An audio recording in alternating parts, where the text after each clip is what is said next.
Hello everyone, and peace of Christ to all of you, all those who they are looking for knowledge, truth, and let us say some funny stuff. You know, usually when we speak about education, there's no fun there,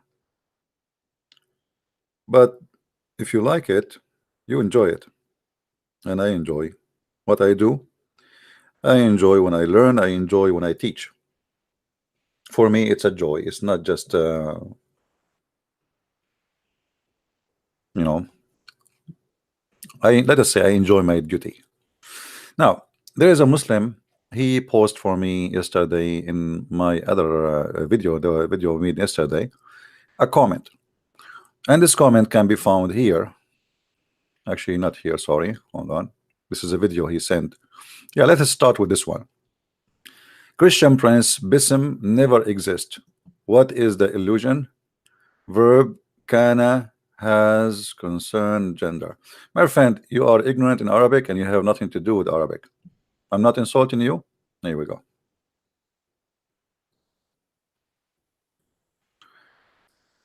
This is your Islamic scholars saying why the word Bism in Quran written without alif. It's a mistake.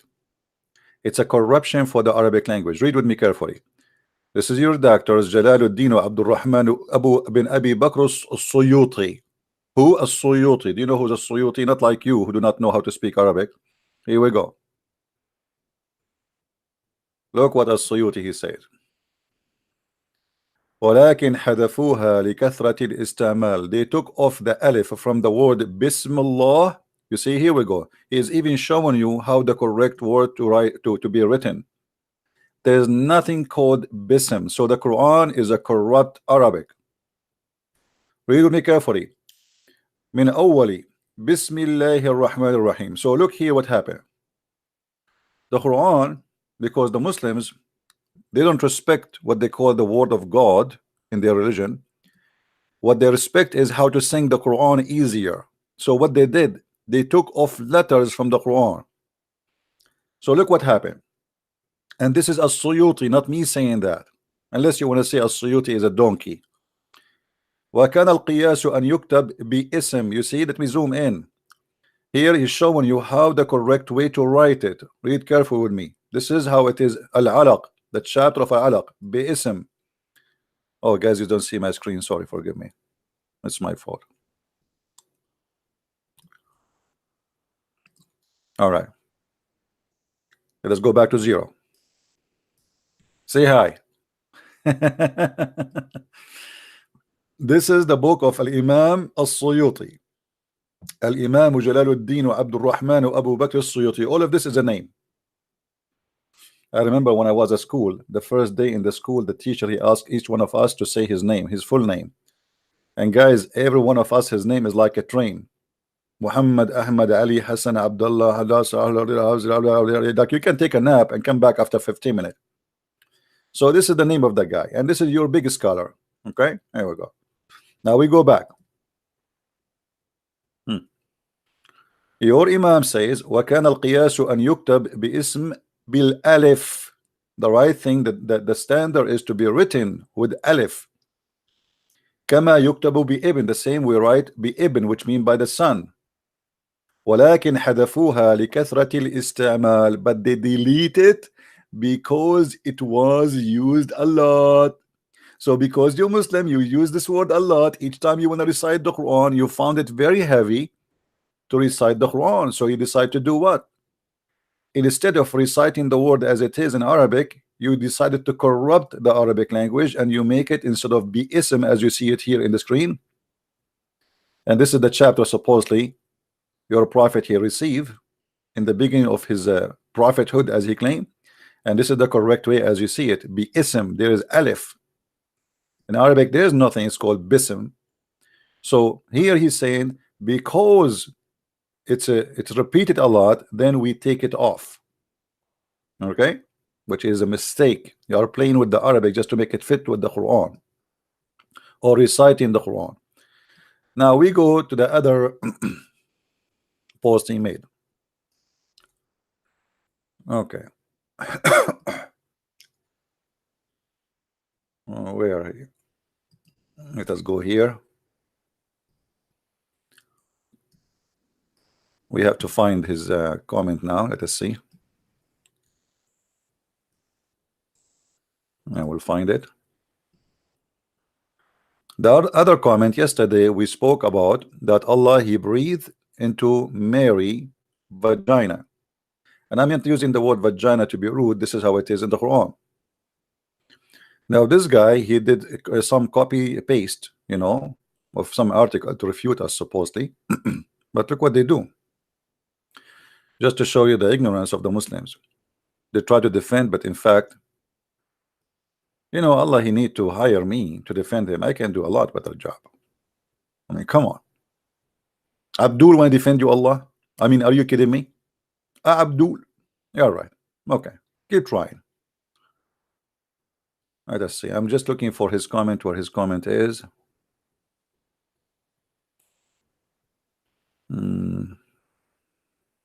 Where is his comment? His name was Mukhtar something. Here we go. We found it. So let us say together what he said. Now he is using English words to explain to you supposedly, and as we see in the front of us, he said, let me explain you something in the Arabic language. Well, thank you. I'm so grateful that you are going to explain something to me in Arabic language. I'm so glad it's not in English. Okay, a dual part of the body is a feminine gender. Yes, legs, feet, knees, hands. Okay, single part of the body is masculine in gender. Okay, and then he says the word farj mean gentile organ. Thank you very much. So he's saying here, والتي أحصنت في فرجها فنفخنا فيها من روحنا. He's saying here it says فيها, not فيه. Okay, because it's fiha, that goes back to Maryam, not to the vagina. This you can read you can take the comment is there, and I asked him actually not to delete it. So he says farjaha. He says, you see here it says ha, farjaha fanafakhna fiha. Now for those who don't speak Arabic, maybe it's going to be difficult to understand, but he tried his best to explain it. But let me tell you what you did.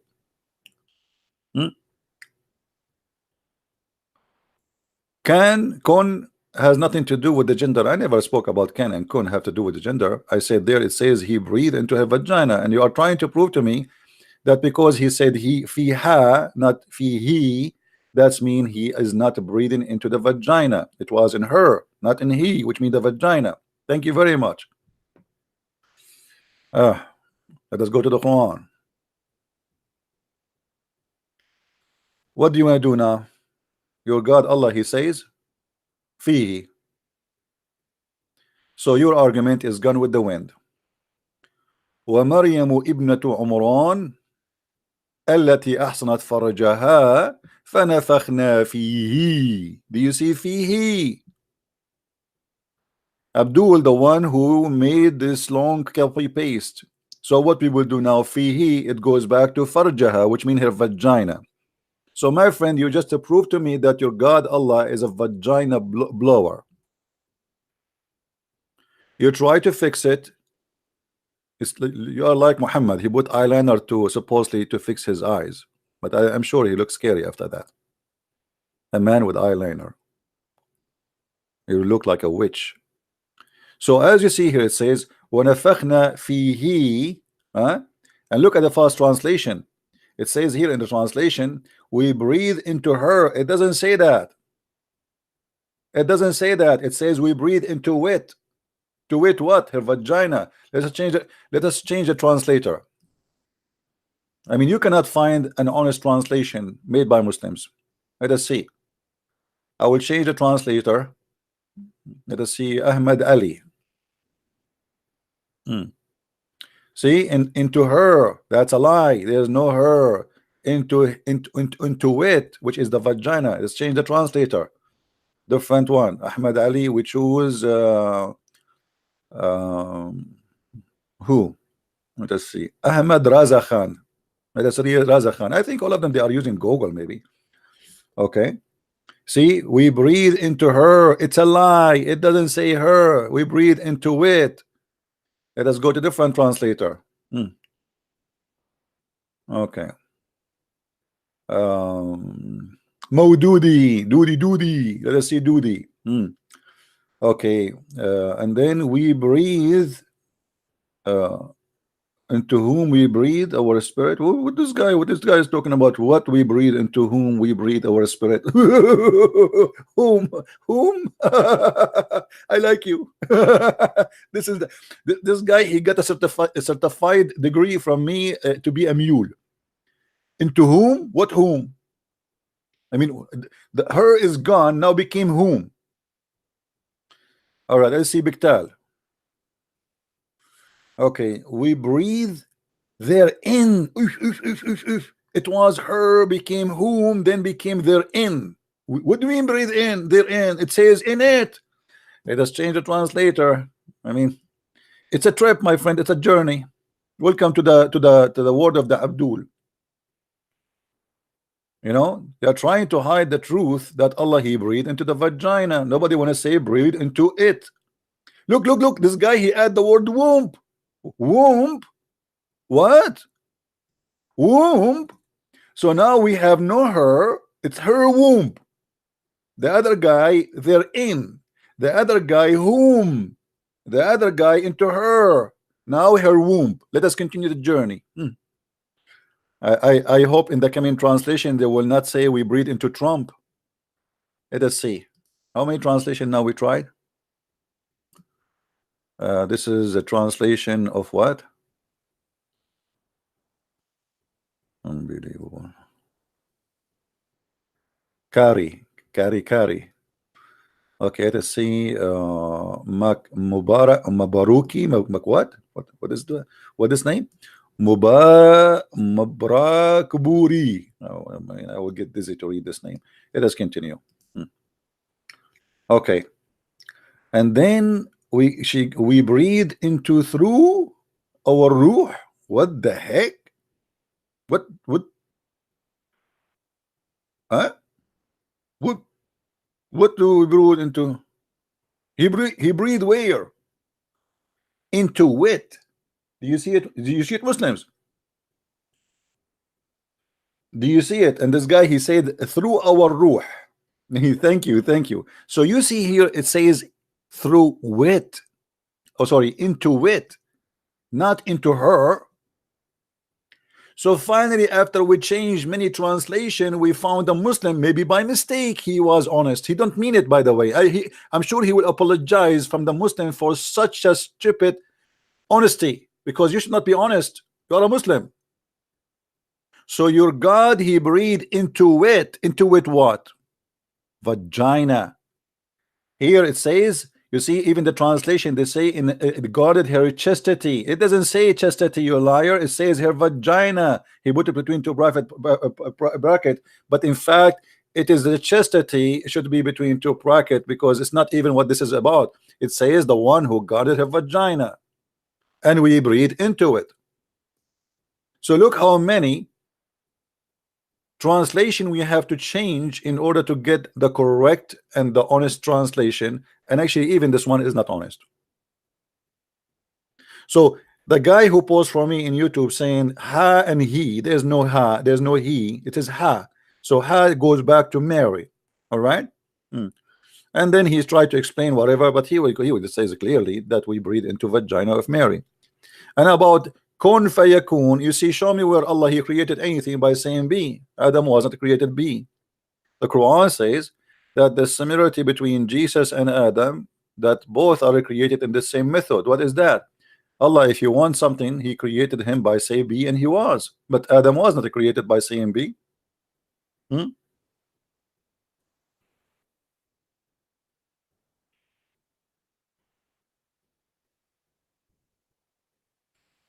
Let's read and laugh together. very clear evidence that the one who made the Quran, he do not know what he's talking about. He's just trying his best, to refute, but the same as any Abdul who tried to refute, but the more he talked, the more he get himself busted. Verily, the likeness of Isa before Allah is the likeness of Adam. He created him from dust, but Isa was created from dust. I mean, how stupid is that? And then he says, then he said to him, be, and he was. But was Adam created from dust by saying be, and he was? I'm going to open my Skype, hoping that somebody, a Muslim, will call me and he will answer me and silence me. Show me where we can find Allah. He created Adam by saying to him be, and he was. Show me. Silence me. Oh, we have a guy, he is an Arab. Why you only speak to people who are not Arab? Who said I don't speak to people who they are not Arab? Let us see. This guy is saying to me, why you speak only to people who they are not Arab? Hey, my friend, call me. Silence me. Actually, I like it if an Arab call me. Here we go. You see, I'm going to call you. You don't call me. Here we go. Bingo.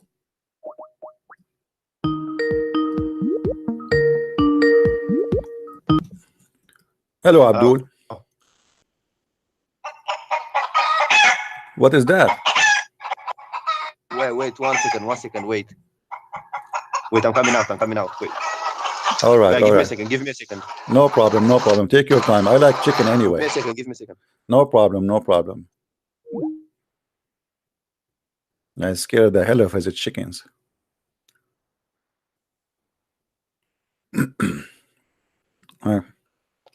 By the way, the chickens now, they were saying takbir. It's very funny when the Muslims, they say, I don't see my screen, hold on.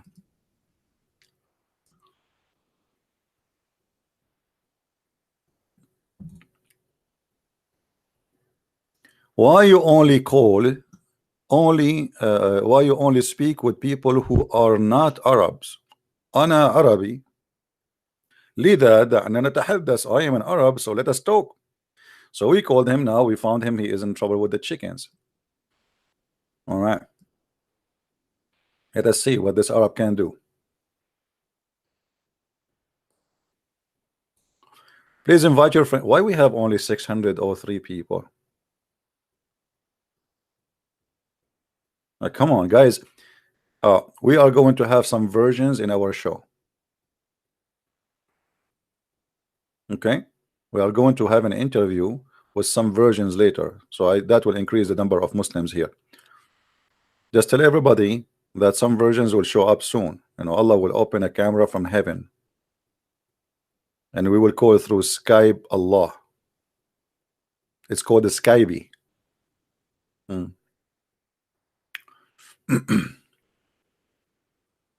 Actually, even the name Verizon is coming from the word version. You see, Verizon is not Verizon. What Verizon? It's not. This is Islamic word. It's version. Even AT&T, like it's coming from the Holy Quran, TNT. You know. What happened to this guy? Are we going to wait until tomorrow?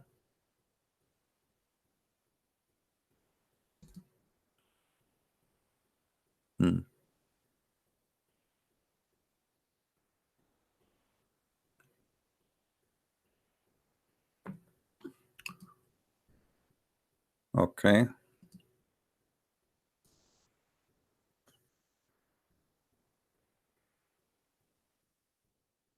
Sticked him. I hope the chicken did not do any harm to him. Arabian chicken are very dangerous.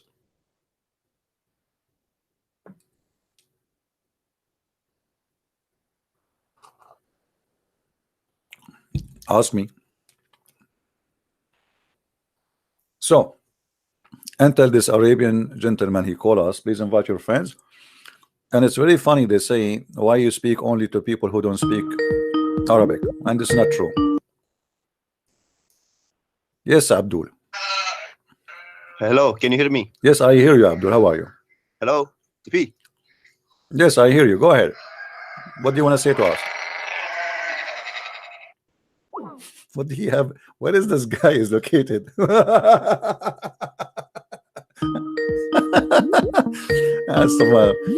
Hello? TP, Yes, yes, he be with you. Yeah. can you hear me? Yes, I hear you. Do you speak Arabic supposedly? You said you speak Arabic, right? How is the family doing there? Hello?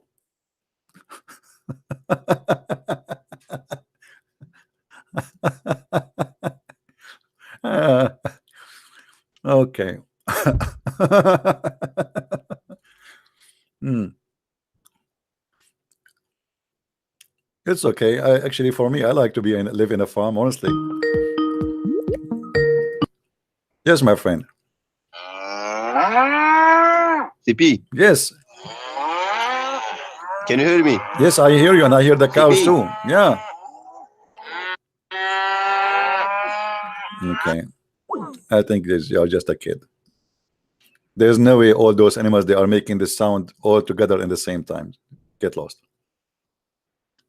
Like what happened? They are in strike with the yellow vest.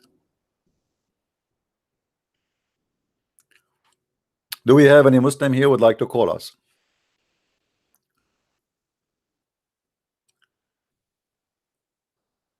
Hmm? Who is a Muslim would like to call us? Okay. So we go back here. It says, verily the likeness of Isa before Allah is the likeness of Adam. He created him from dust when he said to him, be, and he was. But this is absolutely stupid, because the Quran says how Allah created Adam. He did not create him by saying be, and he was. Actually, according to the Quran, it took Allah time to create Adam, even to the point Adam, he says to Allah, finish me before the sun set. وَكَانَ الْإِنسَانُ عَجُولًا. Finish me before the sunset. Let us see if we can find the hadith in English. All right.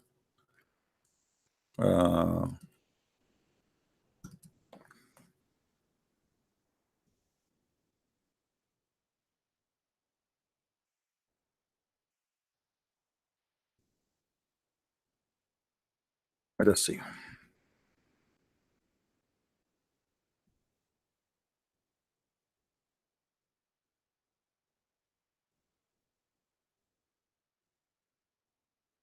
All right.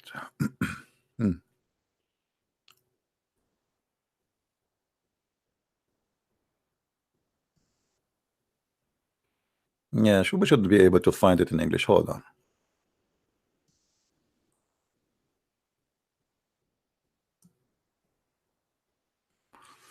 Let us go here.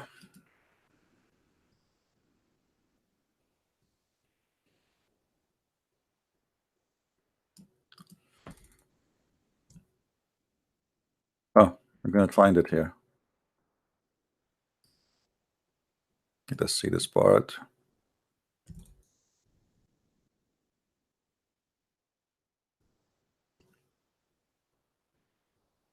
No.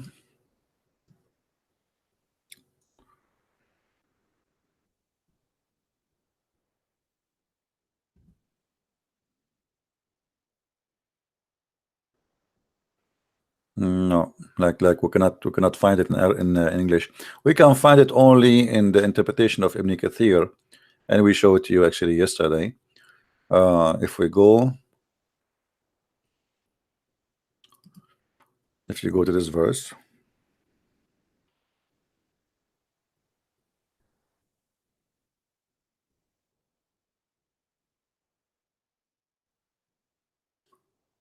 chapter 17, verse number 11, it says the mankind, the man which is Adam, he was ever hasty. Then if you go to Ibn Kathir, as open Ibn Kathir, all right, and go here, 17:11. This is Ibn Kathir. But the hadith should be actually located in the sunnah.com, but I don't know how to find it in the moment. But we can find it here anyway.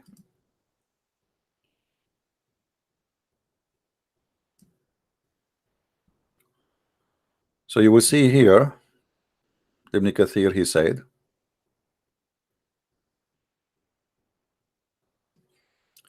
and the man was ever hasty. Explanation. The story of Adam when he wanted to get up before his soul reached his feet, when his soul was breathed into him, it entered his body, and from his head downward, when it reached his brain, he sneezed and he said, Alhamdulillah. Adam, he speak Arabic, as you know. All of us, we speak Arabic when we are born. Even Adam, but Arabic wasn't exist at that time. But anyway, let it go. So, and Allah said, may your Lord has mercy on you, Adam. And when it reached his eyes, he opened them. And when it reached his body and limbs, he started to stare at them like, what the heck is that? My feet. So he wanted to get up before it reached his feet, but he could not. He said, oh Lord, make it happen before the night comes.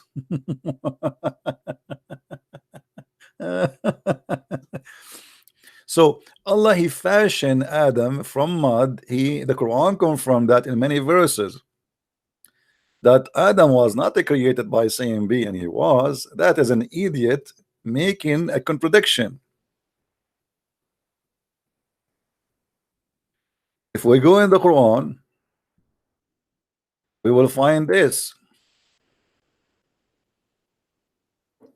Huh?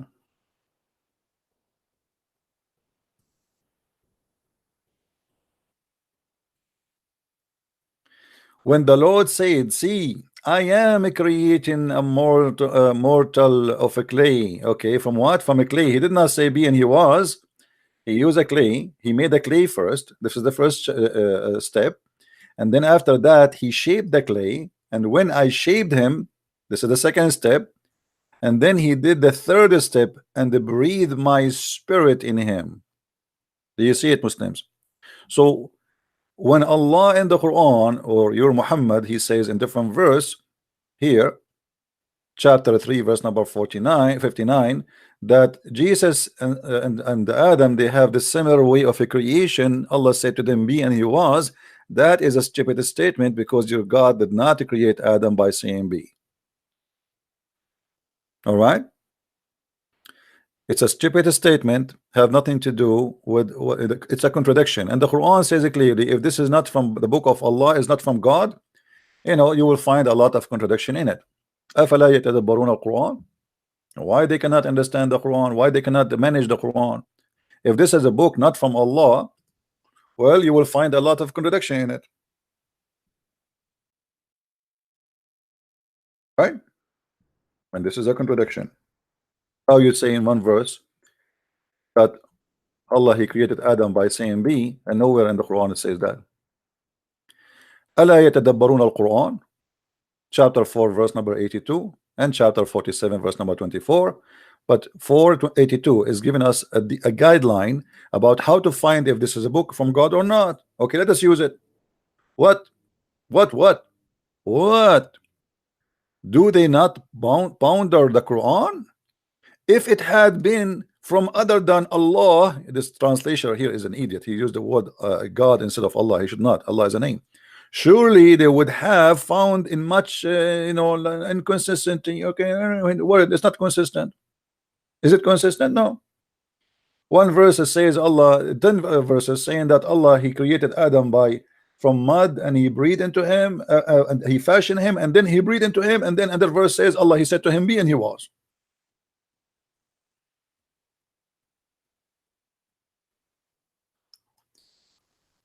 Do we have any Muslim? So as you see, when the Muslim, they try to refute us, they help us to destroy the cult of Islam.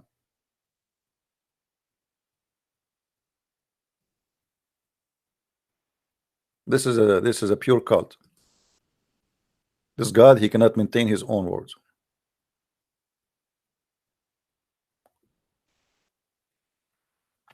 The one who have a question about my book, post a question in the text, and we will answer you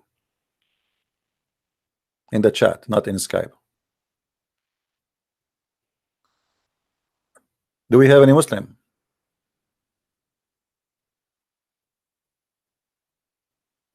Who is a Muslim would like to give us a call?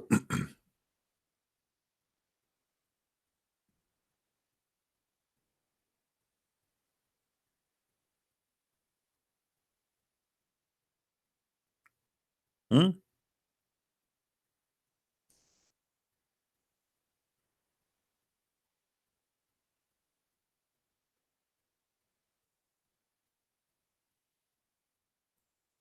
Who is a Muslim would like to call us? Mayday, Mayday.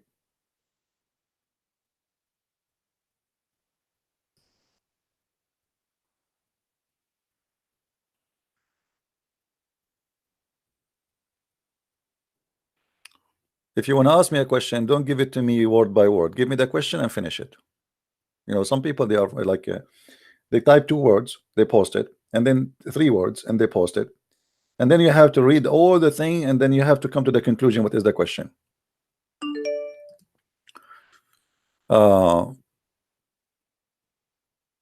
Who is a Muslim want to give us a call? I am not going to ask you a question. Whatever you say, we are going to speak about it. It's your, which means you are the one who tell me what to ask you. Deal?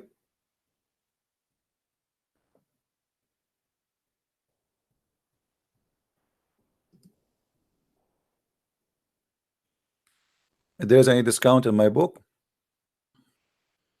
I don't know. The one in control of it is Amazon.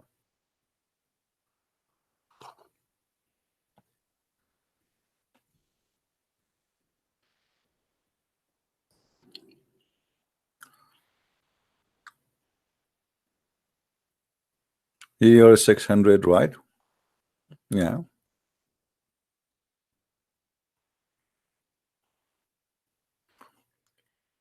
My friend, I will give you last chance to ask me the question in full.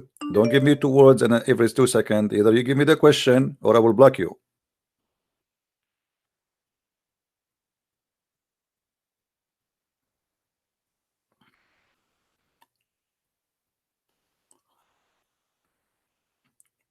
No, you need to show me what you are saying.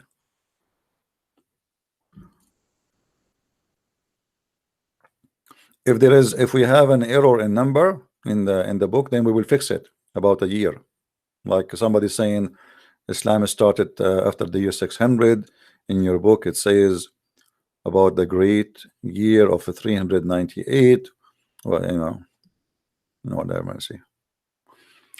Do we have any Muslim here?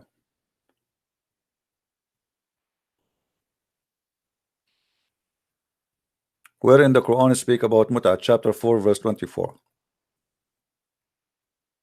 It's in the Quran and it's in the Hadith. Muta is good. I mean, here, like you wanna go in a trip, business trip from Los Angeles to New York, and you wanna be alone in the hotel. I mean, this is not even nice. You go in the hotel desk, you find a woman, you say to her, "Is it okay if we have sex together and I will pay you $15?" If she say yes, this is muta, and you have to tell her for how long. You know, you have to mention exactly for how long. Are you chewing a gum? No, I'm not chewing a gum. Actually, I put some coconut in my coconut shred in my cocoa drink. You guys, you can hear it, really?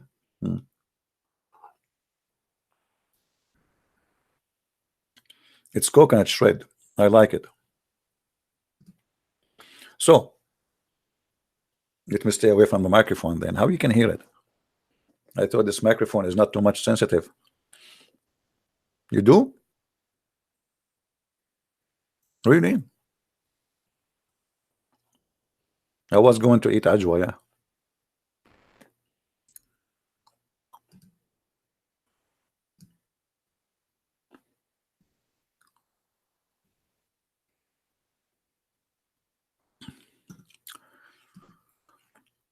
Okay, the friend, the person who's asking me about the book in German. Let us see. I don't speak German actually. I need to see what page exactly is talking about what, and I will compare it to the English. So I need to check that later to see if there is an error in the translation in the numbers. It's possible. Maybe the translator, he, you know, but we will see.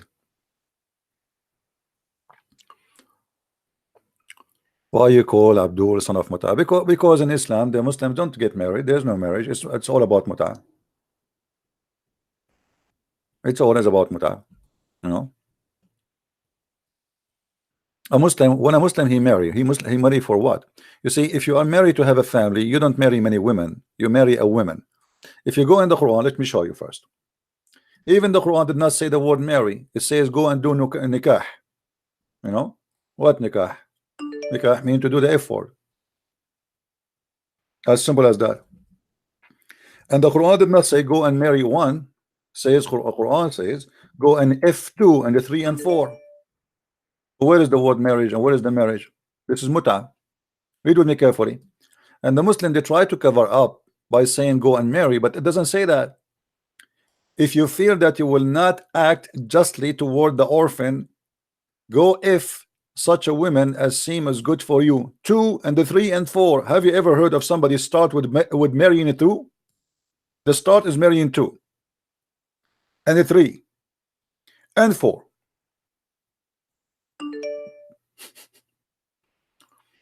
I thought that we marry women first and then maybe we can add later, but 2, we start with 2. We start with 2. Okay, we have a Muslim here trying to call us. Let us see.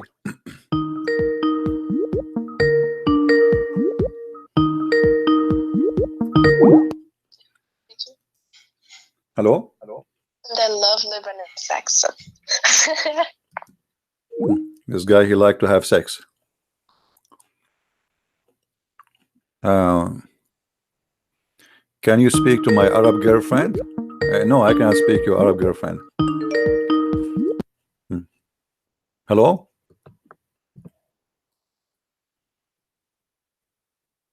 Hello? Are you there? Hello? Yes.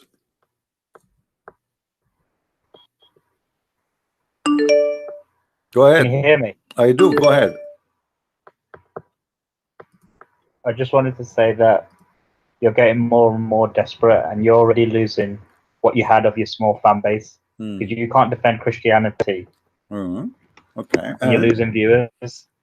My friend, hold on. My rabbit, where are you going? Your rabbit, he don't like me anymore. So as long as I'm losing fans, why you are calling me?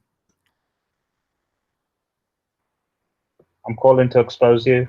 No, you are calling because you became my fan. Obviously. I'm calling to expose you. No, my friend, if you are not my fan, you will not be talking to me right now. You are following me, you are checking me out, and you are listening to me, and you are calling me. I'm not following you. Okay, here we go. So let us see here. Let us see here. Why the Quran says go and F2 and a 3 and 4. Well, first, you accept you're a liar. Would you prove it? You have to prove it. Go ahead. I'm giving you a chance. Last time you lied about the doctrine of Trinity and you fell into heresy. You know, it's recorded. Everybody will laugh at you, and we got you busted. You don't even know if your God is. If you lived 1400 years ago, the Catholics, they would have crucified you. You do not know even if your God is a spirit or not. They would have crucified My friend, you. don't speak. Don't You're be a heretic. stupid. Don't be stupid. Don't be stupid. Don't be stupid. You don't even understand the doctrine of Trinity. Let me hang up on you because you are a donkey. You don't want to talk. Go ahead. You want to call me? Either you want to talk or you want to just insult and keep talking. You have to prove it. First of all, Trinity have nothing to do with the Catholic. Catholic believe in it, yes, but the Trinity, just to tell you how stupid you are, there was no Catholic church. It's called Catholic. In the beginning, all Christians, they were claiming to be Orthodox, and then the church split into two churches, and even the Catholic, they were fighting over a name. It's called Orthodox, not Catholic. But both of them, the East and the West, they are believing in the Trinity. And Well, not only but that, you refuse to have a shut up, conversation shut with up, me. shut up. Either Well, they you, disagree, they you know, disagree, okay. they Do you want me to play the They recording? disagree on doctrine. Do you want me to The play your Orthodox and the recording? Catholic, they disagree on Do you want me doctrine. to play your The police recording doctrine, saying they that Allah disagree. is a That's why they spirit? split. They disagree on doctrine. You are They a call each other heretics. you are a machine. Are you going to talk They to me, or disagree on doctrine. are They you disagree on a doctrine. machine? You want to talk or not? Uh, You want to talk or not? You want to have a debate, yes or no? Yes, because you're not You're just gonna debating. Let's debate. Do you want to debate about the Trinity? That's you. That's you. You're the one who's blabbering. So why you keep talking, You dumb repeating the fuck same thing Egyptian each scum. time? You see? Did you see the F You're word a to me? stupid Egyptian who keeps blabbering like a scumbag. You Egyptian. Trinitarian pagan. Let me ask you: are you You're saying a filthy Trinitarian pagan.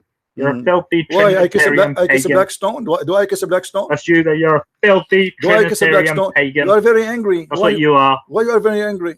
I'm not angry. I'm not You're angry. filthy. You're calling me names, but you cannot refute me. You cannot You're the one debate who's me. angry. You make 6 Okay, hour let us podcasts talk about Islam. pagan. Let us talk about Why don't you go pagan. get a fucking life? You see? Did you see the F? Did you see the F word to me? Or what do you mean there? Is that what Allah He taught you? I can show you the word F, the F word You're in the one front of who's us in the been Quran. Are you copying the Quran when you said the F word to me right now? Did Jesus tell you to turn the other cheek? No, Jesus told me to turn the other cheek by smashing the devil like you, and you are angry now, and you cannot No, he answer said me. if you said You said to me the F word. when Is the that, Jews slapped your dog, is that the word in front of you in the Did he Quran? turn the It other says the cheek? F word. You are a filthy donkey, Was and your God you don't butt deserve naked to on the talk to me. cross? I allow you to talk to me just because I want to show everybody how filthy Islam is. If Islam is a good religion, you will not use the F word to me. And you keep jumping like a monkey from topic to topic to topic because you're afraid to talk about the topic. Because whatever you speak about, we will get you busted. It is you who is a pagan filthy who go around the stone and kiss a stone. It is you who worship in direction of a stone. You are pagan. It is you who do a Safa and al Marwa, which is nothing but a two hills where the two statues of a female and a male who have sex together in the Kaaba. It is you who Allah He said to you in the Quran, Inna Safa min sha'airullah. The Safa and the Marwa is from the ritual of Allah, which is nothing but a pure pagan practice. The black stone, which is a vagina, you kiss it and you think you are not a pagan. I challenge any Muslim to tell me if he is not a pagan, why he kiss a stone. If you are not a pagan, why you believe that you have to pray in the direction of a stone. If you are not a pagan, why everything in Islam is based on a moon? Everything in your religion, in your cult, is based on the moon. If you are not a pagan, why then you claim that you worship one God who is a body but he has no spirit? Which means he's an idol. A body who have no spirit is a dead body. So either he is an idol or he die. He used to have a spirit and he die. But according to Muslim, he never have a spirit. And this donkey, he called me first time and I said to him, is your God Allah has a spirit? He said yes, and then we got him busted. And then he called again and he said, I made a mistake, because he's a donkey. 50 years old, yet you do not know that his God is not a spirit, you donkey. And then when they call you, they are like a machine, because they are afraid if we talk about something, people will notice how stupid he is. Therefore, desperate, you are the desperate. Look how many people leave Islam every day here by your help. Now, who want to help me more to show that Muslims, they are possessed and they have no answer? They curse you, they call you names, but they cannot debate you. If the Trinity is a pagan belief, you have to prove it, because pagan belief is to believe in idols. We don't have idols. We believe God became a man, not man became a God. This is what the Trinity is about. We believe in the Father, the Son, and the Holy Spirit, the three person.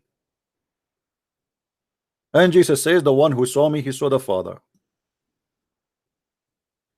We believe in one God. You believe in stones. Not only that, you worship a man, his name is Muhammad, and you ignore Allah, who you claim that he is your only God. If Muhammad say fart and Allah say don't fart, which one you follow? Muhammad. And the proof all over the Quran. Muhammad, he says do muta, you do muta, and then he brought you a verse says Allah says do muta, So you do muta. And then Muhammad, he says, don't do muta according to you. Now we don't do muta no more, but Allah said we do muta. Which means the orders of Allah can be cancelled by an order of Muhammad, for he is a higher authority. The Quran says, Ati'u Rasul. Whoever obey the Prophet, he obey Allah. And Muhammad is a sinner.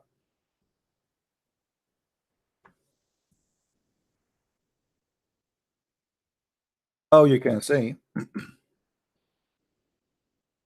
that Muhammad should be obeyed, and if you obey Muhammad, you obey Allah, if he is a sinner. And yesterday we spoke about it too. Whoever obey the Prophet, he obey Allah. He who obeys the messenger has indeed obeyed Allah.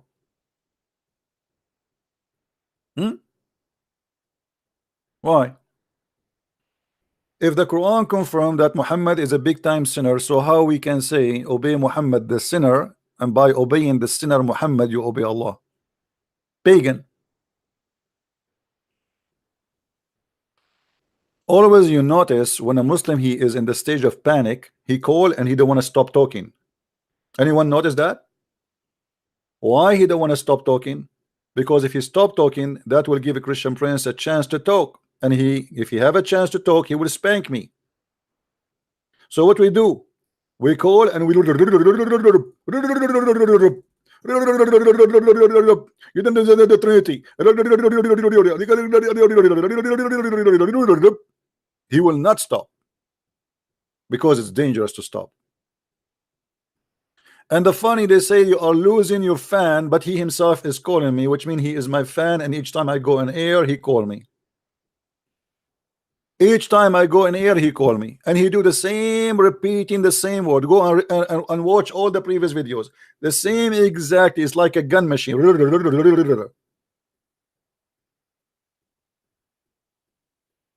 My friend, I feel sorry for you. Do you want some coconut? By the way, if you read the Quran, you will notice the Quran is like this guy. I mean, the names of the Quran is really funny. As an example, in the Quran, there's a verse that's called the morning or the daytime, and there's a verse. The chapter called the daytime, and chapter called the nighttime. I mean, what is that? If you read them, you will see how stupid the one who is writing the book. And there is a chapter called the Fajr, which means the dawn. I mean, what is that? Let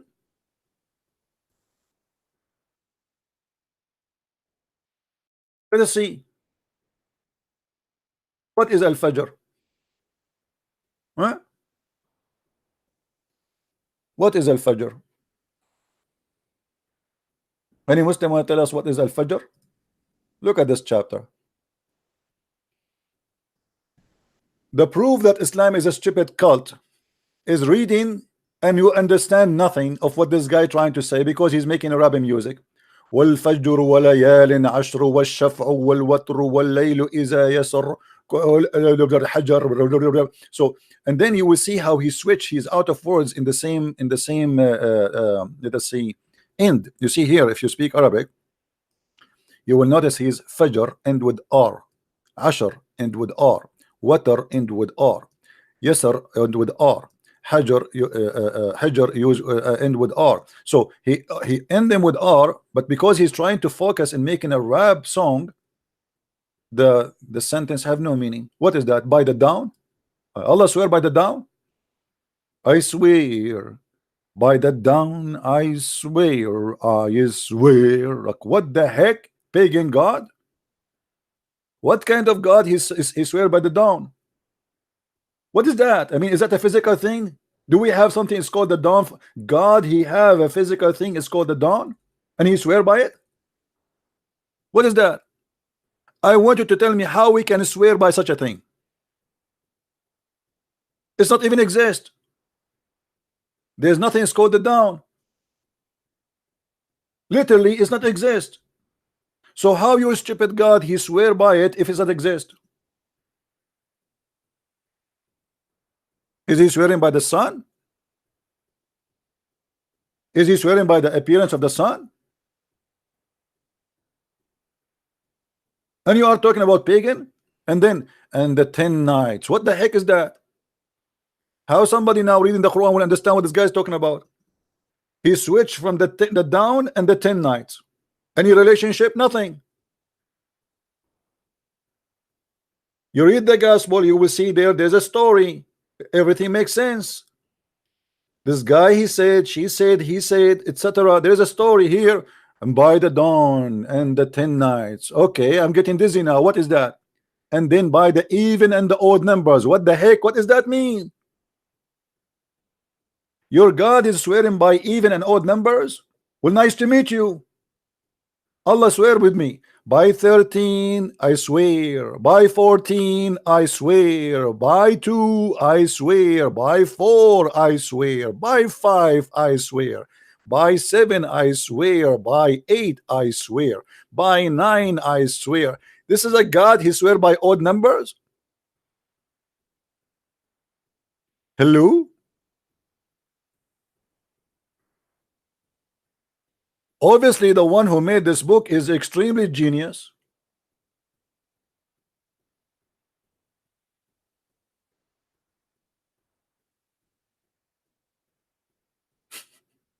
And look here, he says, isn't this is a sufficient oath for you? Supposedly, if Allah he take an oath by odd numbers, and he take an oath by the dawn, and he take an oath by the night, and he take an oath by, I mean by all those stupid stories, that will be sufficient oath. I'm really convinced. Have you ever heard of a stupid logic like this? And this is God talking. So let us make it simple. Allah want to convince us now that he is God. He want to give us a sufficient oath. By the way, if you don't like the translation, we can change it, Abdul. We are here in your service, especially the upset one. Huh? Let's see. I will change the translation. Which one you like? This is Mubaraki. Let us see Mubaraki. Forget Mubaraki. You want? Do you want Yusuf Ali? Famous Yusuf Ali?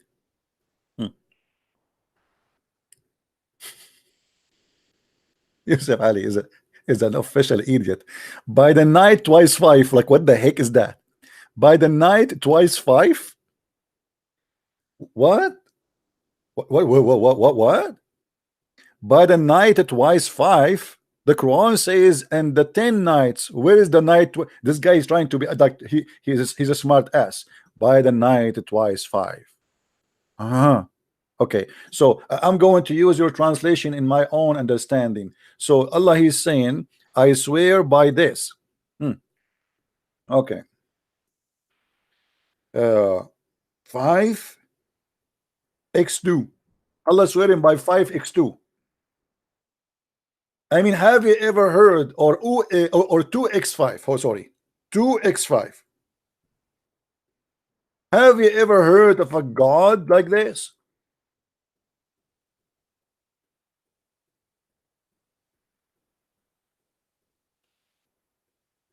And by the even and odd numbers, and by the night when it pass away. What? So what is that? Allah swear an efficient oath, very as an evidence for us. You don't want to believe in Allah? Look, Allah, look what Allah will say. I swear by the dawn, and I swear by 2x5, and I swear by the even and odd numbers. And now we will start swearing by the even and odd numbers. I swear by 1, I swear by 2, I swear by 3, I swear by 4, I swear by 5, I swear by 6, I swear, come back tomorrow, I swear by 7, I swear by 8, I swear by 9, I swear by 11, I swear by 12, I swear by 13, I swear by 14, I swear by 15, I swear by 17. Please come back tomorrow. You know, now I know why I'm losing my fans. This is the most stupid thing ever. What is that? So your God is speaking wisdom now, and he is trying to convince us that he is God because he swear by odd numbers, and he is saying this is a mighty oath to swear by the dawn.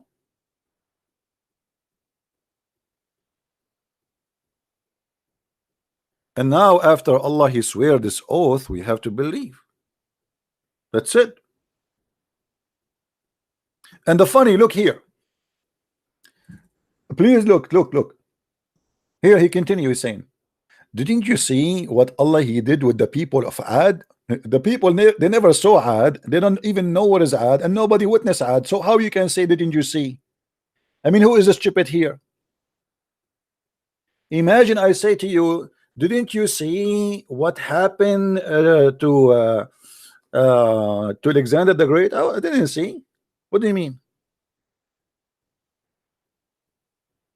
You should say, didn't you hear? Or didn't you learn? But see is something happened in the present or in the past, but I witnessed during my lifetime. See with my eyes. And who are those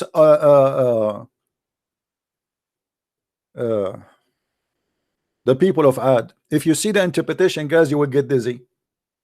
Every Muslim he's doing his best guessing who is Ad, and the story get more funny. And then he says, and the with the lofty pillars. What lofty pillars? What lofty pillars? Lofty pillars, nice to meet you. They do not know what Iram is, and they do not know what Imad mean.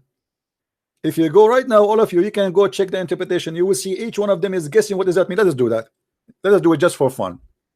As long as I'm losing my fan. Let me check my fan. Maybe he's talking about my fan in the one in the bedroom. Somebody took it? I hope not. That's really disgusting. I got it from the flea market for $10. What a shame. Somebody took my fan. Okay. Let us see.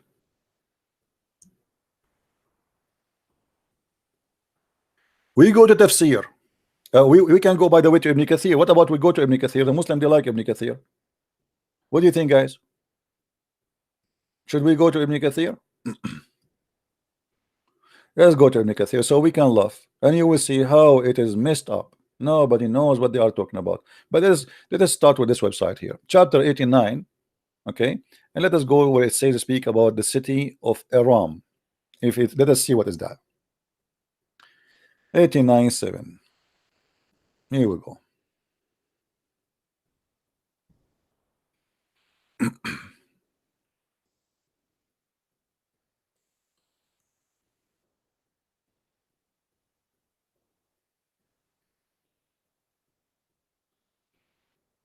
I see somebody, he just made a donation because I'm losing my fans. Oh boy. Please let me lose my fan more. That's a good thing. Look like when we lose fans, we get donations. I like that. All right. Now, Irmudatul Imad. Okay. Iram, that were former people of Ad, Irmama and explicative supplement of substitution as a treated that the anyone understand anything?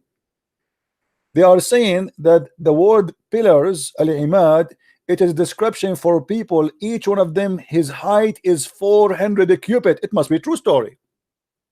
I mean, I have my cousins, to be honest with you, they are not 400 cubit yet, they are 399.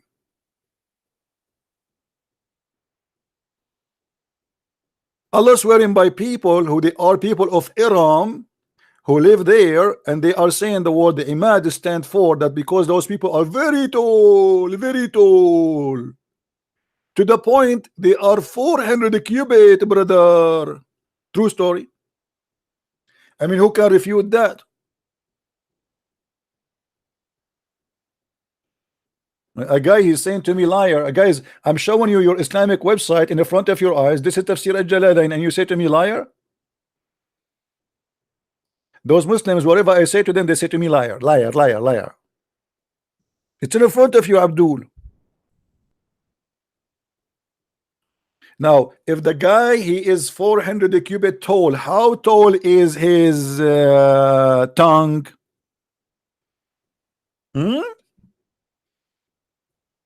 Alhamdulillah. MashaAllah. This is the only thing they know. Alhamdulillah. You show them how stupid the Quran. Alhamdulillah. You show them how stupid the Quran. It doesn't matter. Alhamdulillah. Brother, do you see what it says there? Alhamdulillah.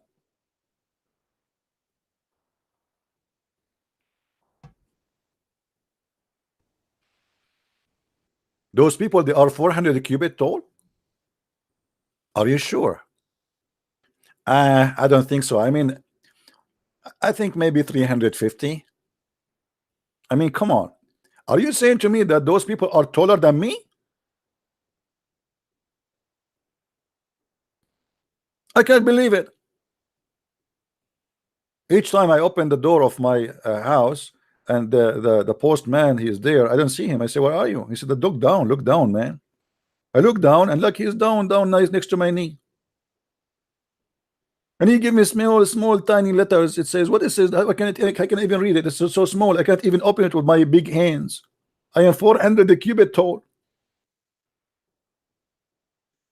So this is the Quran, and this is what the Muslims, they say to us, it's an amazing book. Allah swear by odd numbers.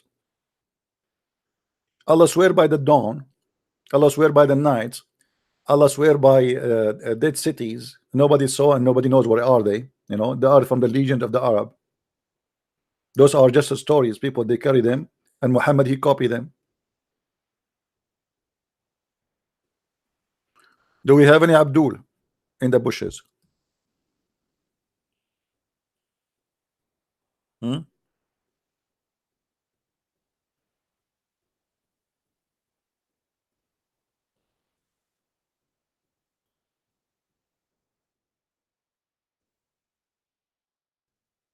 By the way, yesterday I received many invitations to go vacation, and many of you offer me to sleep in their couch. But there's one, he said to me, we have like 15 family in our house. And I was saying to myself, 15 family in one house. And I will be where? Okay. I mean, a lot of invitation. I think you guys, you think I am so short, so you can put me maybe in a shelf somewhere. My friend, as you see, my people are 400 cubit. You have to be careful when you invite me. My feet will come out of your window and will go inside your downtown. I put my head in your house, but my feet will be downtown or maybe in the city hall. Can't you see? Like now, now we have to admit, now we are shorter. We are not 400 cubit as before, and that because of a global warming. This is proven, you know, global warming, you know, right? All right. Do we have any Muslim?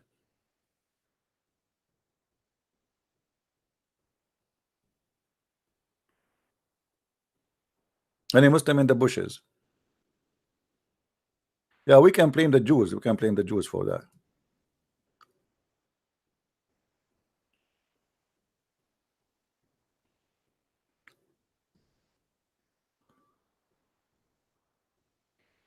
Okay, somebody saying to me that when I am chewing the coconut, it's making a super loud sound. I don't know why. Okay, that's weird. Okay, I will stop drinking my cocoa. The guy, his name is Siko. You keep calling me. I mean, Siko, what do you want, Siko? Are you a Muslim, Siko? Why you keep calling me? Don't force me to block you.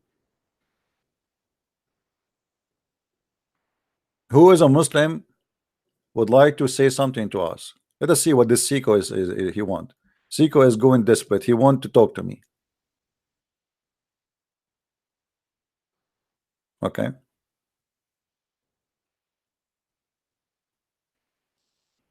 Call me, Siko. Call me. He will debunk me about marrying 2 and 3 and 4. Aren't you the kid who make noises with the goats? Let us see. Just for a laugh.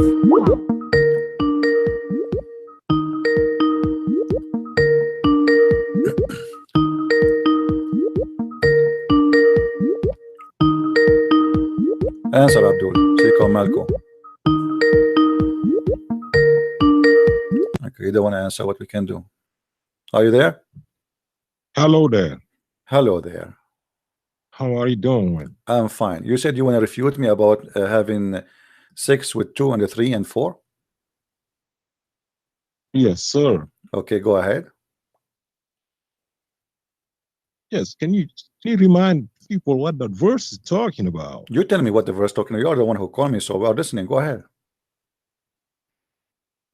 Okay, oh, this verse is talking about polygamy. Okay, and what it says? Can you read for me? Do you know Arabic? Oh, a little bit. Okay, I know a little bit too. So now we are two little bit more. We can play cards. So you call me to tell me what? Why there it says? Why there? Why there it says go and do F2 and the 3 and 4. Have you ever heard of somebody starting with 2? The verse never said F. You want to use? No, it says that. Okay, show me what is the word marriage in Arabic?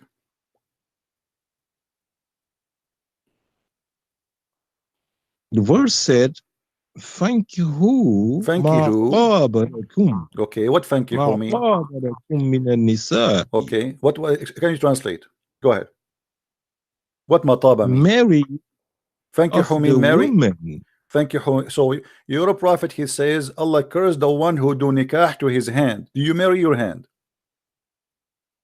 Hold on here. We are talking here. No. I'm asking you. If the word nikah mean marry, if the word nikah, my friend, hold on. If the word nikah mean married, your prophet says Allah curse the one who do nikah to his hand. Do you marry your hand? Why are you running away from a debate we already engaged? Here we go. We are talking, my friend. Who is running? I'm asking you. If the word nikah mean marriage, your prophet says Allah curse the one who do nikah to his hand. Do you marry your hand? You running away. Why I'm not running? We're talking about the same topic, the word nikah. You said to me the word nikah. Talking about what is your proof? What is your proof? No, what is your proof that the word nikah mean marry? That's what I'm asking you. Your prophet says the one who do nikah to his hand, Allah curse him. Do you marry your hand? No, you don't. So what he's talking about? He's talking about masturbation, right? The verse says, "Thank you who." Okay, what thank you who mean? Okay, what thank you who mean? This is the question. You said to me, Mary. What is your proof? My proof is the Arab dictionary. Okay, the Arabic dictionary. What's wonderful. What if I show you what the Arabic dictionary says? Listen to me. I'm listening. What if I show you what the Arabic dictionary, my friend? What if I show you right now what your Islamic dictionary says? Is that fine? Listen, it's not you are not gonna show me where it doesn't. No, I show you. Here we go. This is your Islamic website. This is islam.org. Here we go. Hold on. You see, we don't lie here. This is islam.org. Can you see my screen? I cannot see screens because I am not home. You are not home. Are you in the bus now? Okay, all the Muslims, they call me from the bus. Okay, no problem. It doesn't matter. I will read it for you and you can watch it later. It says here that the word nikah literally mean sexual intercourse. This is what the word mean. So we are not making things up. This is what Islamic teaching. So why you are saying to me, read with me carefully. I am showing everybody in the screen, and you can check it out after you finish your call with me, and you can see what the word nikah present in your Islamic mythology. It's present literally that the word nikah mean sexual intercourse. Let us see. I will show it in the screen. Everybody will see. All right.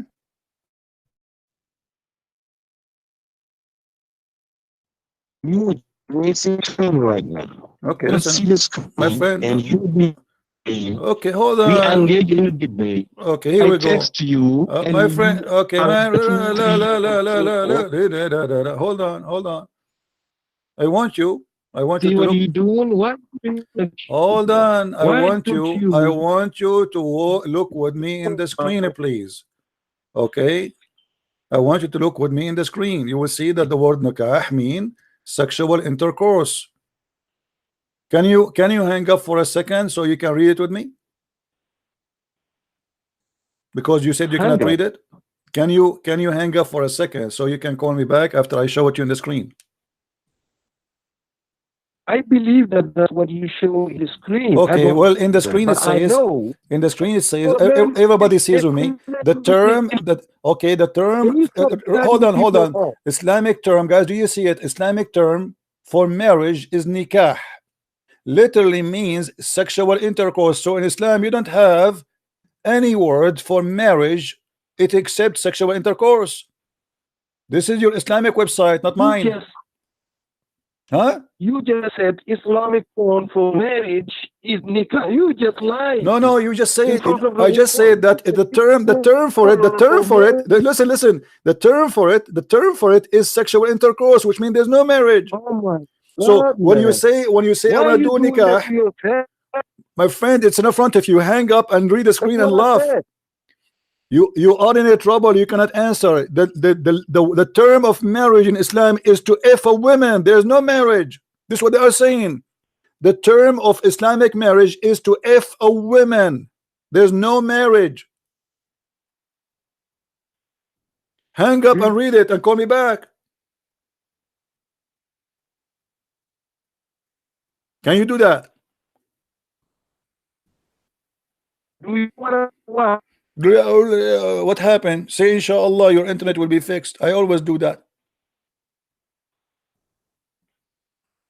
Yeah. Do you want? I cannot hear you, my friend. You're an you are doing nikah now to the internet. Call me back. Call me back. This is your Islamic website saying that in Islam there's no word marriage. It is nikah, and nikah is literally mean to F a woman. I am not the one saying that. It's in the front of you. So when a Muslim man he want to marry, according to Muslim, he go to a woman, he say I want to F you, and that's supposedly a marriage. So don't tell me where I'm getting this from.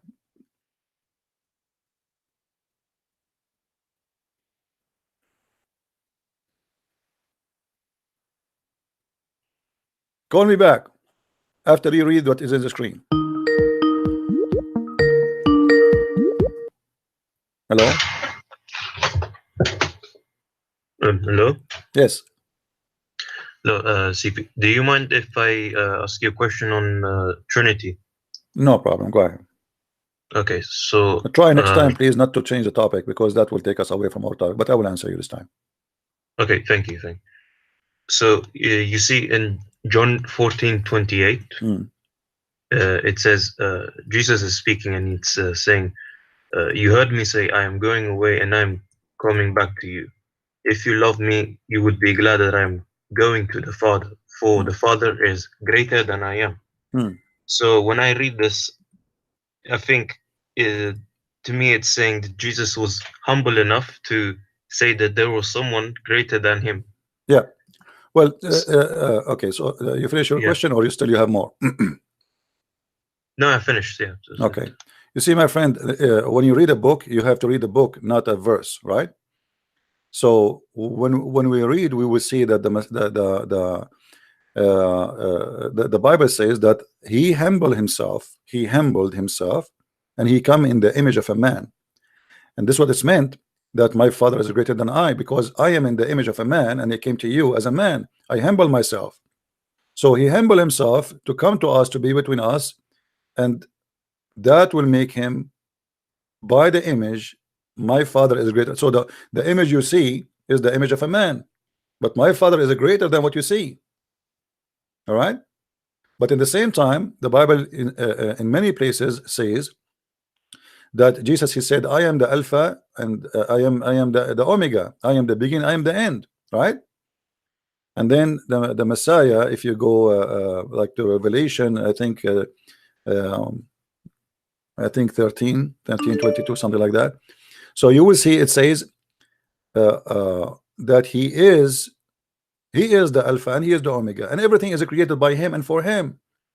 So when we talk about the Messiah in the flesh, that is the visible image of God in a humble way. The Bible says that because of God the glory, you cannot imagine his glory, you cannot even see his glory. Even the Quran confirmed that if the mountains see God, they will be destroyed. All right. So if you go in John chapter 1 verse number 1, it says that the word is God himself, and that is the Messiah. But the word, when he became a man, that is the humble image of God. All right.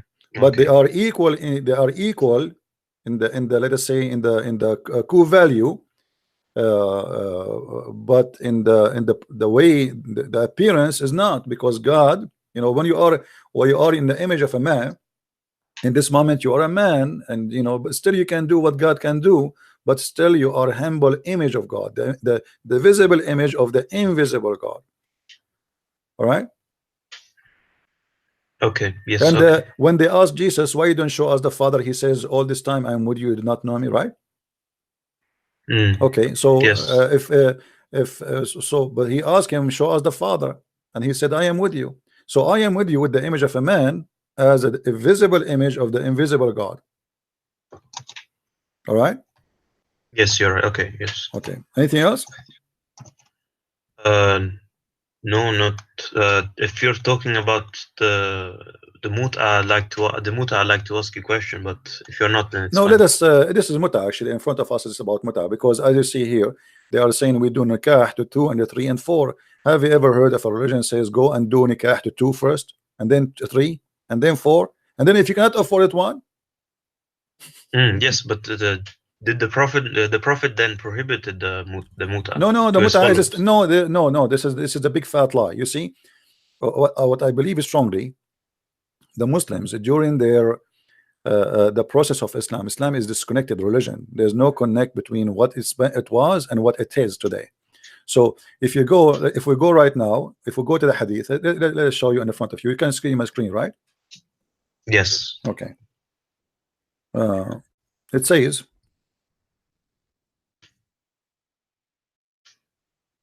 and this is a Sahih hadith. They cannot say it's weak. It's a Sahih Muslim. You see it? Okay. Yes. It says that we did muta, and here they falsely translate saying temporarily marriage, but in fact it's not. We did muta tamattana in the lifetime of the Holy Prophet, and during the lifetime of Abu Bakr and Umar. Do you see it? Yes. Okay. Muhammad, he died, then the caliphate one after one taken over. So we practiced the muta even during Abu Bakr and during the time of Umar. Abu Bakr became a caliphate, we practice muta still. Umar, he practiced caliphate, he became a caliphate, still we do muta. So how Muhammad, he forbid the muta, but yet Abu Bakr is practicing it, or Umar? Yes. So they're still practicing of the. Yes, but this is mean there's a contradiction in the story. Which one of them we take? However, let us say Muhammad, he forbid the muta. This is a proof that Muhammad is a false prophet, because if Allah he allow muta, that's mean Muhammad he found that muta is wrong, and Muhammad is fixing Allah, correcting Allah. If Allah did Allah make a wrong decision when he says let us do muta? Yes. You know what I mean? The Muslim, they say, oh, this is during wartime, but since Islam until now, Muslims never stop having war. So if the war was the reason, then the muta still should be valid. There's war in Syria, war in Iraq, war in Somalia, war in Libya, war in Pakistan, war everywhere there's war in Muslims. So muta, but because during time there is some, let us say, men who don't agree with this muta garbage, because their girls became a whore of the city, and they don't want to stop that. Their jealousy. It's not because they are good men, let us say, it's their jealousy. There's some story says that Umar, he have sex and later he found out that this is his daughter, but I don't know if it's true or not. It's stories, as tons of stories exist in the Islamic books. And then Umar, because he have sex with the women, and he came back after many years, and he found in her house she have a beautiful woman. He slept with her too, and later he found that this is his daughter, so she forbid the muta. But is this a true story? I don't know. Is this story in front of us true? I don't know. Is the Quran even a true story? I don't know. All of it is full of garbage, you know. But we are discussing what is in between our hand, is not what we can confirm. Nobody can confirm any of those stories. But what we can confirm that Muhammad is a hypocrite man. He claimed that he is coming, he's against adultery, but he allowed the Muslim women and men to rent a vagina for sex, not to marry. Al-muta is not a marriage. Muta is a sexual pleasure. Even what Muslims today they call it Islamic marriage is not a marriage, because it's a contract, and the contract ends by the employer. It's not a holy contract. It's not like what Jesus said, that divorcing a woman, if you divorce her just to change the, because the Jews, they used to do that. The Jews, they marry a woman, she is a beautiful Yes, now. I heard stories about these dawa people, right? Then that do marriages with girls who are ignorant about what their true intention, right? So they leave at any time they want. Yeah, you mean like they sleep with them? Yes, yes. Like the same as ISIS now. Many women they join ISIS to do nikah jihad.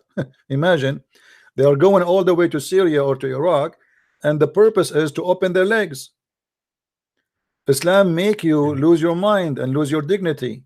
What kind of a female is convinced that now she have a duty to go and sleep with those fighters because they need my vagina?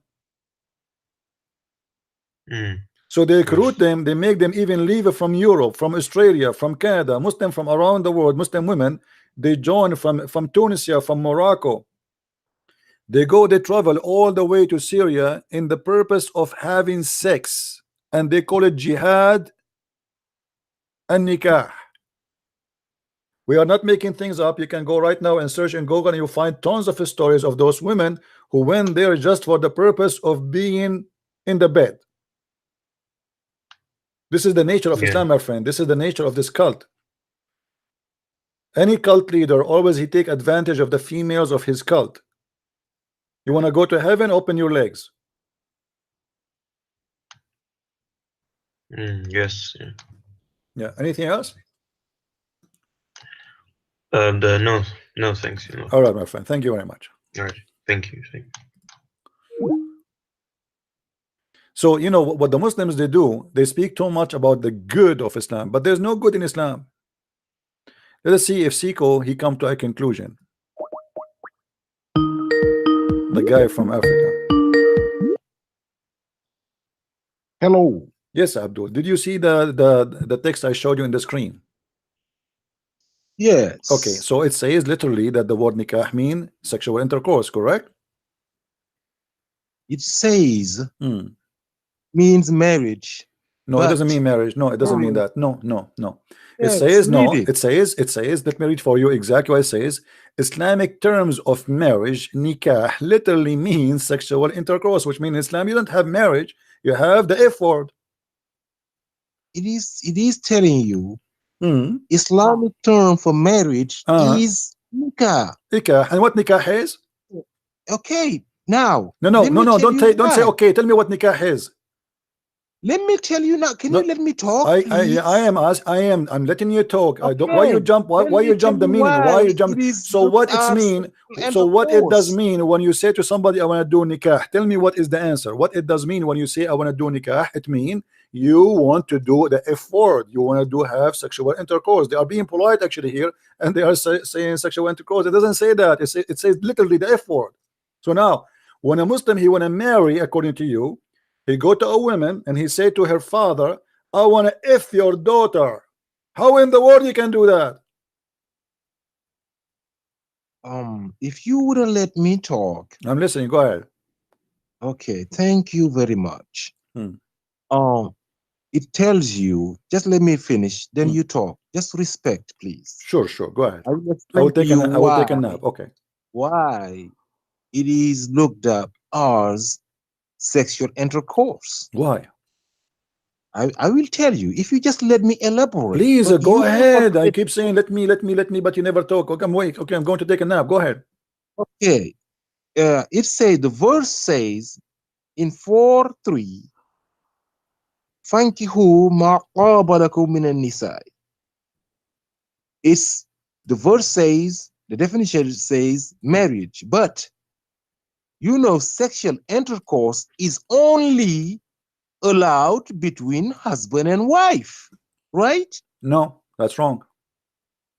In every religion, No, anywhere you go, no, in every society, no, sexual intercourse is No. only no, between married people. no, and Everybody knows that. no, my friend, and the answer in the Bible front, says and it. the answer in The the front of Quran your eyes, says it. and the answer in the You are front of your cutting me eyes. off. This is not true. The You answer are in the front. cutting me off. Hold You on. are cutting me You off. are the one who said to me, "Is it true?" You said to me, "Is it true?" You asked me to answer. Didn't you say to me, "Is Are that you true?" saying that the Bible is saying that you can have sexual My intercourse friend, why with you ask me? somebody Why that you you're said not to me, "Is married that to? true?" Why you said to me, "Is that true?" So why you ask me? Don't ask me to. I was listening, and then you said to me, "Is that true?" I said no. Asking I said you, to you, I am no. telling you. Okay. I'm not asking you. I am telling Okay. you. You asked me, Okay. and I told you it's because Hmm. sexual intercourse is only allowed to every religion between a husband and a wife. False. You cannot deny that. I can just deny that. deny it. I said false, and the answer in front of you. Can you read it? Now It says no. let me tell you, the No. difference- Hold on. You want to keep talking forever. You want to say nothing. Here we go. In the front of you, it says, and you can have the F word with your right hand possess. So those you F them are 2 and 3 and 4. Those are the free women. But if they are your slaves, there's unlimited numbers to F them. And this is a proof, additional proof, that this is not about marrying, because the same word nikah is used for the free white women, is used for the slave women. But the difference is, if you have a free woman, you can have 2 and 3 and 4. And if you cannot afford it, you go for 1. But additional to that, all those your right hand possess are open for you for sex, and they are not your wives. So why you are saying to me, in every religion, the only way to have sexual intercourse is to get married? You finished? Yes, go ahead. Okay, that same word that have been used for marriage, for whatever you call free woman, is the same word that he used for marriage for those people you saying your right hand possessed. But it doesn't say marriage. You lying? But it doesn't say marriage. We showed you that the word there is to do nikah. Marriage. My friend, okay, hold on. Just to show you how stupid what you say. Let us say that the word here is marriage, goes for both, right? That's mean you can marry unlimited numbers from the black women. Do you agree with that? Black? Where he says black? Because they are your right hand possessed, the slaves. So slaves are black? Majority of them, they are the black. Yes, your prophet, he owned how many black slaves? He owned Arab slaves. The first slave, Islamic slave, was Bilal was Arab. Bilal was an Arab. Oh, he gonna marry Bilal? He met what about? Yeah, he married Bilal. What about the women? He have women. What about Mary the Copt? She was an Arab. Listen, Mary the Copt was an Arab. Let's okay. Safiya was an Arab. Hold on. Safiya was an Arab. Mary the Copt was an Arab. Okay, how about then you tell me Ramla was... Now hold on. So as you see here, the Quran says it is unlimited number of how many women you can sleep with from the right hand possess. There's no limit. I want a clear answer. I want a clear answer from you, Abdul. If there's a limitation of how many women you can sleep with, they are right hand possess. It says if you cannot. This is not the question. This is not the question. If there is a limitation in the numbers of those who they are your right hand possessed to sleep with, if there's a limitation of how many. If you can't.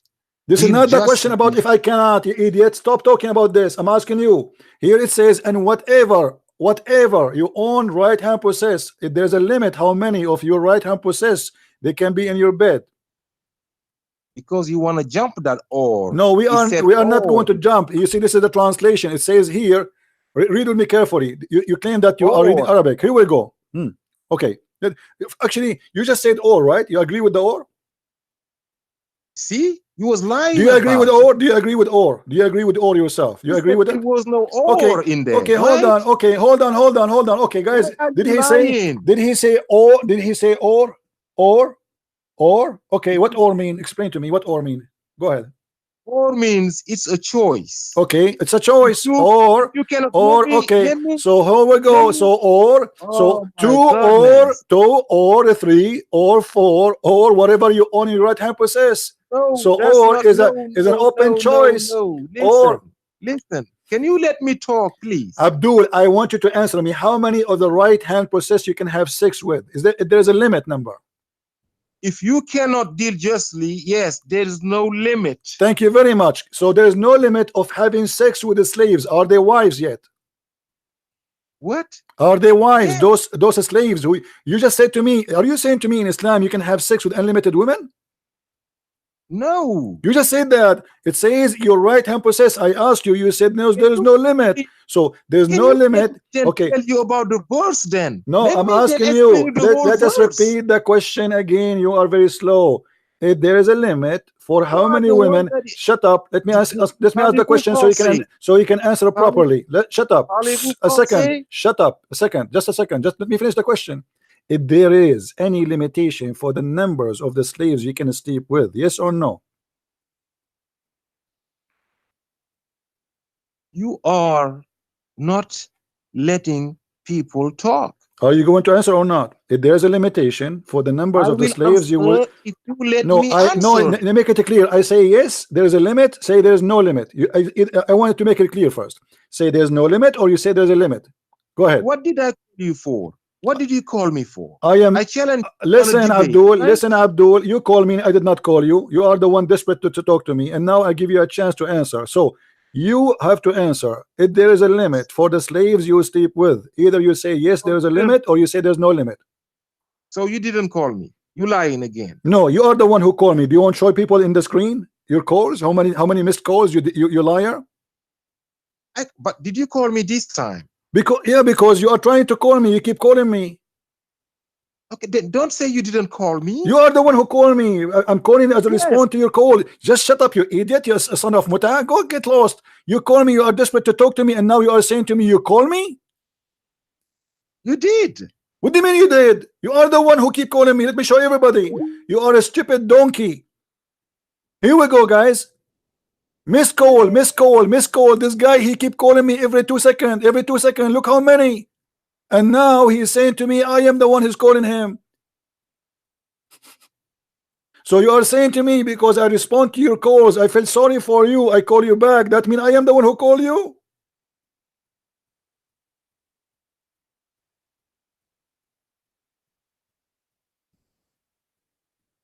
What a stupid people.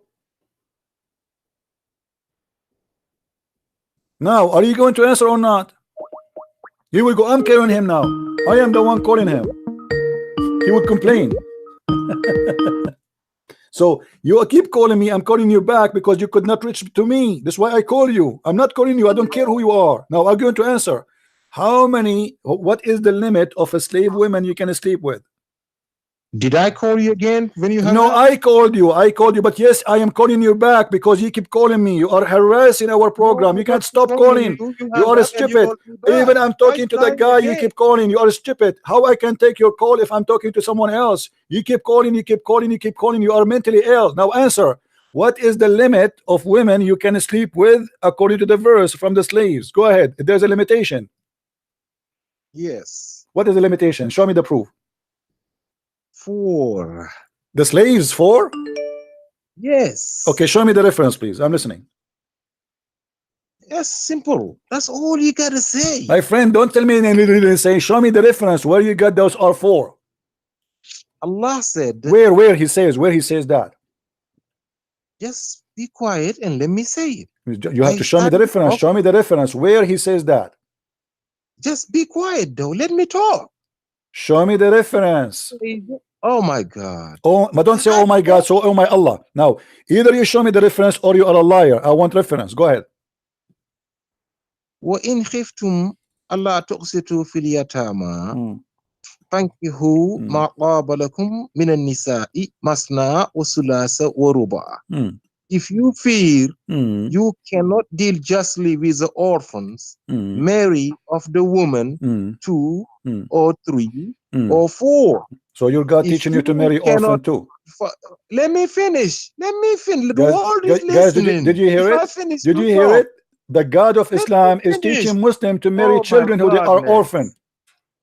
Oh my God. Don't say, oh Why my did God. you Also, just so be say, patient? oh my Give me crazy God. 30 How your God, he seconds says and to finish. you, go and do. You said marry, right? Marry orphan. How you marry orphan?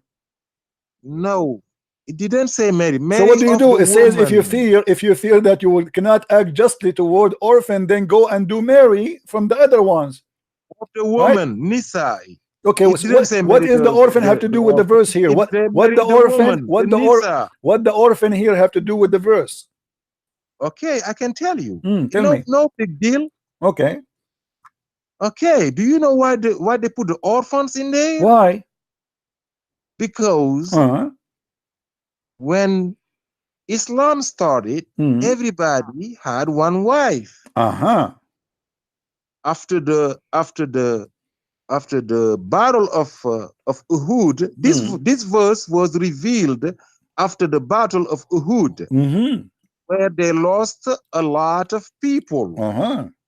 So it was a lot of women, widowed women that was left. So that surah then was revealed. The whole surah An-Nisa was revealed for the women. But it says orphan. The women are orphan? Okay, just let me. You ask me a question. Can you give me 5 Yeah, I'm minutes? giving you, Abdul. But you are saying something stupid, have nothing to do with my question. What the women who they are widow have to do with the orphan? We are talking about orphan. We know what orphan mean. Orphan are people who have no parents. Yes, okay, that's what I'm telling so you. they are If you let me children. elaborate, They are children. How you can be? What is the connection between having sex with 4 women and the slaves and the orphan? If you listen, you will understand. The whole world Here we will go. understand. Go ahead. Can you show me reference what we say too? Yes, I'm Okay. telling you. This verse was revealed after Uhud. So it was a lot of widows left with some orphans. If you read the second verse, Allah, you will understand. On the second verse, Allah said on that second verse, Allah is prohibiting because they was keeping the goods for the orphans. Oh boy. Because their parents, their fathers had died, and people, Allah said, you shall hand over to the orphans their right property. Abdul, where it says where it says hand up to the orphan, the verse after it, show me the word orphan there. Pool, verse surah number 4, verse number 2. Okay, verse number what? 2. But this has nothing to do with this one. Okay, we know now that the orphan. I am saying that what was the verse before that. Just okay, verse number 2. So if you are afraid not to be just with the orphan, then F2 and the 3 and 4. That's mean you F orphan, right? If you let me explain to you, if you just I thought you are already. 2 minutes. I thought you are already. I will explain why the orphans are in the condition of polygamy is the orphans. Okay, so orphan, they are wives for Muslims. No, they are the condition. Allah is what telling conditions? You can only marry as a second, third, and fourth wife widowed woman that got orphans. Women who got orphan. Women who got but doesn't say that. Show me what it says that. It says where? Let me now let's do this. It's simple. The example of the Muslims is Prophet Muhammad, right?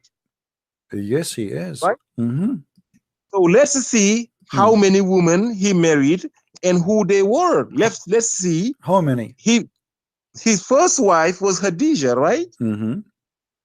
So till Khadija died, she only got Khadija, nobody else, right? Yeah, because she was Nasara. She will kill him if she's rich. Because no, just let me finish, brother. Okay, I'm not your brother. Go ahead. That verse, okay, let me finish, Christian Prince. That verse was not revealed, that surah or that verse was not revealed yet. When Khadija died after 25 years of marriage, the Prophet married Aisha. right? No.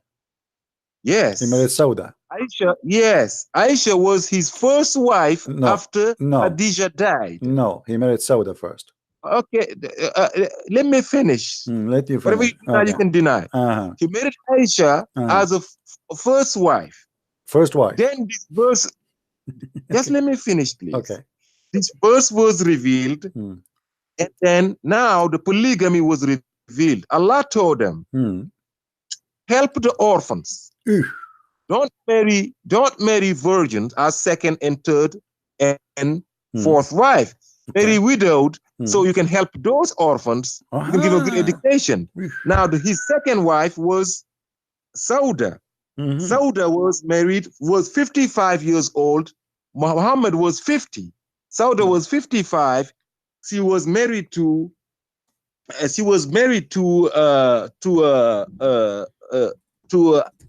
Sakran bin Amr, who died. And his third wife was Hafsa.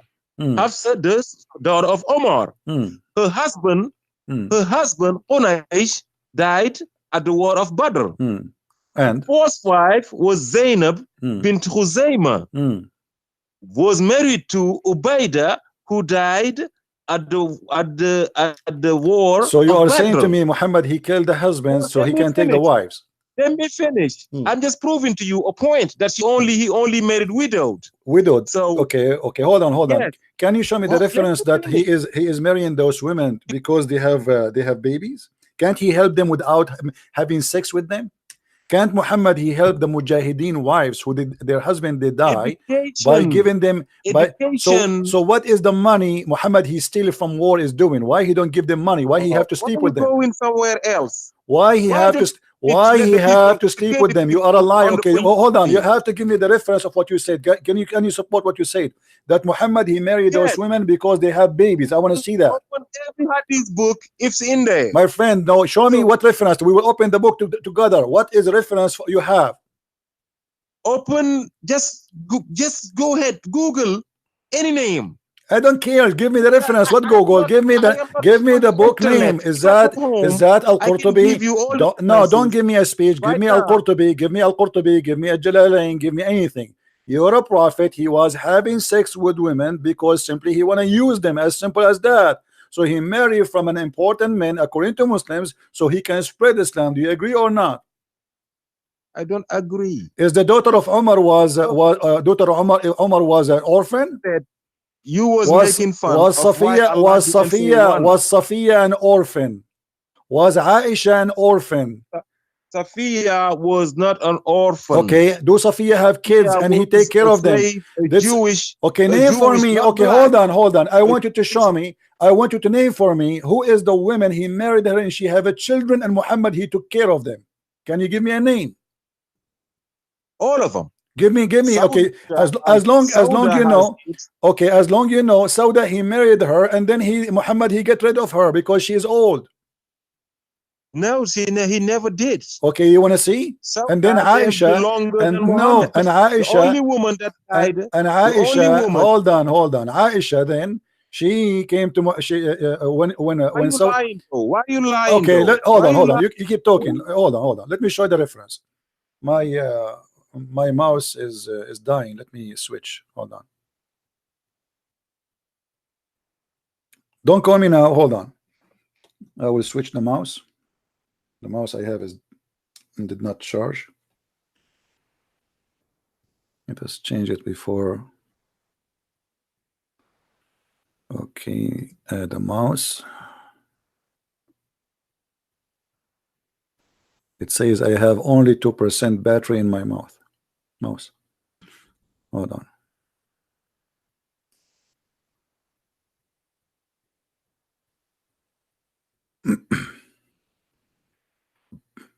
Sauda, the poor Sauda, because she became old and Muhammad don't care to have her no more because of her age. Hey, come on, this computer is stupid, cannot find the mouse.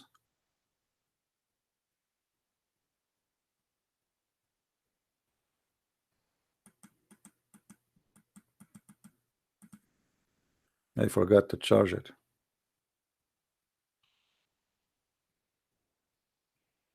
You see, it says I have only 2%. It's giving me a sign that my mouse is dead.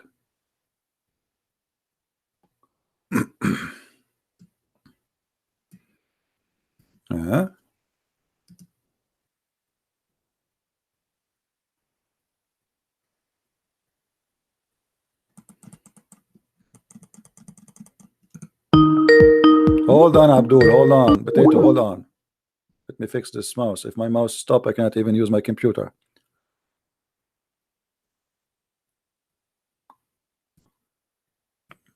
It's not recognizing my mouse.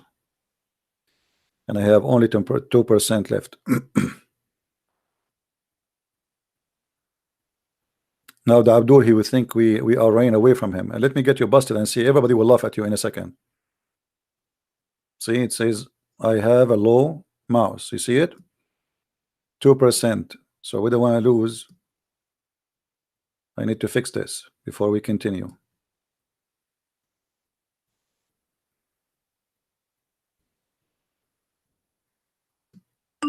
Set up a mouse.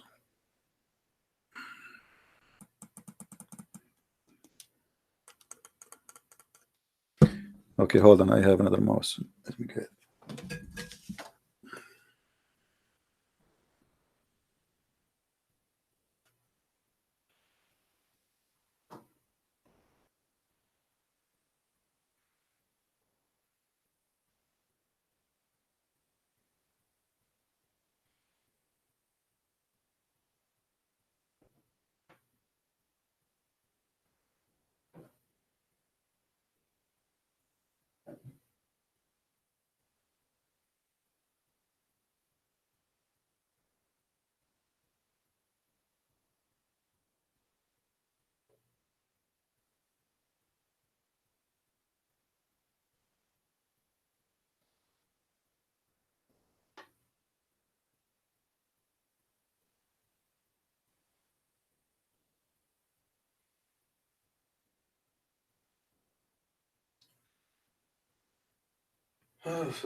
Oh boy, I cannot find the other mouse. It was here.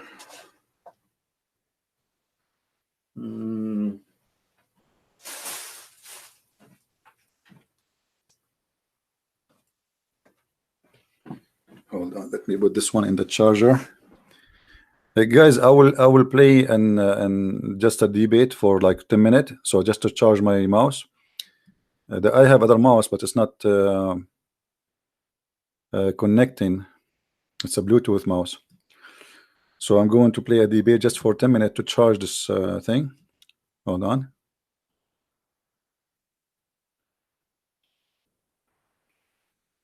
Let us play temporarily a video.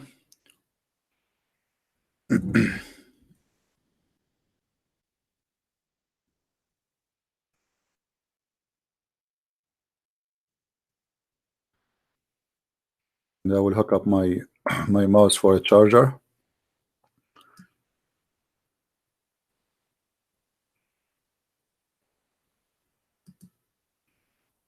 Need his penis too. So you are a man now, and a man, he want to do sex to you, and now you know, because you are a man, unless you are used to it, I mean, it's going to hurt badly. Do you think Allah will make it easier for you when Abdur he do? I would not be the one. Okay, I will play this just for give me just a few minutes, so we can charge the mouse. You said you said this Nothing guy is a fraud. Sin in heaven. Huh? Nothing is sin in heaven. Thank you very much. That's what I'm saying. In the heaven, you can have sex with the goat. It's fine for you, right? Nothing sin. There's no sin. You can have sex with your mother. Okay. Yes. Well, okay. So you are proud about having sex with your mother. You and your father, you will have sex with the same woman, which is your mother. Anything is fun. Everything comes from God in heaven. No problem. So in the heaven of Allah, you will have a threesome. You and your father and your mother in the bed. Okay. And you don't see that there's something wrong with that. What do you not understand about nothing is sin? Well, I'm just trying to understand, my friend. You see, I'm not smart like you. We think it's sin due to our social structure. If Zakir Naik, I'm not trying to insult, by the way. I'm not trying to insult. Don't take me wrong, please. You know, I don't know you. Okay, no, I'm not trying to insult. If Zakir Naik, he want to have sex with your sister, and you like your sister, so are you willing, you and Zakir Naik, to share your sister together? In this case, Zakir Naik in heaven, he would have a situation in which he could. He could. So you and your sister and you Zakir Naik in one bed. But it wouldn't be my sister. Why not? In heaven, think of it as anything can happen. Well, anything can happen. So your sister, it's possible that you and Zakir Naik having sex with your sister at the same time. That's amazing. I mean, what I can say. This is beautiful, my friend. I'm really in touch. I'm thinking now to convert to Islam. And can you tell me what is the wisdom behind this? Why? Why your sister and Zakir Naik and you in the bed and you don't see that there's something wrong with that? Why you think there's nothing wrong with that? Look, okay, due to our social structure and morals, yes, it's wrong. But when you get to heaven, anything can happen. Anything can happen. Yes. What if somebody want to have sex with the Prophet Muhammad, peace upon him? If it's in heaven, yes. So the Prophet, he will take off his panty, he will bend over, and we will see somebody doing him from his behind. In my heaven, yes. Okay, that's wonderful. And do you think you will be hurt if somebody do it to you because you're a man? I mean, I think that will be hurting you badly. Do you think Allah will ease your anus pain? No, listen. That person, whoever who wants to do it, he would be able to do it in his own time and space. With time and space, no problem. But he need his penis too. So you are a man now, and a man, he want to do sex to you, and now, you know, because you are a man, unless you are used to it, I mean, it's going to hurt badly. Do you think Allah will make it easier for you when Abdur he do? I would not be the one that he does it to. I'll be. Why? You like to do it to men? You don't like men to do it to you? No. It'd be a different me in a different time and space. Oh, so your anus will be bigger in the heaven. Okay, I got that. No. So what do you mean I am different me? You are saying different me. I don't know. A me in a different time and space. I understand different time and space. I get that. You know. Okay, explain to us different time and space. What does that mean? Let us see what I try to say. For example, you can have a dream about someone, but that someone it's not the person in real life, real time. Oh, okay. So you can dream about someone, not necessarily he's from real time, but he will become real for you, right? Yes. Okay. So what if you dream about something real? You can dream about someone real, right? Yeah. Yes. Okay. So if you have a dream that you have sex with Muhammad Ali Clay. Yes. My answer is yes. I just explained to you. Look like you are waiting for it, because you said yes, wow, man. Look like you are dying for that. Because you go in a loop. Because you repeated the same thing. I said yes already. Okay. So my friend, after you spend all your day having sex with men and women and your mother and your sister, as you said, don't you think this is really weird? I mean, what kind of heaven this heaven is? It is weird because due to our moral and human minds, yes. But once you go to heaven, you are free from that. So you are in the heaven of Islam. Let us make it clear for the audience, me and you. In the heaven of Islam, you will be free from your moral, correct? Yes. Which means you will have no morality. Sir, what? You said that in the earth we have moral, in heaven we don't have moral, correct? It's a social structure, yes. Yeah. So in the heaven of Allah we have no moral. We can do whatever we wish. So if my neighbor, he have a wife, I can jump over his window and I can do bing bong with the wife, right? Your desires will happen, yeah. Okay, that's wonderful. And what will make that of you? I mean, that will make you really happy? You think this will be a very happy time for you? Any of my desires will be able to happen, yes. If that someone is happy, then they'll be happier. My friend. I don't know. The one before you, we asked him about having sex with your daughter. He said there's no problem. Yeah. Is that the same for you? You don't have a problem having sex with your daughter? In heaven? Yeah. I don't care. It's heaven. I'm already dead. Okay. No, in heaven you are not dead. You are alive there. You have a real penis. No, I'm dead from this world. Okay. So in the heaven of Allah, you have no problem. Somebody actually is asking me, what if somebody 500 men they want to have sex with you? Okay, I found another. Sorry for that. I found another mouse, and I put that one in charge. Sorry for that. All right, we go back to our topic. Where's the Abdul? Let us call him.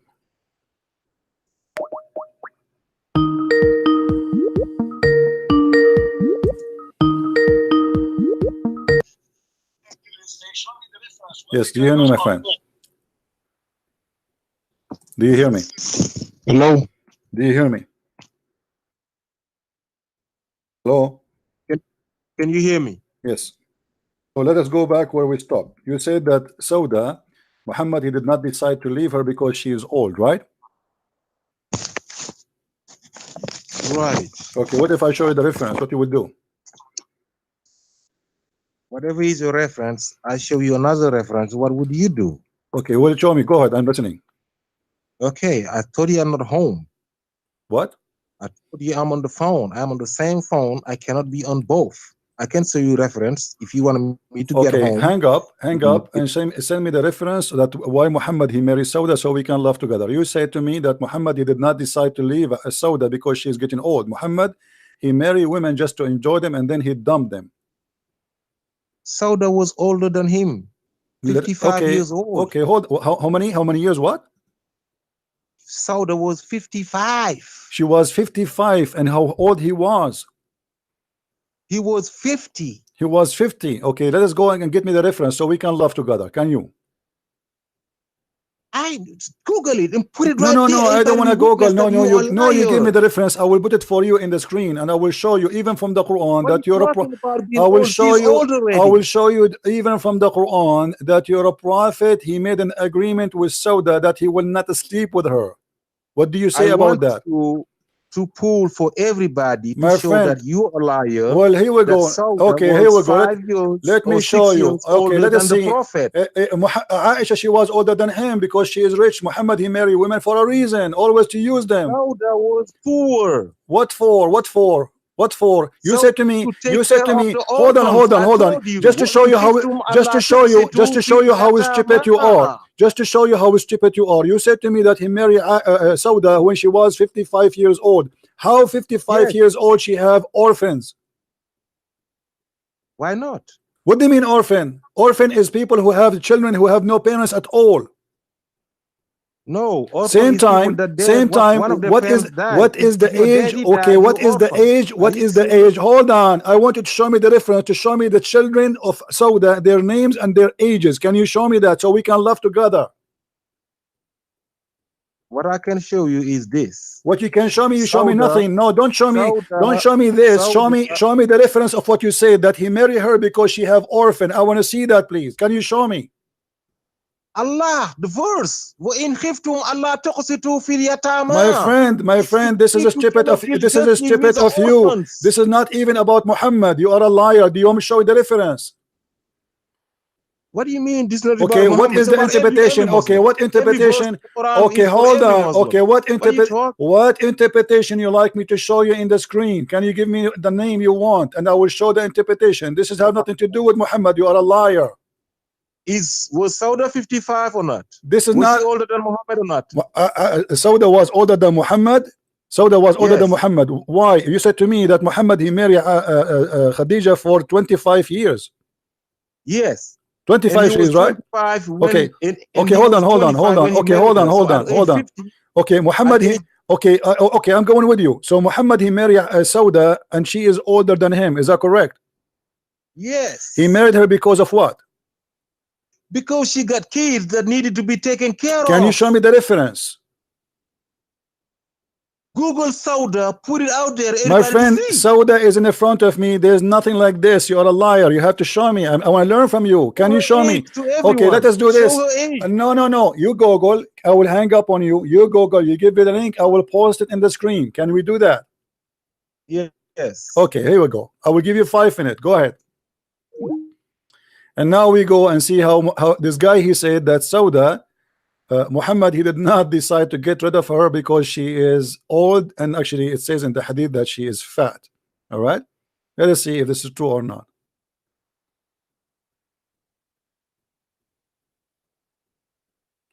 This is even in the Quran. We go in the Quran, and look how we know how they try to play game. Muhammad was doing a charity. Muhammad cannot do charity unless he have sex with the women. Okay, let us say the women, she need a support. Okay, give her support. What Muhammad? What if there's 1 billion Muslim women? They have no husband now. So we send their men to die, and then we marry the wives. And if this is a solution, why Muhammad, he can have 13, 14, 15, and the Muslim cannot do that? Here we go. We have a lot of women. If the purpose of this is to help the orphan, and this is what the claim, then you should have a limited number of orphans to help. And how the Muslim, they say to us, Muhammad was a poor man, yet he is marrying more and more women. Imagine you have 13 houses are opening. Let us see in the Quran, and let us get at this Abdul busted. And we are waiting for him to show us the reference about the kid of Sauda, and he married her because of her poor kids. All right. All right. In chapter 4, verse number 128, this is about your prophet.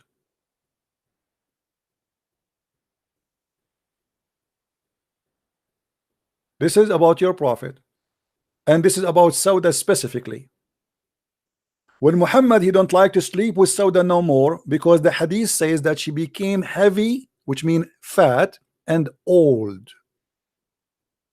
She heard the news that he is going to divorce her.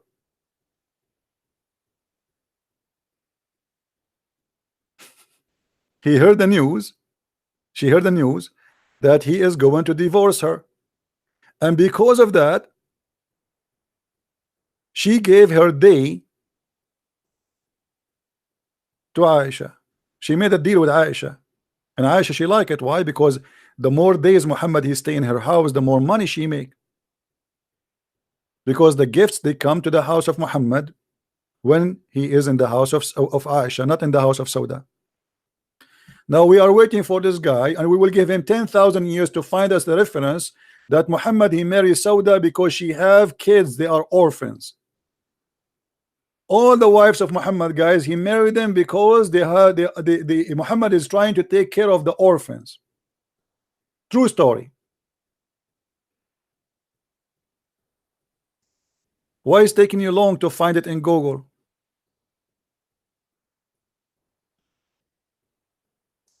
Are you there, Abdul?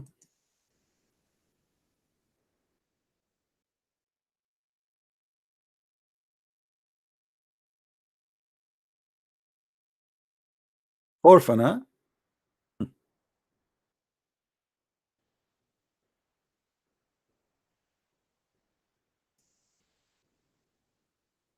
Just search in Google, you will find it, he said to me.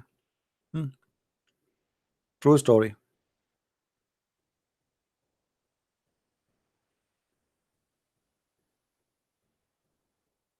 If there is any woman here, she have orphan, a Christian Prince, he will marry your children. He will marry you to do charity. Here we go. I want to be Prophet Muhammad. So he cannot help women unless they take off their panties.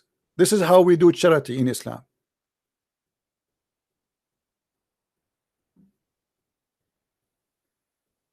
And he married her because he want to help. She have children. The fact that the one who offered Sauda to Muhammad is a woman, her name, very well known, and she is a hooker. She is the one who always lead Muhammad to sleep around with women. We will wait for him to call us so we can show him the names. And later, this woman, she offered herself to sleep with Muhammad himself. The same woman, she offered Sauda to sleep with Muhammad.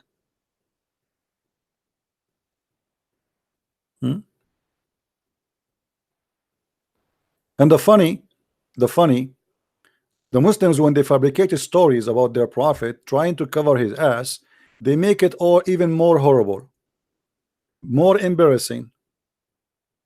And now we will wait for him for the coming 10,000 years to show us the story that Sauda, She have a children, and Muhammad is trying to take care of them. Poor Sauda. Muhammad is just doing help. Any woman she have orphan, called the Prophet. I mean, why you are not being just?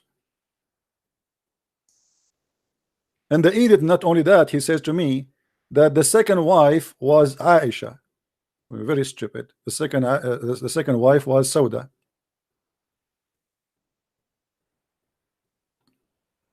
Let me call him back, because he will never call me. He will never find such a reference. He's a liar.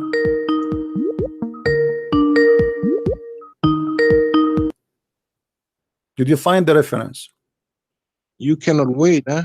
No, because you said to me, search on Google, you will find it. Okay, why is it taking you so long? Because I had a phone call. Ah, okay. Swear by the fig you have a phone call. What do you want to happen? I Well, just show me the reference. You did lie to us. You say Muhammad, he married Sauda because she have a children and he wanted to take care of her. Yes. Okay, show me the reference. Why is it taking long? It's easy. Can you put the age of Sauda on the screen? This is not the question now. You said to me he married her for the purpose of having orphan, to take care of her orphan. This is what you said. There is a if you pull that out, there is a can you show me the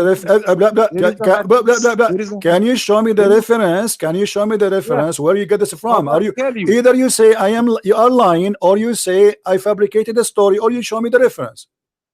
The hadith saying that Sauda came to the Prophet. She said, you even don't have to come to me. As long as you're taking care of the kids, thank you very much. She said that to him. There's a hadith. Okay, show me the hadith. Okay, go. I will hang up on you. Okay, I will give you. Okay. I will give you. Okay, how long will you need? How long you need? Maybe 5 minutes or 3 minutes. Okay, I don't go know. ahead. 5 minutes. No, I will give you 5 minutes. No problem. I'm waiting for you. Go ahead.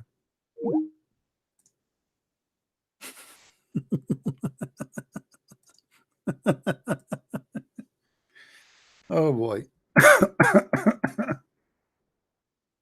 Now he will receive another call. Trust me, he will receive another call.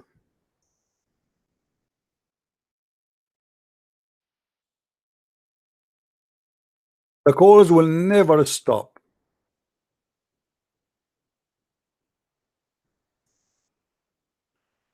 And remember, he said that he did marry her so he will take care of her children.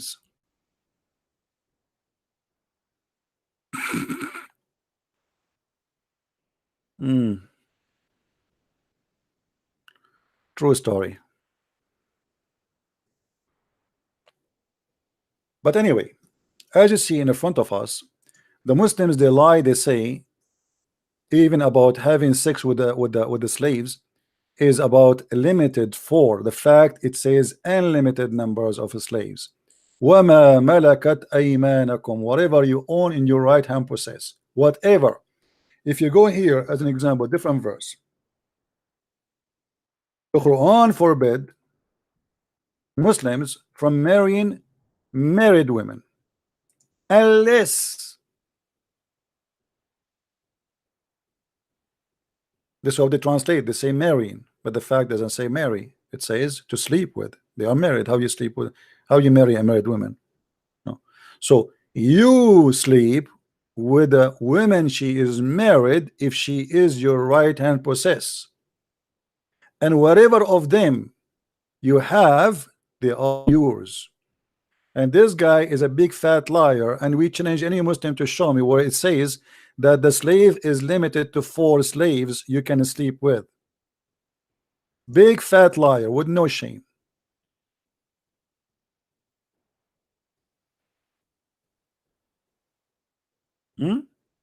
This is the same chapter, same verse about muta. It says, forbidden for you women already married, except whom your right hand possess, which means even if they are married, you can have sex with them. But this is not about marrying them. It's forbidden for you having sex with.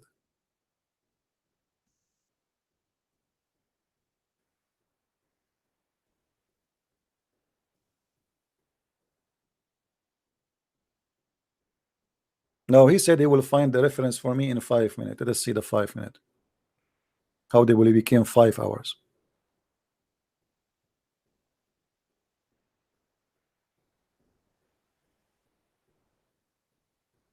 And I want any Muslim to show me what is the name of Sauda, the son, how old he was, so we can see who is the orphan. The orphan is you idiot.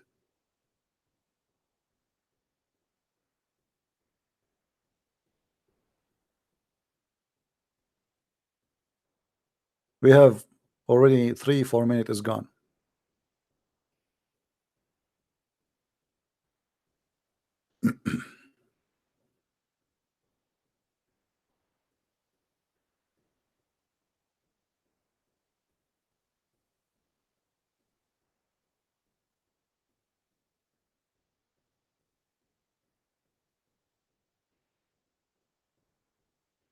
Did you find 3 minutes, 5 minutes, right?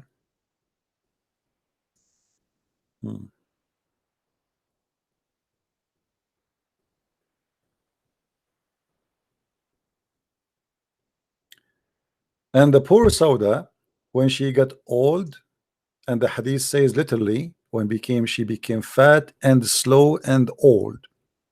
The Prophet, he stopped having sex with her, and she heard the news that he will divorce her. And because of that, she have an agreement with Aisha that she will give her day to Aisha. And this is what the chapter 4 verse 128 is about. It's about Muhammad. He don't want to have sex with Sauda no more. Imagine the Muslim, they say to us that Muhammad was a person who is fair with his wives. Is it fair because a woman, she is older now, you don't want to have sex with her? You know, why you want to have sex? You have Aisha, you have Safiya, you have those beautiful young ones, and now this woman, she got older. Why in the world? And he's an old man too. But why in the world an old man will sleep with an old woman? He can sleep with all those young ones, the ones he kidnapped them, the one who raped them, the one who took them from their families, or the youth, little tiny child Aisha. Waiting for you, my friend. Show me the hadith that Muhammad, he married Sauda to take care of her kids. What a liar. And I want you to show me the reference that a Muslim man, he can marry only 4 slaves.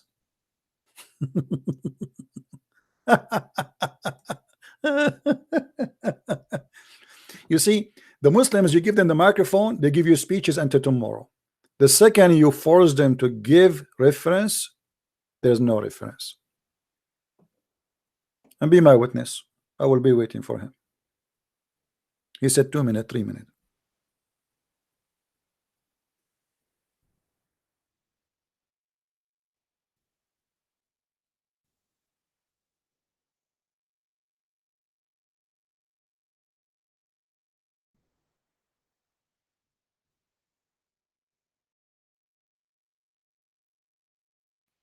Why taking so long?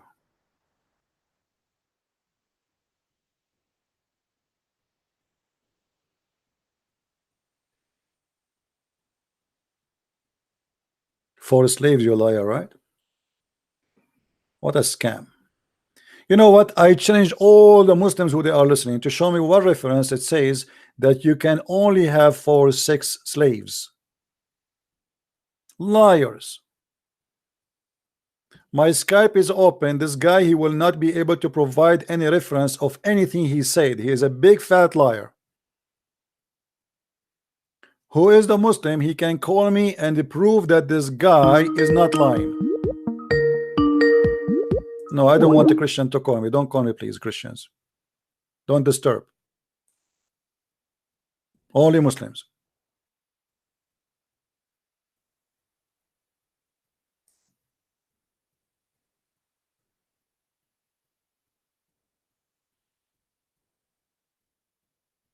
Any Muslim.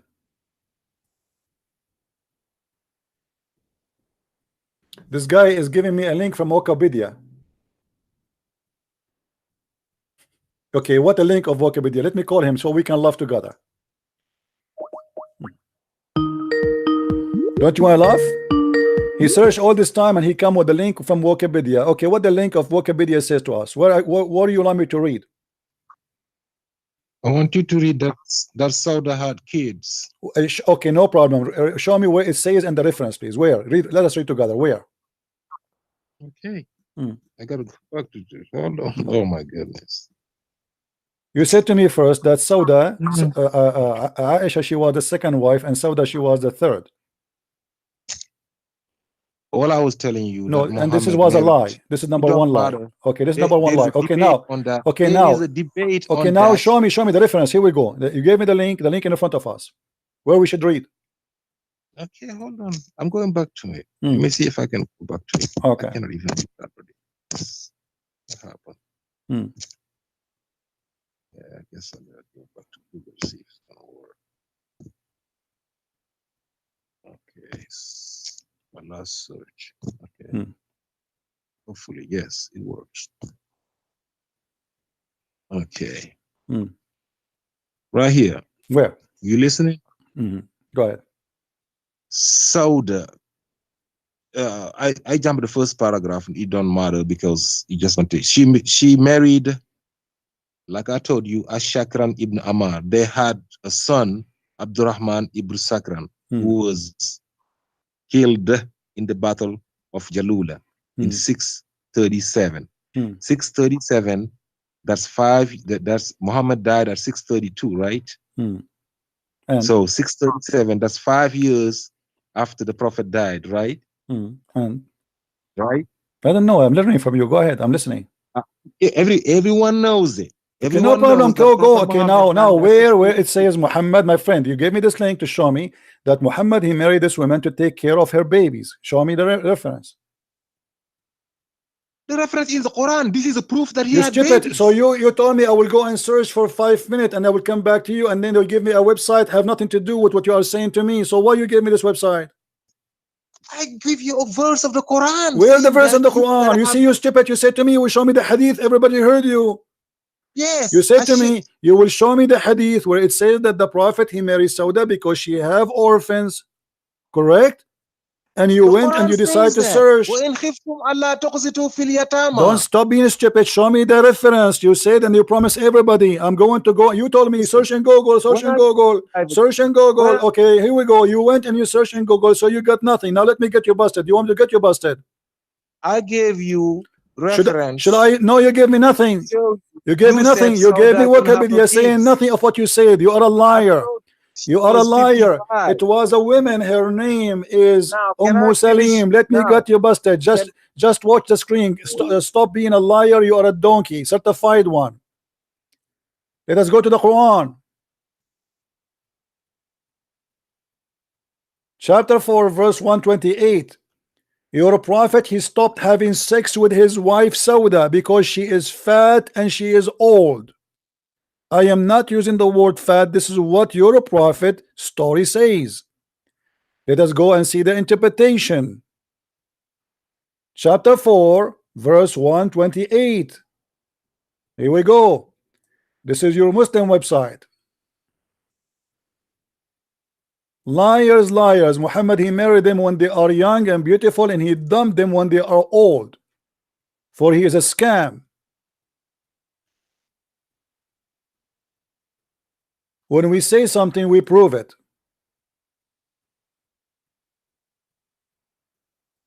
And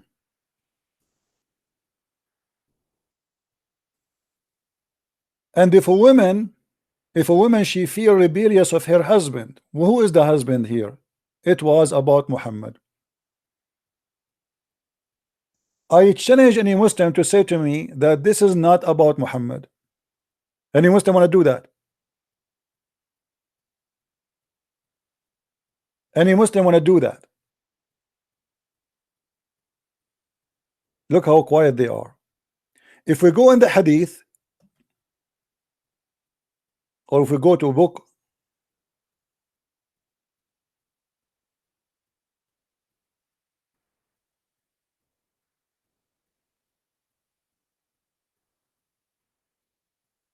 any books of Muslims from the one we knew, or the scholars, They agree that this story is about Muhammad reaching agreement by the order of Aisha. Aisha is in control. She made Muhammad agree that not to divorce Aisha, to divorce Sauda. So,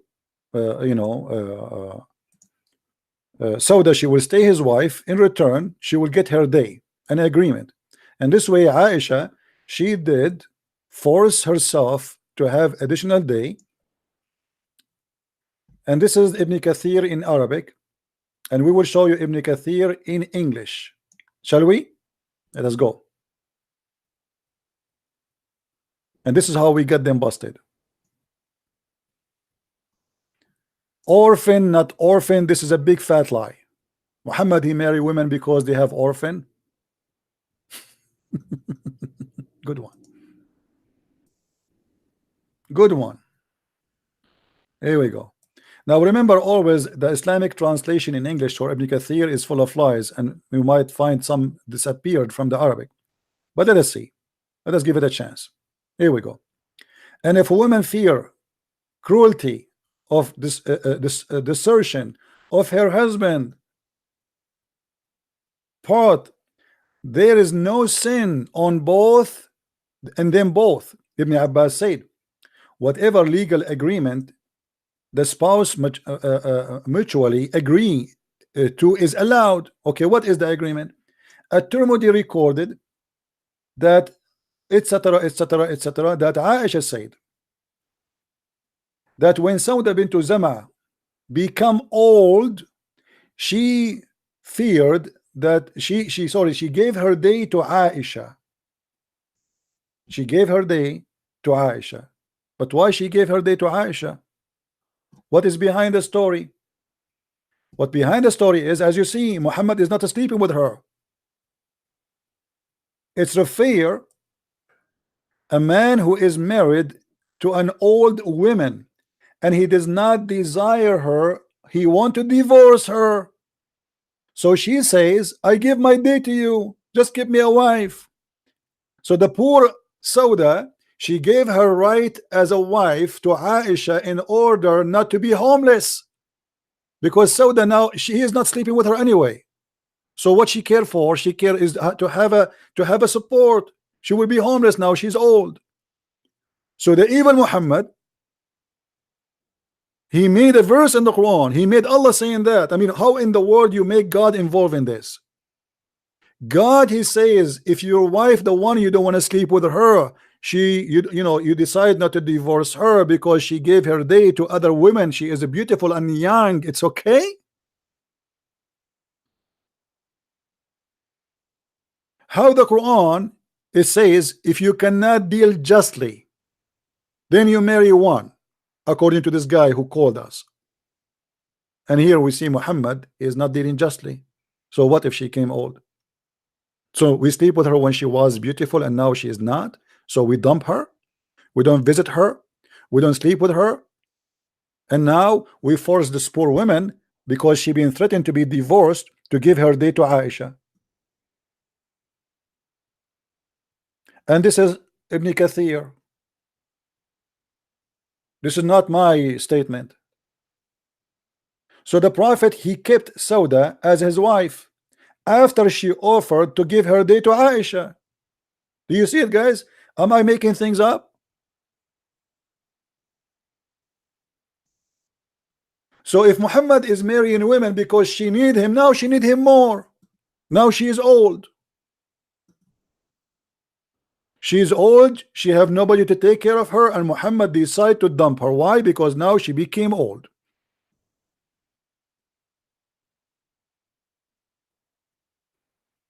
And yet the liars, they fabricated stories and they say the Prophet, he marry women because he want to defend the orphans.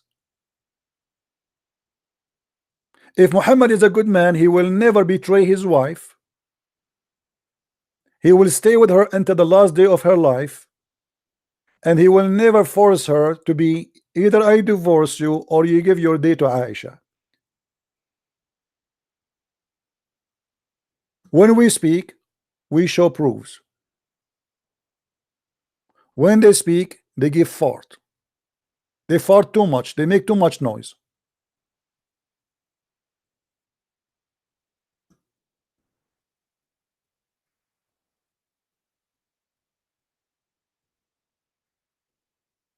And look, he himself, he sent me this text just to show you how stupid those Abduls. They don't even read what they send me. This is his text. He's copying it from maybe Wikipedia. Sauda bint Zam'a, she suffered many hardship after she became a Muslim. Prior to that, Sauda was married to a paternal cousin of her named etc. ibn Umar, and he had 5 or 6 sons from her in a previous marriage. Okay, there are disagreement in the Muslim tradition whether Muhammad first married Sauda or Aisha. On the account, he married Sauda etc. when Sauda was 55 years old, and then in 10th years of prophethood, after the death of Khadija, at about the same period, Aisha was what? To get some time after Muhammad. What some time? Don't post. We are reading. We are laughing. Hold on. What you are posting for us is a great. And I like it when, by the way, they say some source, but they don't show us the source. Some source claim that Muhammad wished to divorce Sauda. Still, other tradition mentioned that Muhammad did not intend to divorce her, but only Sauda feared that he would divorce her. You see, some source. Here we go. We show you Ibn Kathir. Okay. Yes, Abdul. How are you doing? So, did you show me the reference or not yet? I showed you reference. No, I sent you. your reference doesn't say anything about Muhammad taking care of the orphan of Sauda. Does it say that? It told you how old she was, 55. It doesn't matter. So what if she is 55? 55, my friend, 55. She have her kids will be, those people they marry in a very young age, so her kids will be taller than her. At the age of 55, your son is 25. Oh my God. What are you talking about? Yes, at that what time she get married? Those are Arab people, they marry early. So let us say she married when she was 16, 17. Now she is 55. How old her children will be? Are you guessing? No, I'm not guessing. I'm asking you. Are you stupid or what? Her children already, they are men. They are grown men. So all the children be born at the same time? No, they are not going to be born in the same time. At least there's men in the family who they can take care of their brothers. They are not orphan. Oh. And you are the one who told me, that her son, he died after Muhammad. He was murdered, right? Yes. Okay. So he's a man. Son. One of them, he died in the war. So they are warrior and they are fighters and they are men. They are not the children's. So how long since they? Stop. Okay, now where we can go and you find me that Muhammad he married her because she had babies. So you did lie. You fabricate a story. Now in the front of us we have a Quran chapter 4 verse 128. It says that Muhammad he decided to divorce Sauda because she became old and slow. What do you say about that? Oh, you are creating things. It's in the front of us. I want the whole world. It's in the front. It's in the front of us. It is in the front of us. I'm not creating. This is Ibn Kathir. You are creating because there is not one name of the woman beside Mary in the Quran. So you're lying. Beside what? There's one name of a woman inside the whole Quran. That's Mary. So Abdul, don't be stupid. We're talking about Mary now. I'm talking about here. This is Quran speaking in chapter 4. Stupid. You're stupid. I'm not saying the word Sauda is in the Quran. You are a certified donkey. This is a story about Sauda. I'm saying this is a story about Sauda. You are a donkey. Now read. Is Ibn Kathir is a Muslim or he's a Christian?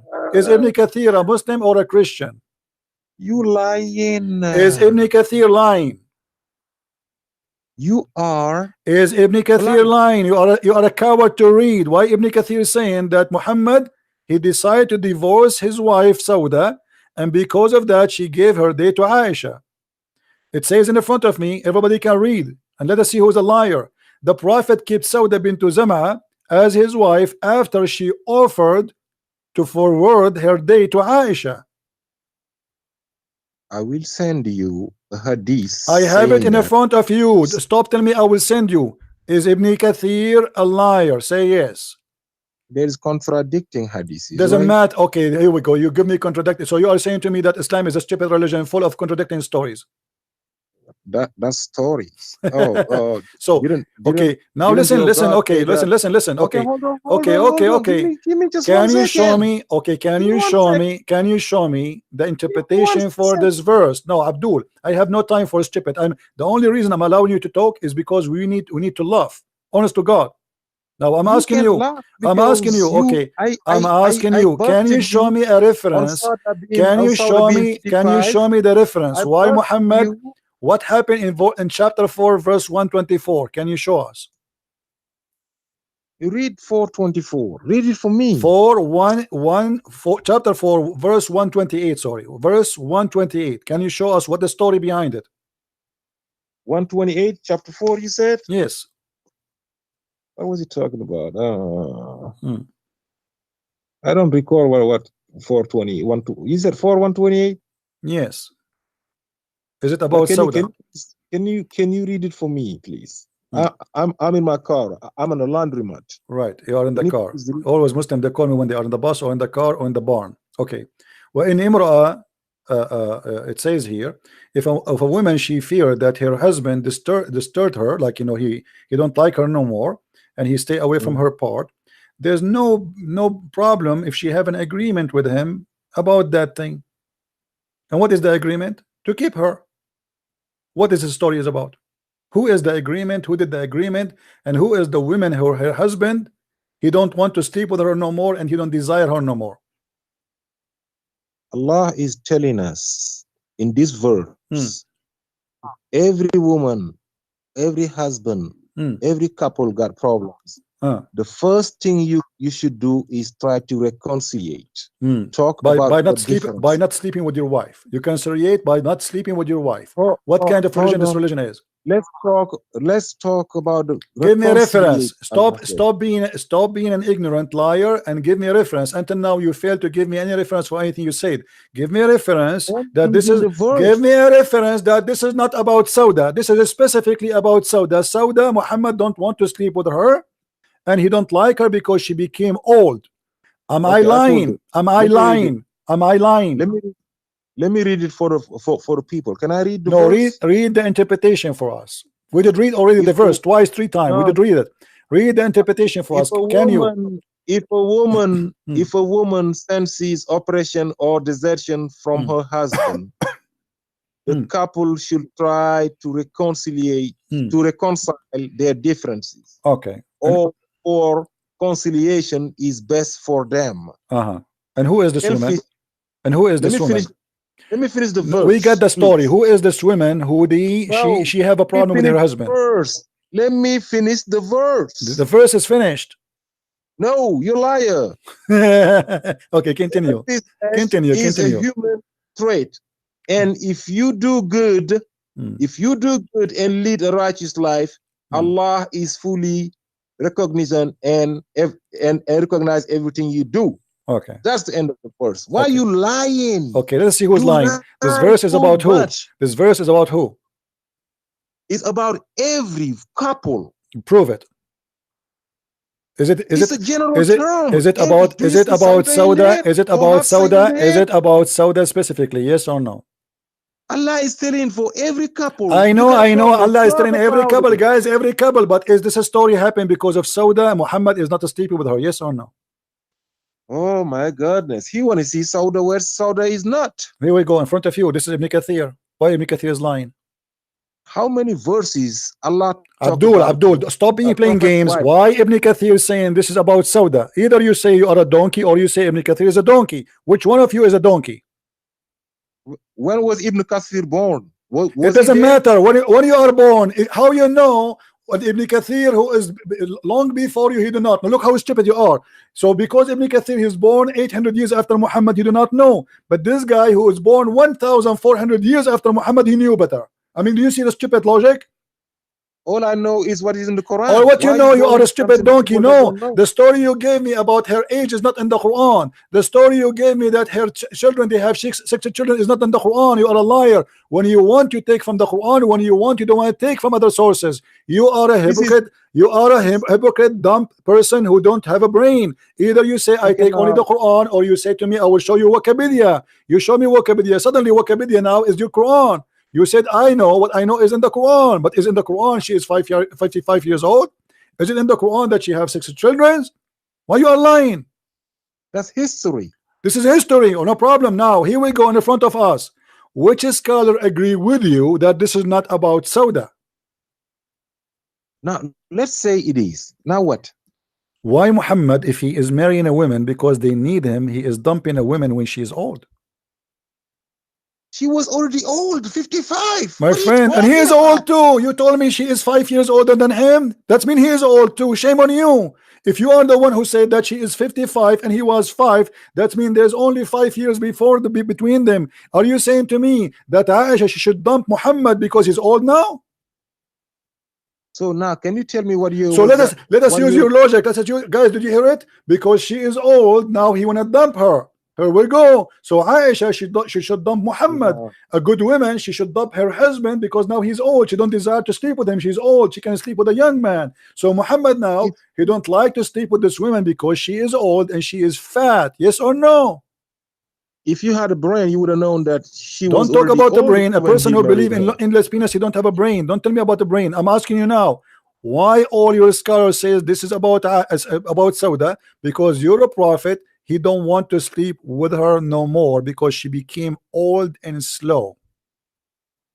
How anyone who married somebody who at the age of 55 gonna say that 2 years later? Okay, I that will she go was with your old? logic. I will go with your logic.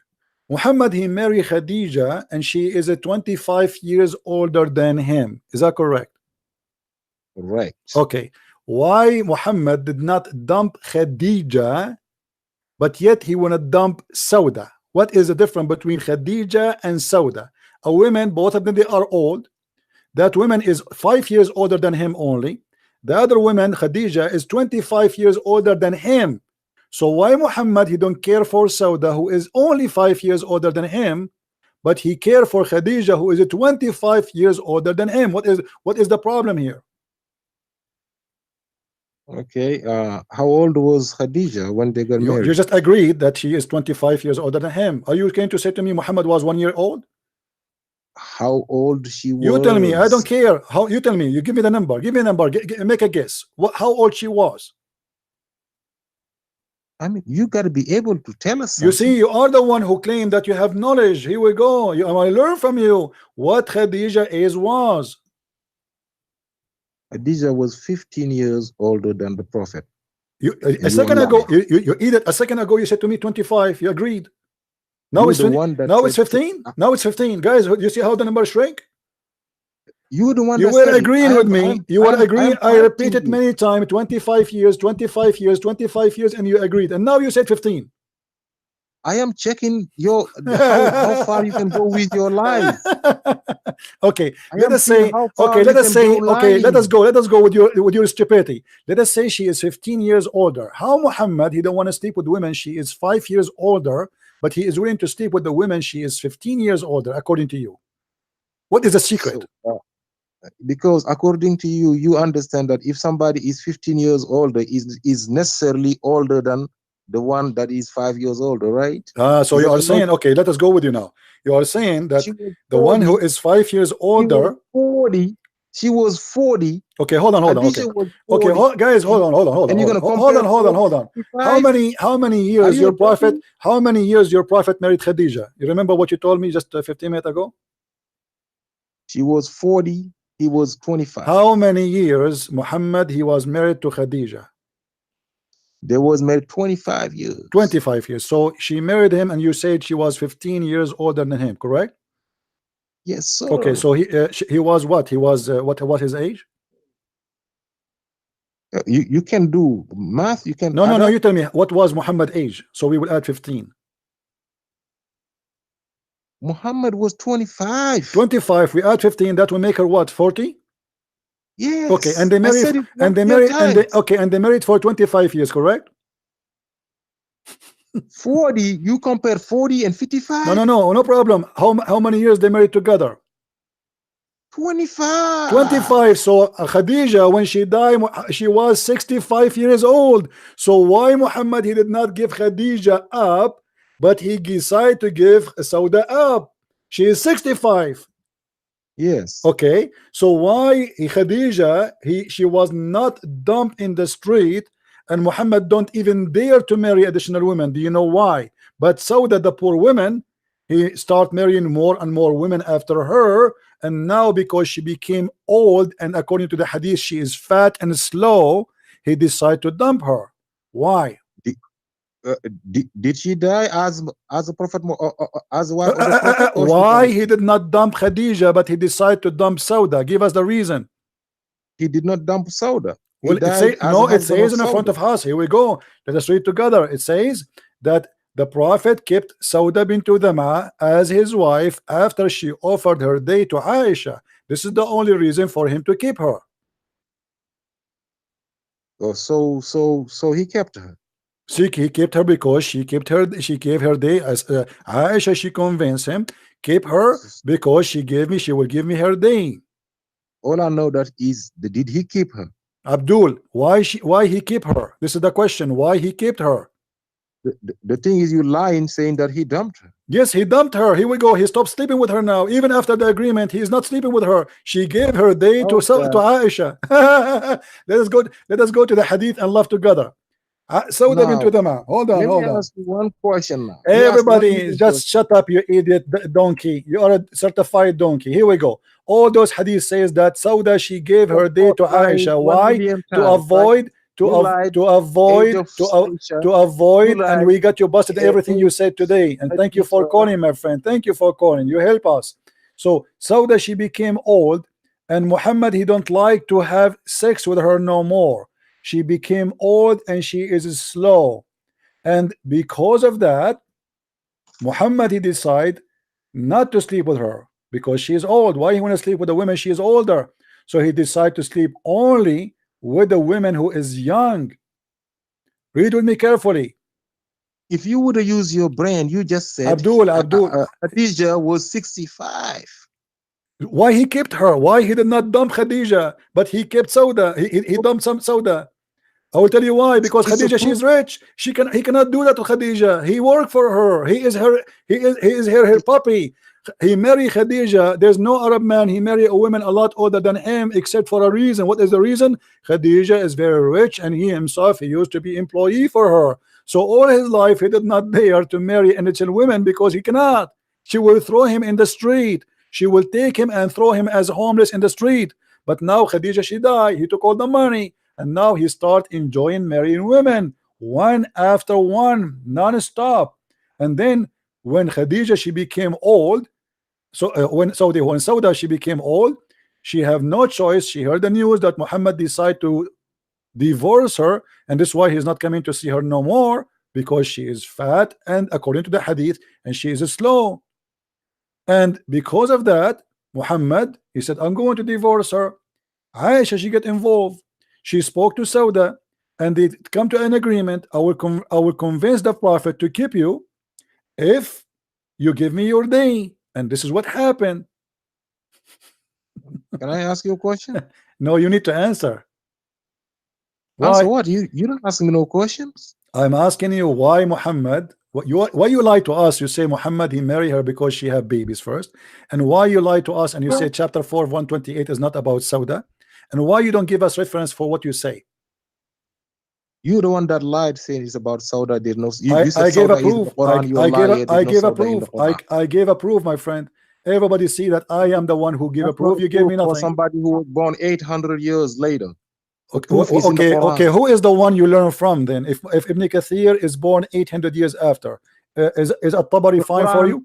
The Quran mentions some names. Okay, what is the Sheikh? Okay, hold on. So anyone who is born after Muhammad is not accepted for you. That means the Quran is not accepted for you, because the Quran is reported anyone from people who you never heard of them.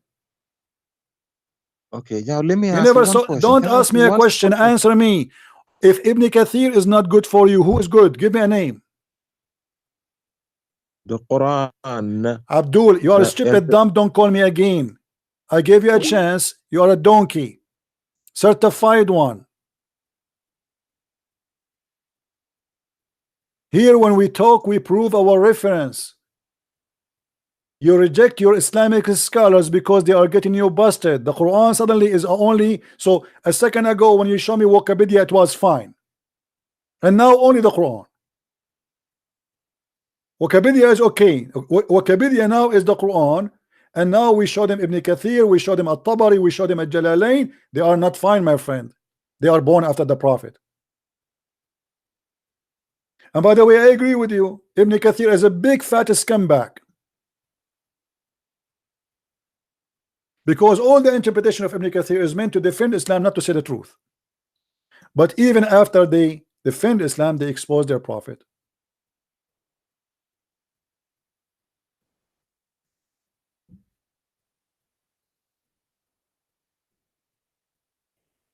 Which one you Muslims accept to be your scholar to teach us what the story is behind this? We will throw Ibn Kathir in the garbage. Which one? Let me get the other mouse. This one is not really good. It's very limited. It doesn't function good with the. I put it in the charger, the other mouse, so now should be fine.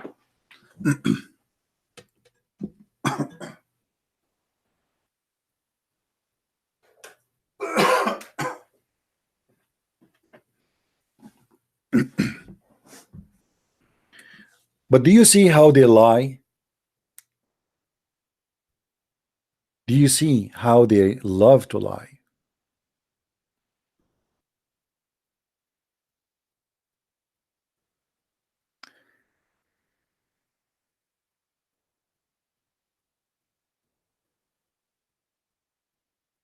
Liars, liars will end in fire.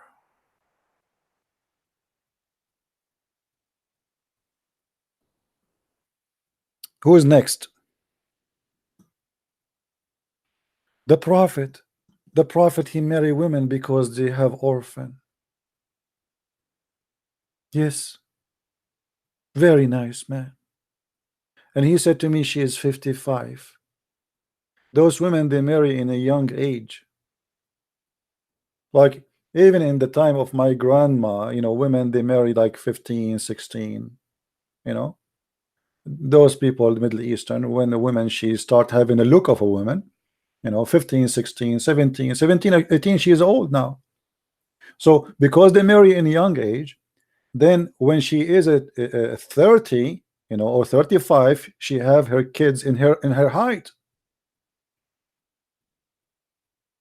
If you marry when you are 20, 15 years after, your son is taller than you. They are not orphan. So if this woman, she is 15 and she was married, and all of them, they marry in a young age.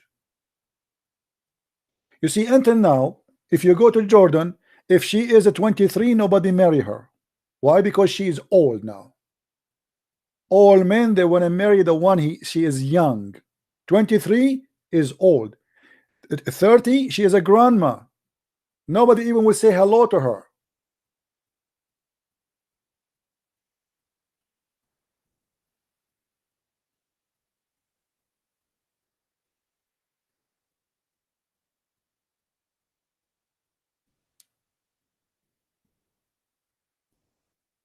Abdul tried to defend his religion. And you know, like we show it to them in Arabic, we show it to them in English. They don't know Arabic anyway. But even when we show it to them in English, they go in denial more and more, and they start saying, I don't agree with that. And who are you? Why you don't agree? Because this guy, he is born 800 years after Muhammad. Well, you are born 1400 years after Muhammad.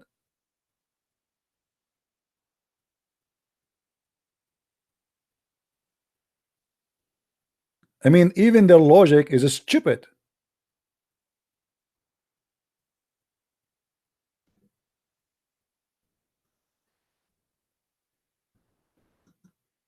It's the same, by the way. This is the same logic in the Quran.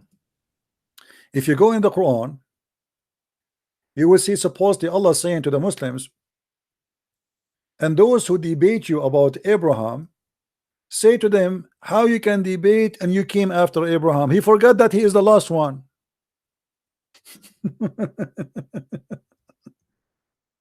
I mean, have you ever heard of a stupid God like this? How you say to them that the one who come to you after Abraham,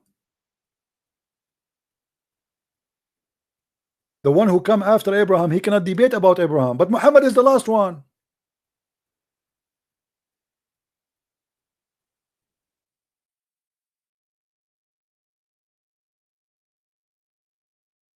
Read and laugh at the stupidity of Allah. So this guy, when he said he didn't accept Ibn Kathir because born after Muhammad, he is getting his wisdom from his silly God. Chapter 3, verse number 65.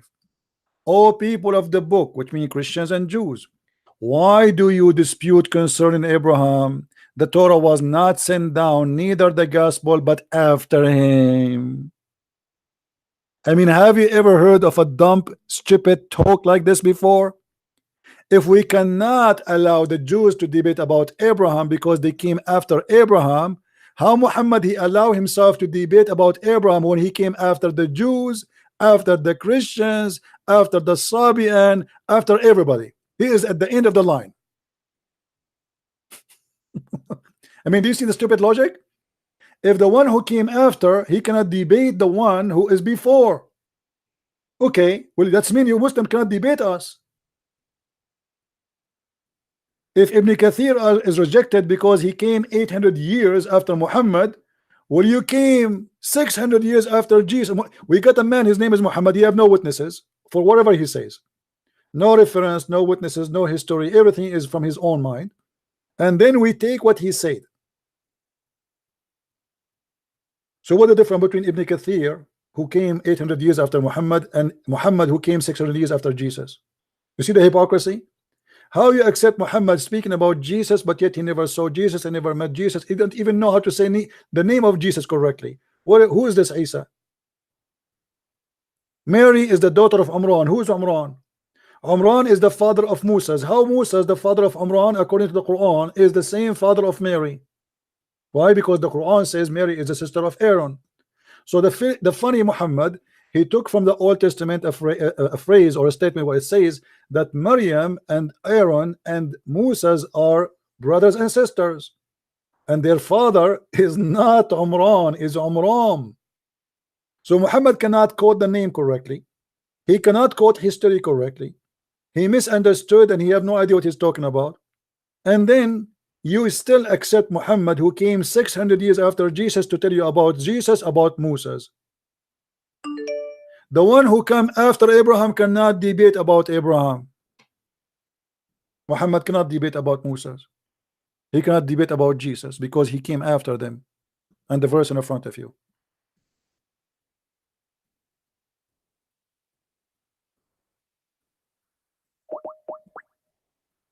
I think he is calling a game, maybe.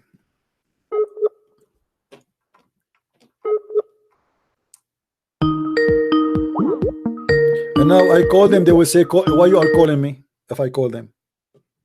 Hello? Was Jesus Barabbas butt naked on the cross?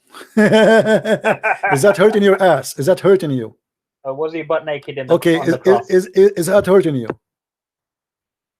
Not hurting me enough. Okay, let me answer you guys. Is Jesus was naked but in the, let me show you what your prophet said, that you are a donkey. I will answer you from your prophet. Here we go. He's making fun, saying that Jesus was naked in the cross. Did you hear it? Okay.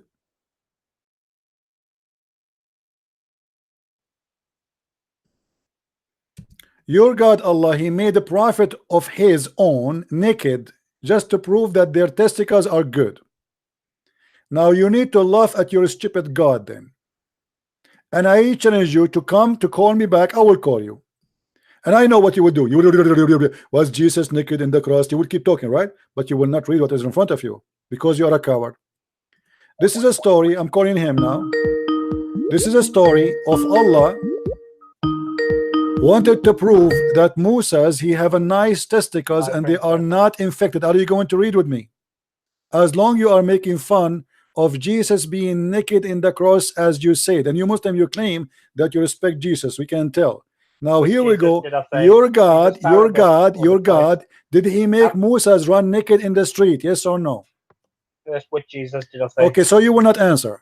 Jesus Barabbas. So you will not or Jesus answer. Christ? So you will not You know answer. there was two Okay, Jesus. here we go. You change the topic. You coward monkey.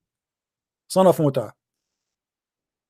Now we want to talk about Barnabas. Which one is one? The Bible there says it clearly. Which one you want me to free for you? The one who called himself the Messiah, or the one the Barnabas? You are a stupid donkey. The same chapter in front of you. The one who is called the Messiah, or the one who is called Barnabas? Donkey as your prophet. Now let us see what happened to Moses.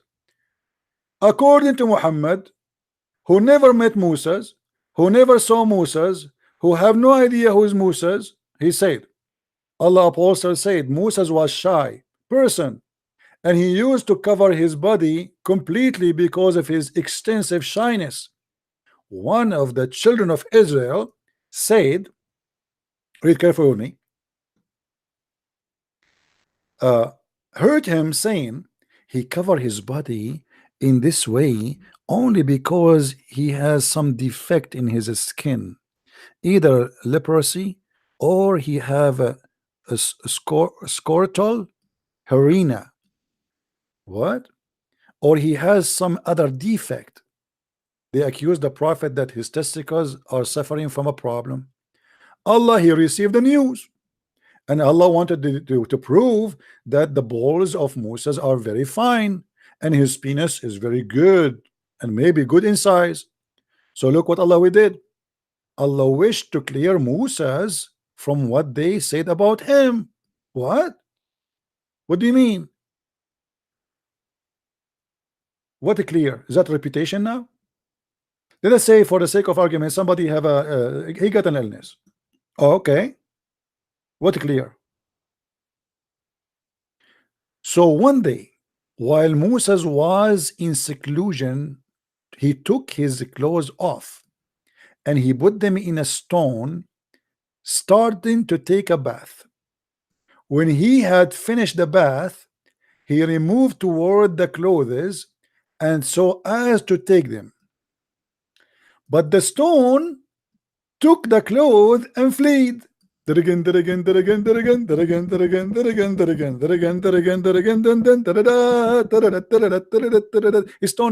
And then Moses, he picked up his stick and run after the stone saying, "Oh stone, give me my garment."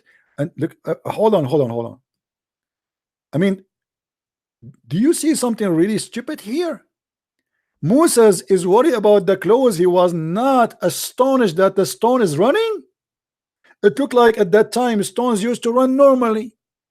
Like you walk in the time of Moses in the street, you see a stone walking by. Hey stone, how you doing? Assalamu alaikum. Hey stone, what is your family? They are following me. Moses, he was not like, what? He should say like, what? Stone is running? He didn't say that. He chased the stone and he was talking to the stone. Looked like at that time two stones they talk. And now he is totally naked. And this Muslim, here we go, we have to prove now that Muslims, they never respect Jesus. Because even if you claim that Muhammad, he taught you to respect Jesus, you should not insult him. Even you are talking about somebody believing something you don't agree with. You are trying to call me to say that Jesus showing his butt. This is what you said, everybody heard you. Secondly, they are not totally naked, you donkey. Even your prophet, he used to wear the same clothes when he is doing ablution. And not only that, your prophet used to show his penis and his testicles. And your prophet used to do poo-poo and Muslims are around him. And not only that, they bring him stones to clean his ass.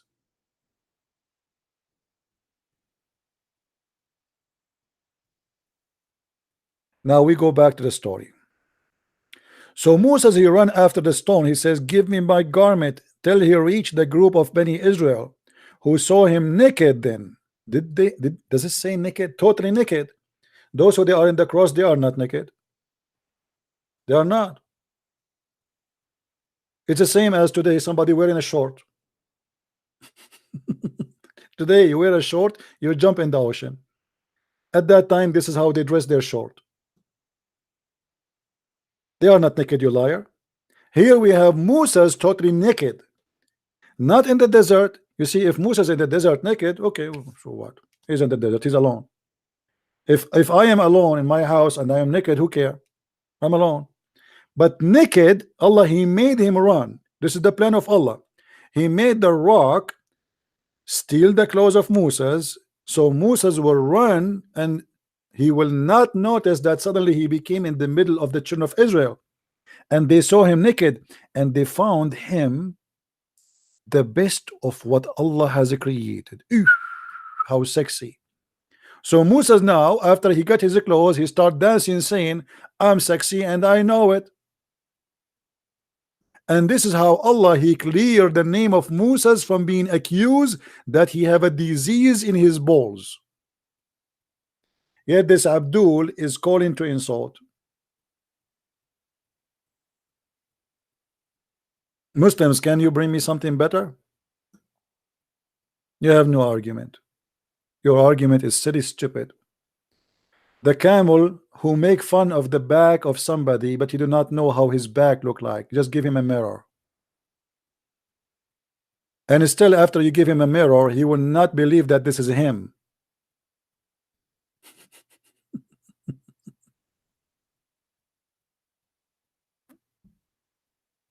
Right?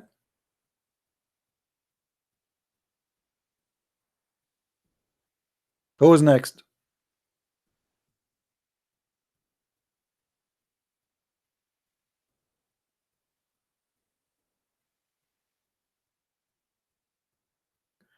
Majority of Indonesia is Islam. You do not know anything about Indonesia. So what does this have to do with me, my friend? So what? I do not need to know anything about Indonesia. I need to know about Islam.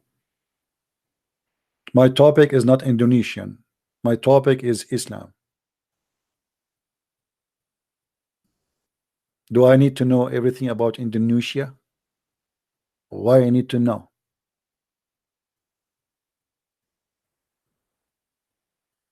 I have no problem with people who they are from Indonesia. I have a problem with Islam. It's a stupid. This is a stupid cult, as you see. And we are here to teach everybody from Indonesia, from Tunisia, from Kim Kardashian tribe. It doesn't matter, my friend. Who cares? I don't care if Indonesia used to be Hindu or used to be something else. What we care for, don't waste your time about what it was, what became. Care about how to fight this cult. Hit the head of the snake. You see, there's many people, they waste their time talking about Osama bin Laden, talking about ISIS. Why you want to do that? That will not bother the Muslims really. They will say to you, oh, those are wrong version of Islam. But the second you show them how Muhammad was ISIS, what they can say? Hit the head of the snake. Don't shoot at the tail.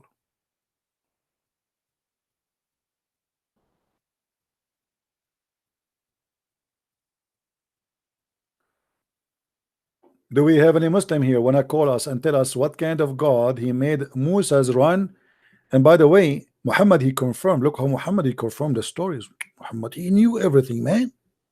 I mean, this guy, he knew everything. Look, and then after Moses, the stone stopped. Allah, he made the stone stop supposedly.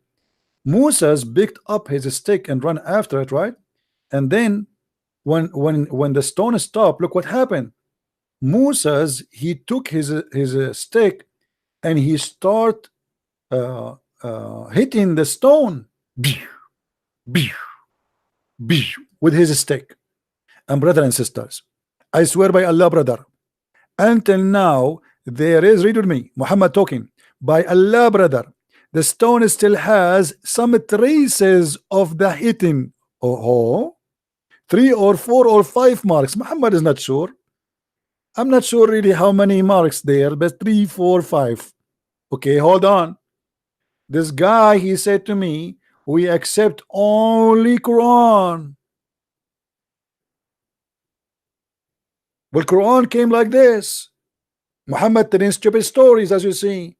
If there's any proof of the stories in the Quran, if there's any witnesses, nothing. When Muhammad, he says, I swear by Allah, how he can confirm that? Did he meet the stone? Did Allah show him the stone? Is that the black stone? And how in the world the stick of Moses can leave marks in the rock? Man, the stick of Moses is something.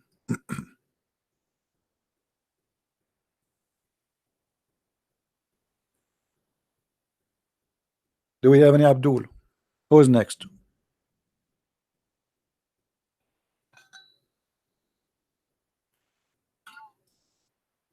We have a guy, his name is Luqman. You see, the Muslims, they are hero in the text. Call me, silence me, show me Wikipedia like the previous caller.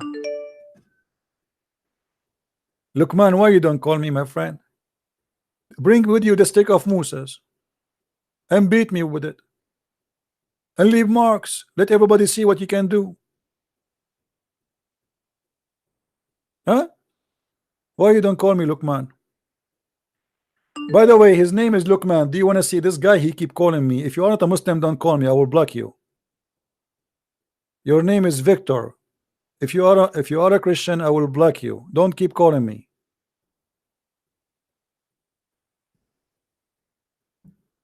Do you want to see something funny? This guy, his name is Luqman. Do you know who is Luqman in Islam? Let us laugh. Luqman, the wise man, he told his son, don't speak loud, for the most voice Allah he hate is the voice of a donkey. What the heck?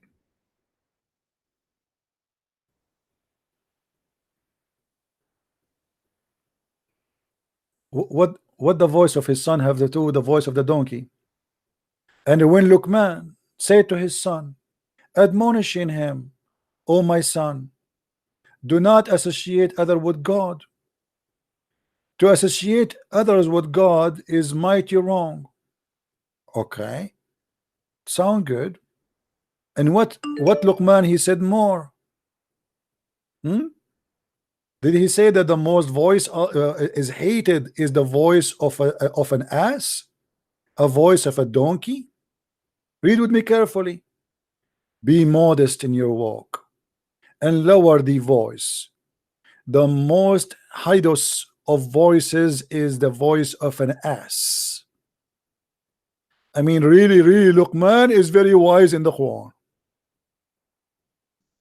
Who is the Muslim who his name is Luqman wanna give me a call and explain to me what is the compare and what is the reason to claim that the voice of the son of Luqman is the same as the voice of a donkey? And what is the problem with Allah with the voice of a donkey? أنكر الأصوات لصوت الحمير. The most ugly voice is the sound of a donkey. Are you sure? Why the most ugly voice is the voice of a donkey in Islam?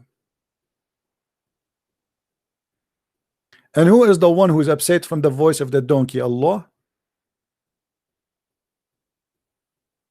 Are you there, Luqman? Your name is Luqman and this verse is made for you. Why you don't call me?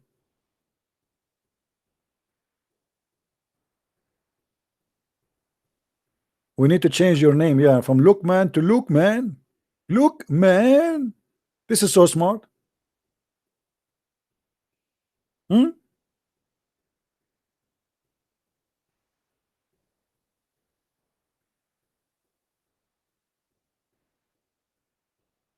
And do you see here that Luqman is teaching his son the opposite teaching of Jesus?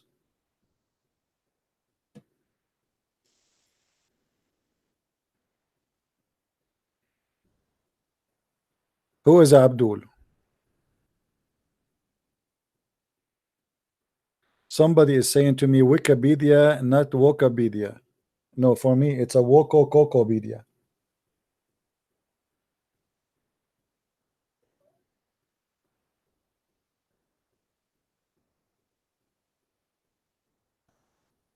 Any Abdul?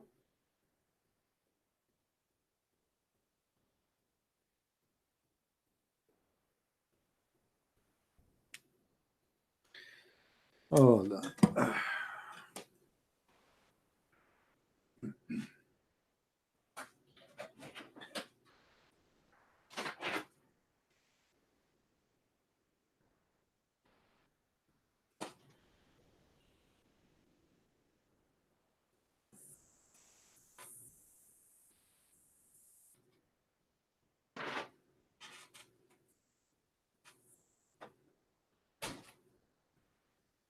oh.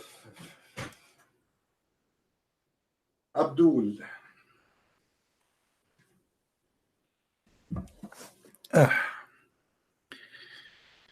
So who is next? Luqman, are you going to call me Luqman? And by the way, where is Luqman is coming from? Muhammad is trying to steal a story from the Old Testament, but he got it wrong. Huh?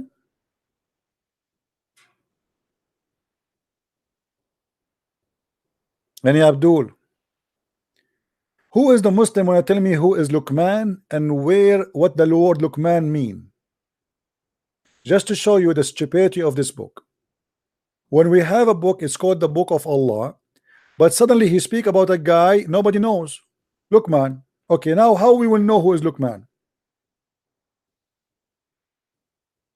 Any Muslim can tell us? Luqman said Alif Lam Mim, or Allah he said Alif Lam Mim. What does that mean? Alif Lam Mim. Alif mean A, Lam mean La, Mim mean Mim, letter M. What does that mean? Mercedes Benz, Alpha and Romeo.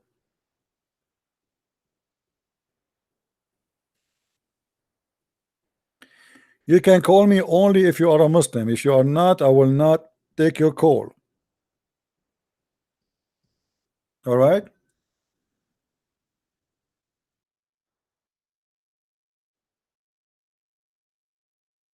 Don't call me unless you are a Muslim. We want everybody to see how silly this cult is from the mouth of the Muslims. Okay, this guy is a Muslim.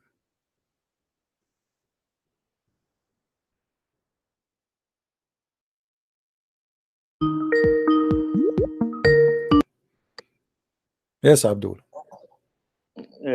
Hello, my name is Burak, not Abdul. Your name is Burak. What do you know what Burak mean? Yes, I know. What? But it's not about my name yet, right? What Burak mean?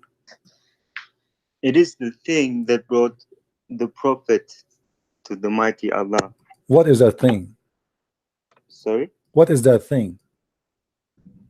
Oh, you can look it up. I think you are wise enough to know where No, you why can you don't find tell me it. this is your name? Okay, so you have a name, you do not know what it is. So that thing who took Muhammad to up to the sky. What is that thing? You said the thing. Is that a van? What does that mean? What Al Burak? It is not really described because I think we couldn't even imagine what it is. No, it describes. It says he is smaller than bigger than a donkey and smaller than a mule. Yeah, so you okay, know, so he's an animal. you can tell. Like, he's an animal, why are right? you asking me? Is it like? Okay, so he's an animal. He prove is myself first before I can speak to you, or what's the thing? Yeah, no problem. But we are having a conversation, my friend. We have time. It's okay. Come on. We are having coffee together. Take coffee. Relax. So he is a smaller than a mule and bigger than a donkey. Do you agree? Yes. Okay. Do you agree that Muhammad he went really to the heaven in the top of a mule? No. What do you mean? Like, can you repeat this? How you are the one who told me that Al Buraq is the one who took Muhammad to heaven, right?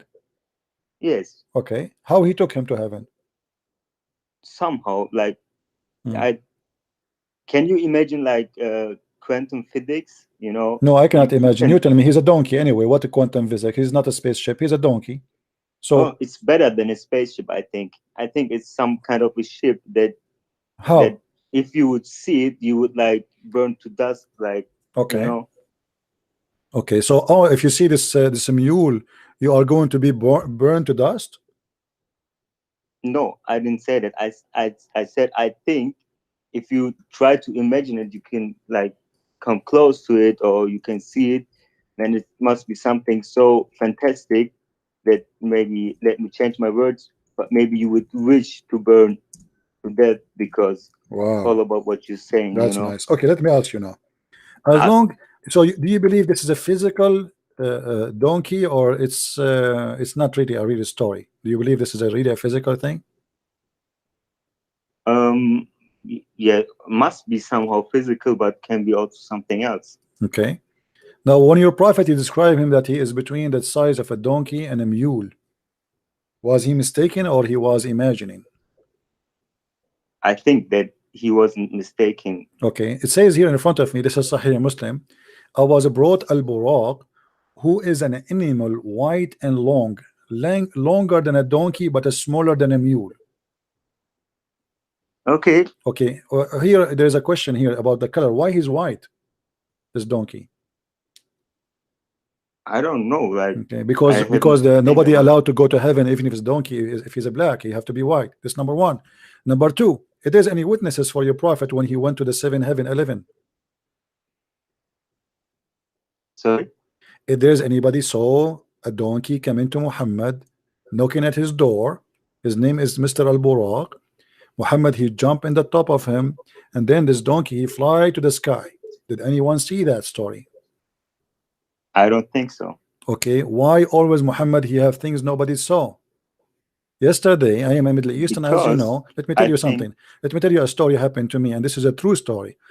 Once I was sleeping in the roof of my father in his house, and a big mule came to the roof, and he said, I woke up and I jumped in the top of him, and he took me to Mars, and he brought me back to Vietnam, and then from Vietnam we went to the next country, which is called Brazil, and from Brazil we went to the next country in the border, it's called France, and then in our way back we went to Jerusalem, and in Jerusalem we took some coffee, and then in Jerusalem I told him I am really bored, I want to change the taste of my mouth, so we decided to go to a border country, it's called America.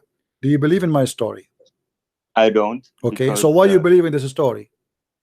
Because, okay, you know why I believe this story? I think the answer is obvious. But I want to ask you something else. You're a Christian, right? Yes. So if you make fun about this story, we could also, like an atheist could also make so much fun about the stories in the Bible, or the things you are believing in. No problem. But you see, all things happen in the Bible. There's witnesses, people, they are witnessing the story. So let us say, maybe now I did not witness it, but at that time there's people who see things. As an example, Jesus, he made the blind see. He did not see it, do it secretly. And right? How can you be sure that this is true? No problem. You can say, but here we are talking about still a story happening in front of witnesses. It's not a guy claiming some things and nobody saw. This is what I'm talking about. So you believe in witnesses 2,000 years ago, but you don't believe. Yeah, but you remember what happened here. You believe in a person, he have no witness. Even his wife, she did not see that.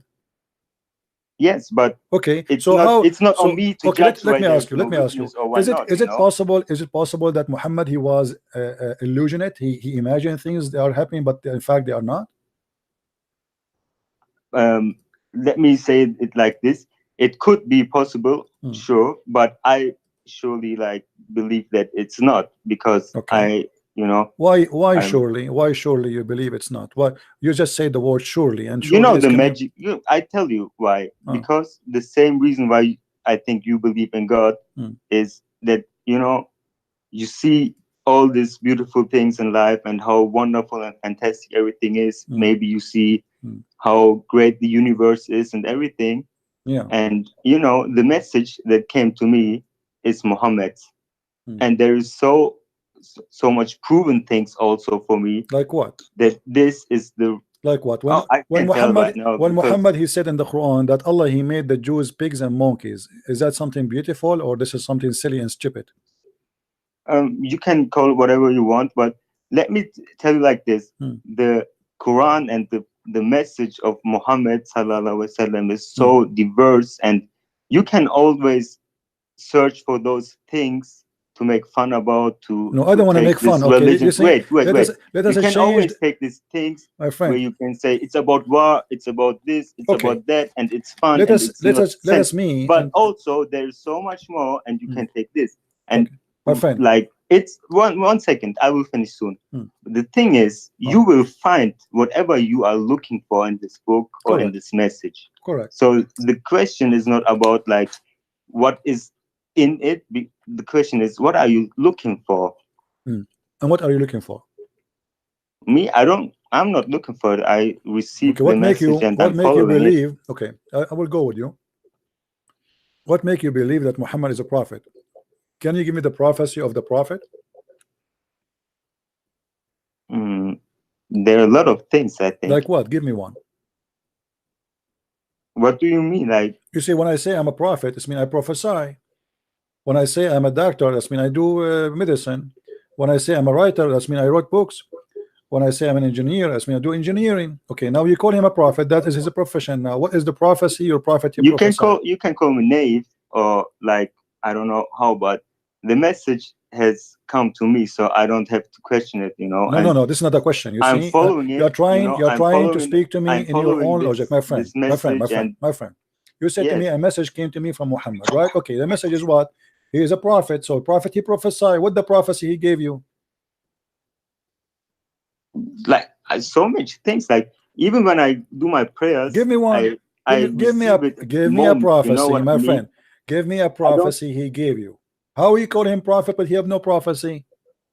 What do you mean with prophecy? Don't you know what prophecy mean? Don't you know what prophecy? Prophecy is telling me something nobody knows, said by God to him or to the prophet. Correct?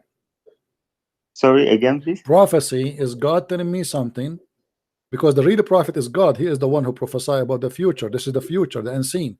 So you're a prophet, or something happened now, but nobody knows about it still. So, okay. So what is the prophecy of your prophet? Like what? Like, I don't know. The simplest thing coming to my mind is about the small and the big things that going to happen when the world is going to an end. Small and big what? The small and big things. I don't know how to call it, but what is that? Like the coming of Jaddal, or I don't know.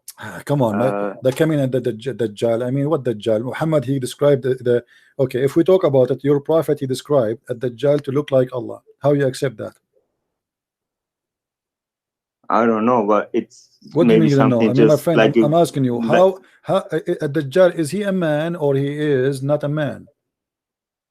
I think he's something that pretends to look like a man. So he is what? Oh, look, I don't want to get deeper in this Dajjal thing, but okay, my friend, let us go back to zero. We were talking about like, okay, let's go back to zero of Muhammad. You have no prophecy. He said so many things about the mankind that happened, and he said that like 1,400 years ago. What? Like what? Give me one. Do you want to search? Like there will be, I don't know, the most rich people will come from the desert or something like that. I really? think he said that. Okay. For example, but there are thousands of maybe 100 or 1,000, maybe 10,000. I don't even know really. But every time I get some, I believe in it for sure. It's not a thing about the question. Okay. When you're a prophet, who is a prophet, kiss a black stone, is that something his God told him, or he have a hobby to kiss stones? I don't know where this is coming from, but I believe that if he kissed some stones, there must be something about it. Okay. You're a prophet, he said. I asked Messenger of Allah about the pestilence. I don't know if I'm saying the word correctly. It's a disease, kill many people. He said it's a punishment which Allah he sent upon whoever he wills. Is that right? Sorry, can you repeat it? The plague, according to your prophet, Allah he sent it only for those people who heed them. Is that correct? The plague? What is it? In the hadith it says that Allah he sent the plague on the nations who Allah decide to punish them. Okay, what does the word plague mean? It's a disease, kill people, like it's like let us say it's like a flu, but it's very bad, it kill you very fast. Okay, and what was the hadith? It can be spread. Okay, what? What was the hadith? The hadith says that Allah, he punished people who they have such a disease. This is a punishment from Allah. And your prophet, he says that such a disease will never enter the city of Al-Medina or Mecca. Okay. Okay, but people, they die because of this disease in Mecca and Medina. Okay. Okay, so how in the hadith says Allah, he punished those who have a plague, it's a punishment, and then he says that the one who died by the plague, he is a martyr for Allah. Okay, I never said like that everything must be like for like 100% correct, because you know, maybe this was about something else, or I don't know. I want you to go right now and search. Let me ask you. Hold on, wait. You can go right now. You can go and search right now. Did the plague enter the city of Medina? You will find yes, and many times. When Muhammad, he says that Allah also said neither the Messiah at Dajjal, the false Messiah, nor the plague will enter the city of Medina. He's a liar. How you can say he's a prophet? Here we go. He prophesied that the plague will never enter the Medina. But maybe when we die, we will find out that this thing will clarify. You know what I mean? What do you mean? They enter already the Medina. He said it's not black and white. He said, my friend, he said neither the false Messiah, neither the plague will enter the Medina. And you can go right now to the Saudi government website and you can check how many cases of a plague is happening in the city of Medina and the report of death. So Muhammad in history, and you will see that Muhammad here is a false prophet. Okay, that can be true, but it's still not a reason, you know, to say that the whole religion is. No, it's a reason, because if I claim to be a prophet and you prove me saying a lie, that's mean I'm a false man. What do you mean it's not enough to prove? Oh, I mean, maybe we just understand it wrong, because it can be. No, here we go. Explain it to or me. something like My that. friend, Or it's very simple. It's a plague. We know what it is. He promised it's not going to enter the city of Medina. What understanding wrong? It's very simple. Here we go in front of us. What exactly is a plague? It's a disease. Really I don't know what's your language. What is the language you understand? German. Okay, take the word and translate to German. Plague. Translate. I don't know what is in German. It's a plague. Okay. Okay. Yeah. I think I know it. Maybe he was talking about some specific plague, and you know. No, my friend, this is the only one that people knows. People die by it by thousands, by millions through history. So it used to kill. You know, Europe suffer from it. Middle East suffer from it. Jerusalem suffer from it. Saudi Arabia suffer from it, you know. Okay, so I have no answer for this, but now I want to ask you something. Ask me something. What is your real problem with the Islam? Well, Islam is a very filthy cult, spreading violence and hate, and it destroy all countries. I know where I'm coming from. My country is destroyed because of Islam. As simple as that. Is it a problem for you or not? No, it's not. Okay, I can truly understand that. It's all right. Okay. But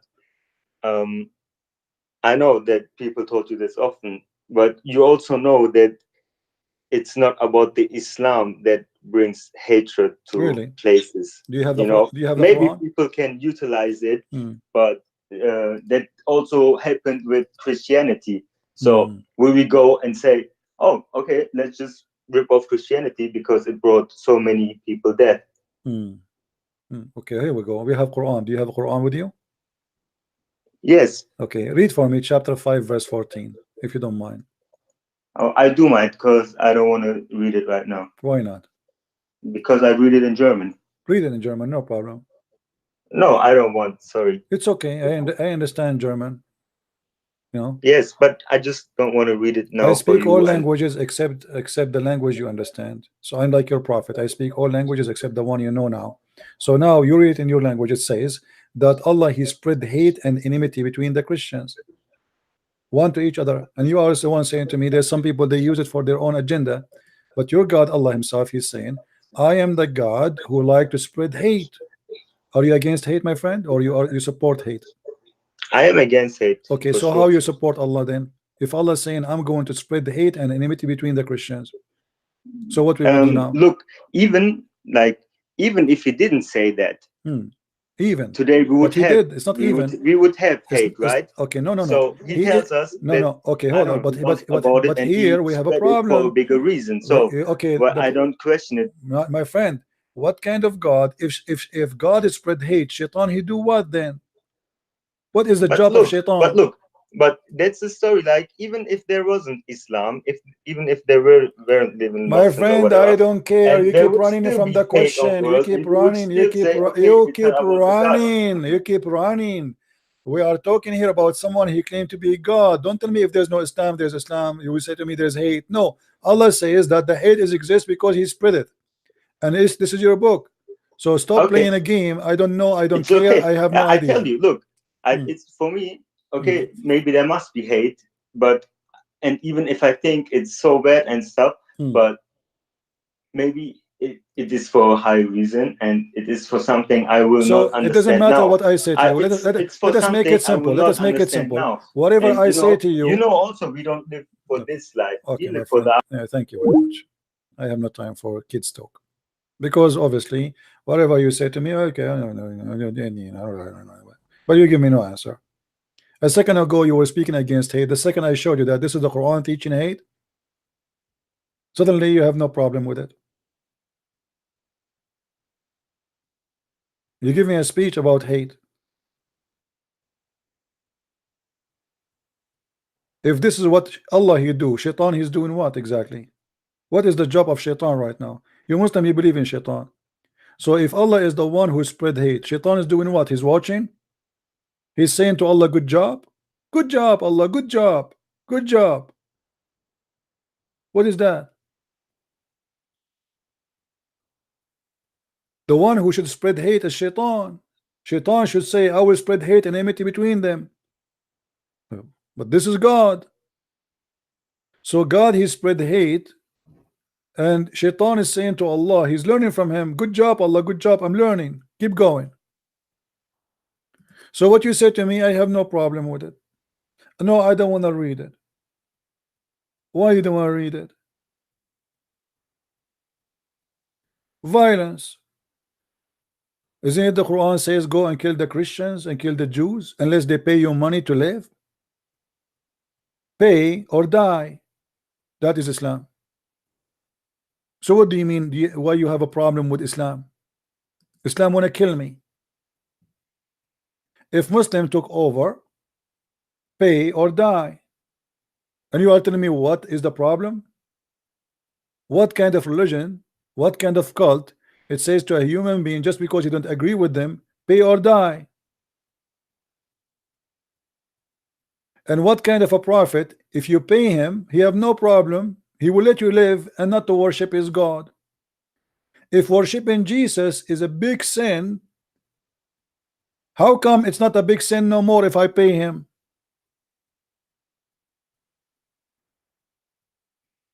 So now you Muslims, you have no problem if we pay you? And the word mafia is coming from this, pay or die.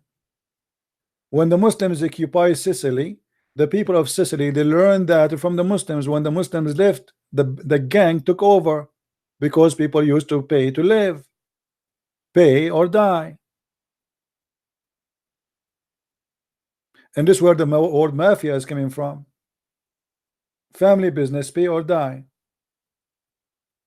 The word assassin is coming from Muslims. Pay or die is coming from the Muslims.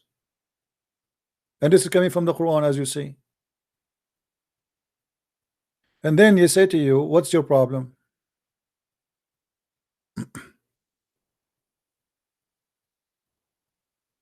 Right? What if America now, what if Trump he announced today, we will give you 10-minute Muslims, either you pay or you die? What you will say about Trump, you will see how evil, how disgusting, but he will force you to pay because you have no choice. But this is your God. Pay or die. Not only you pay, you have to pay with humiliation. You have to be humiliated.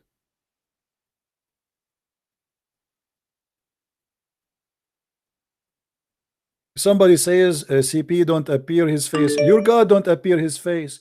The Quran says that Allah, he never speak unless he speak from behind the veil, burqa.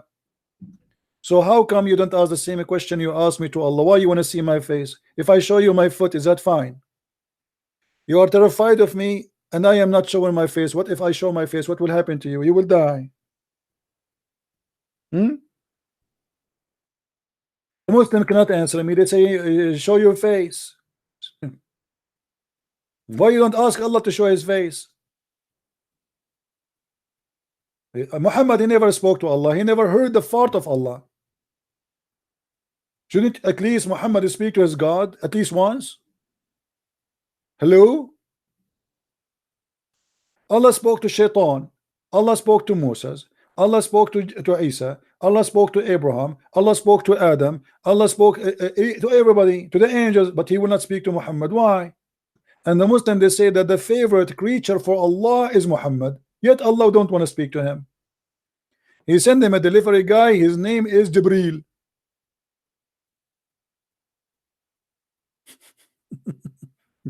Hey Jibril, how are you, brother? And later we find that Jibril, he looked exactly like his boyfriend Dahya al-Kalbi. Why? Even the delivery boy of Allah, Jibril, he looked like the boyfriend of Muhammad, who spent the whole night with Muhammad, and Muhammad tried to cover his ass. Why this guy, he stayed all night with him? He told them this is Jibril.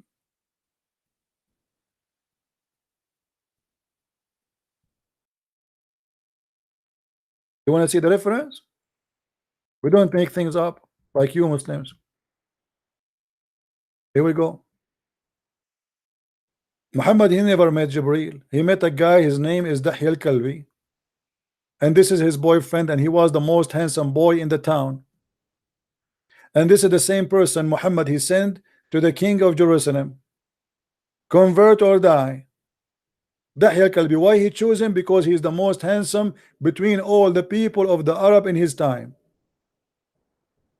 And this is why the angel is coming in the shape of Dahya al-Kalbi. Allah could not find a better shape except Dahya al-Kalbi. And now we have in town two Jibril. We have the real Dahya al-Kalbi and the fake Dahya al-Kalbi. How in the world now we will know who is the real Jibril? Because now we have Dahya al-Kalbi. Oh, we have a guy, Luqman, he is Korean. I don't know if this is a real one or it's just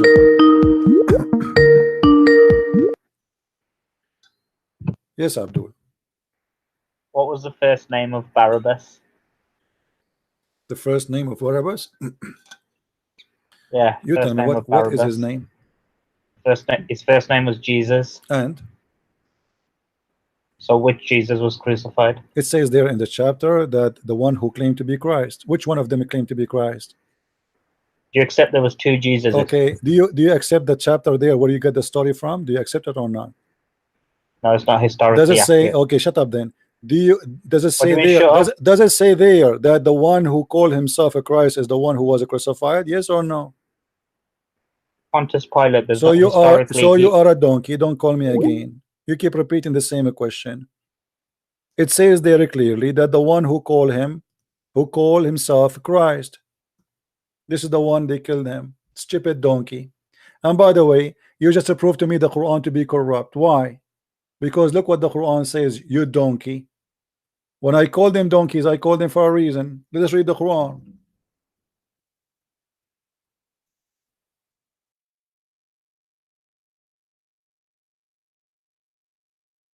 Chapter 4, verse 157. If what you are saying is true, it means Muhammad is a scam. Thank you very much. They said, we killed the Christ. Guys, does it say that? People, does it say they said we killed the Christ? People, does it say that? All the Abdul in the town say, I hate you, I hate you. Say to me, I don't hate you, you hate me, right? Say, Christian Prince, we hate you, we hate you. Say it to me, say it. I'll get you busted. The Quran says that the Jews, they said, we killed the Christ, you donkey. So as long there's two, and they are sure who is who, yet they say we killed the Christ. Who is the donkey here? You or your God? Same time. The story is not over. It says we killed Christ Jesus, the son of Mary. Was Barabbas the son of Mary too?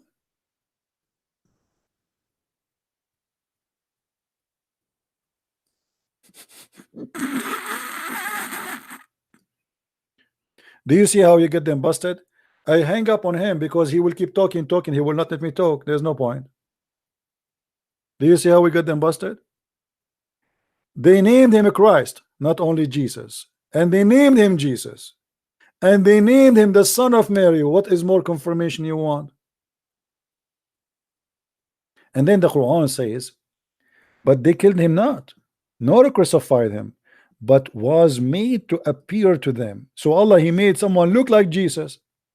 So here the story is not about a person he have a name of Jesus, is somebody look exactly like Jesus.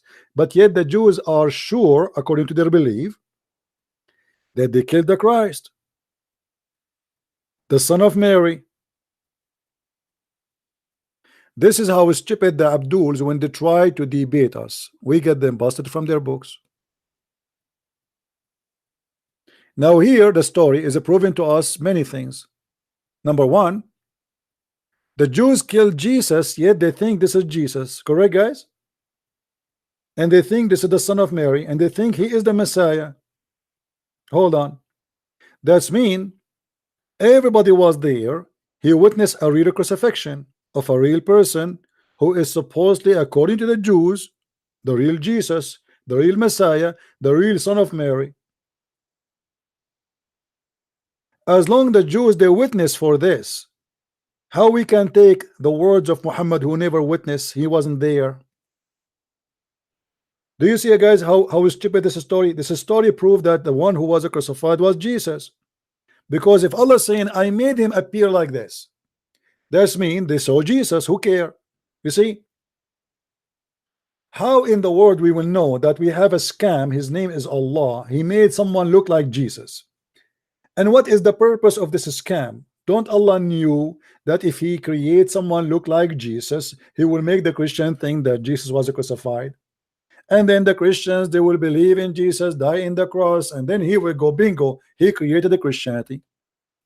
So the one behind, if Christianity is false, the one behind the false Christianity, quote unquote, is Allah.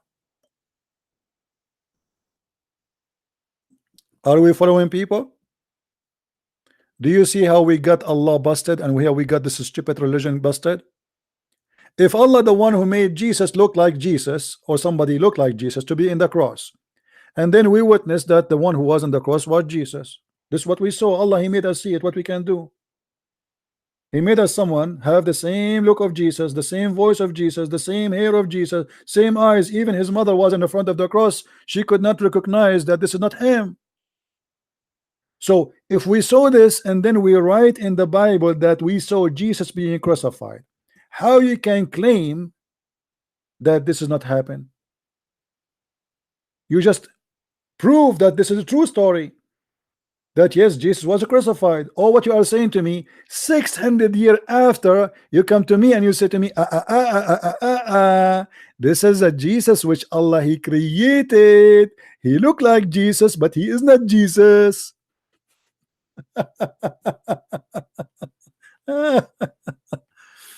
Oh boy.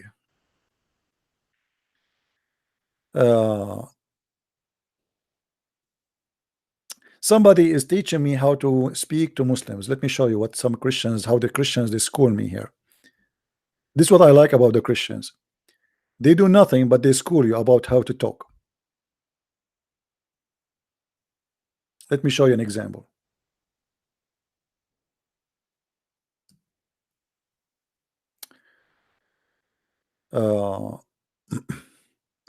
Mr. Rick Believers, he said, CP, you are so rough calling him a donkey. You expose the foolish of Muslims scriptures, but as a Christian you are the salt of the earth. You can be firm in love. My friend, did Jesus call the Jews the son of vipers?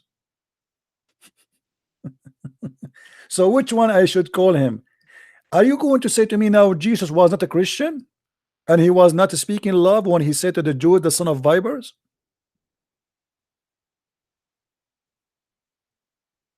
When Jesus said to them, your father is the devil.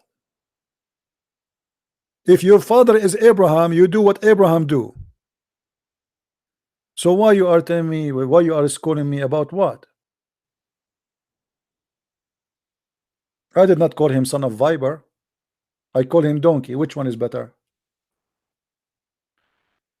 Their Quran described those who do not understand donkeys, not me.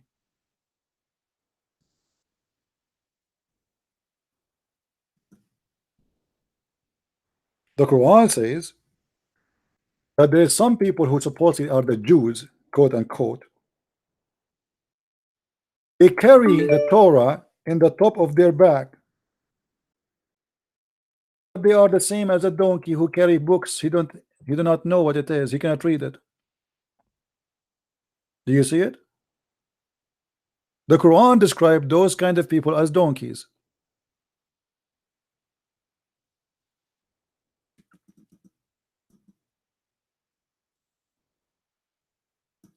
If somebody claimed knowledge and he tried to convince us with something, but yet he speaks as a donkey, he's a donkey. What I can do? They carry a book, but they can't understand even their own book. If you go right now and ask any Muslim about any verse in the Quran, you will see he carried the book, he recite the book, but he don't understand the book. Even they recite the Quran in a language you don't understand.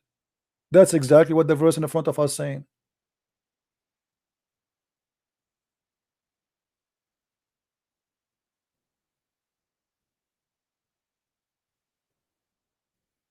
I appreciate how Christians, they try to teach me how to approach Muslim, but as you see, my friend, the work I do by the help of the Lord made thousands and thousands of Muslims leave Islam. Here we go, you go and give him a hug. Let us see how many Muslims will leave Islam. I don't give them hugs.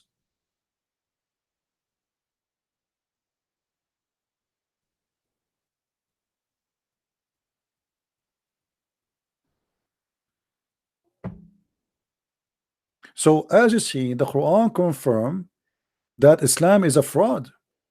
Because if the Jews, they said, we killed Christ, Jesus the son of Mary, they are not saying maybe we killed him. And here you notice many mistakes in the verse. Anyone notice what is the first mistake? Or the first lie? Who noticed the first lie? It's obvious. It's very obvious that Allah he make a big poo-poo. Who noticed?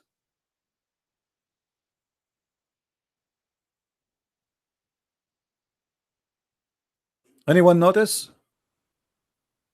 What is the big mistake? Let us see who of you is going to think with me.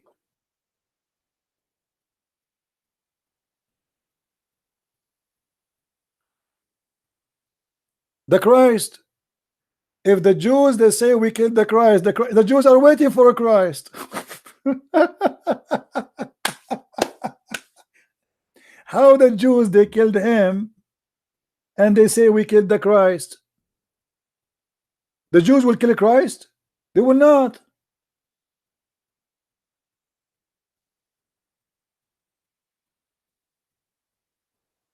The reason Jesus was killed because the Jews, they have their own Christ and still they are waiting for him. They will never kill the Christ. So because Jesus did not go and make an army to fight the Roman to free them, this is not the Jesus they are waiting for. He did not fight the Roman. He did not establish a kingdom as they want. They are waiting for a Christ who will make an army and he will destroy his enemy and he will break Israel to be victorious again. So here when the Quran says we killed the Christ, this is a big poo-poo. Because if the Jews believe that this is a Christ, then why they killed him? And then they say the messenger of Allah. How they confirm that he is a Christ, the messenger of Allah, and they kill him? They will not even dare to say that. Because if they believe in Allah and they believe he's a messenger of Allah, no Jew will dare to say we killed the messenger of Allah. First of all, the Jews don't believe in Allah. Second of all, there is no way they will kill the Messiah because of that reason. So what is the real reason behind killing Jesus? If you go and read in the Quran, you will see the stupid Quran saying the following.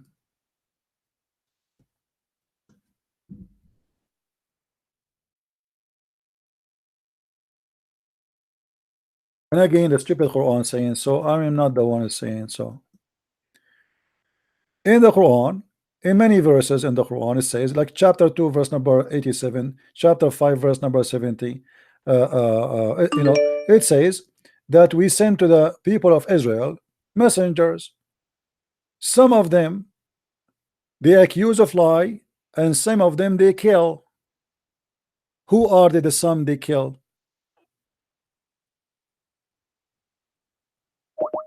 Let us see this, Abdul.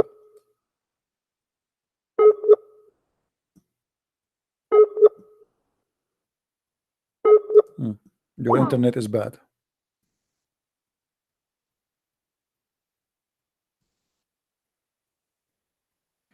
You see, they keep making new names. The same person, he keep changing names, and he called, so just to insult, but he cannot answer me anything. They give them the mic. They start. Let's give him a chance one more time.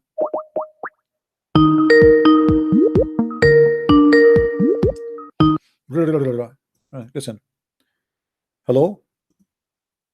Christians quote Josephus, who was a Jew, and they say he called him the Christ. Okay. So now, do you have an answer for the verses I showed you in the Quran? Yeah. Okay. What is the answer? Show me. Go ahead.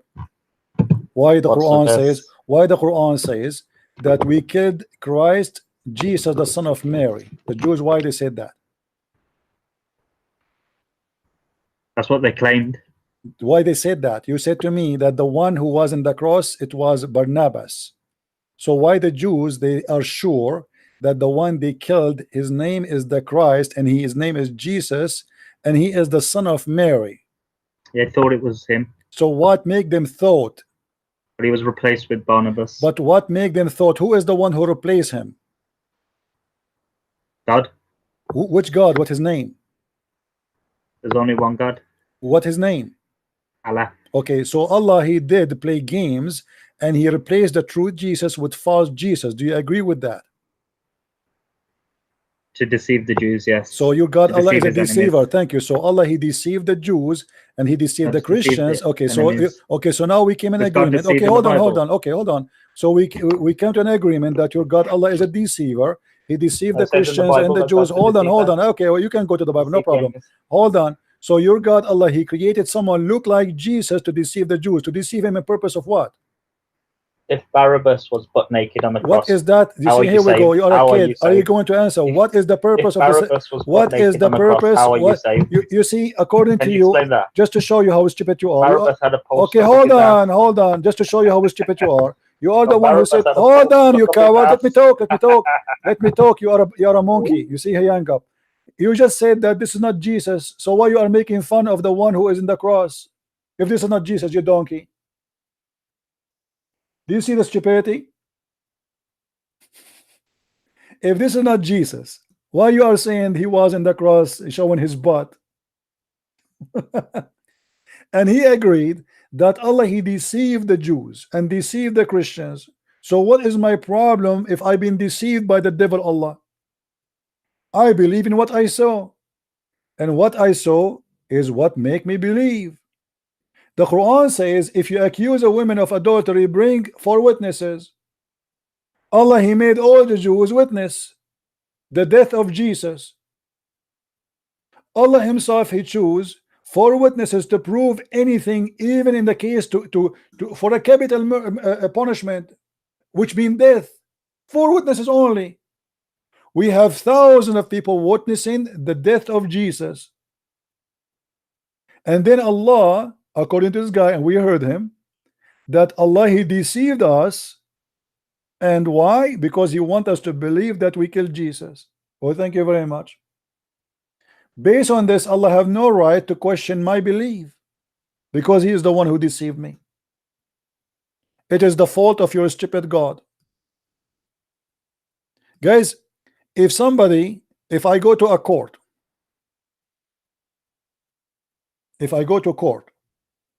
and we have 2, one is deceived and one is a deceiver, the judge will take an account who?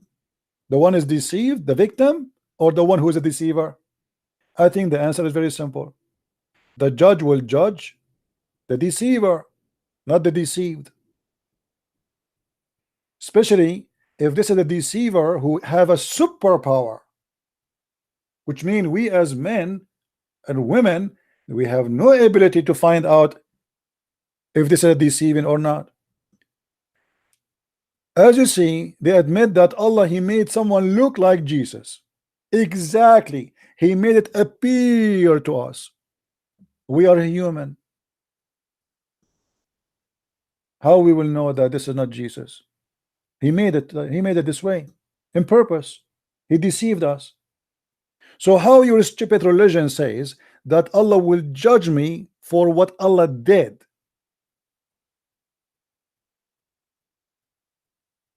When I say to you that Allah have, I don't know why those who follow Allah, they are suffering from a very low IQ.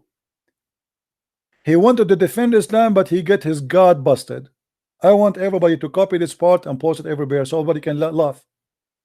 So Allah, He made me see Jesus on the cross, and now Allah will punish me for believing Jesus was on the cross. And then Allah, He sent me 600 years after Jesus, a guy, his name is Muhammad. He never met Jesus. He never speak even the language of Jesus, to tell me that this is not Jesus. Allah made him look like it. Well, thank you. As long Allah is the one who made it look like that, go and sue Allah, for I am a victim and He is a deceiver.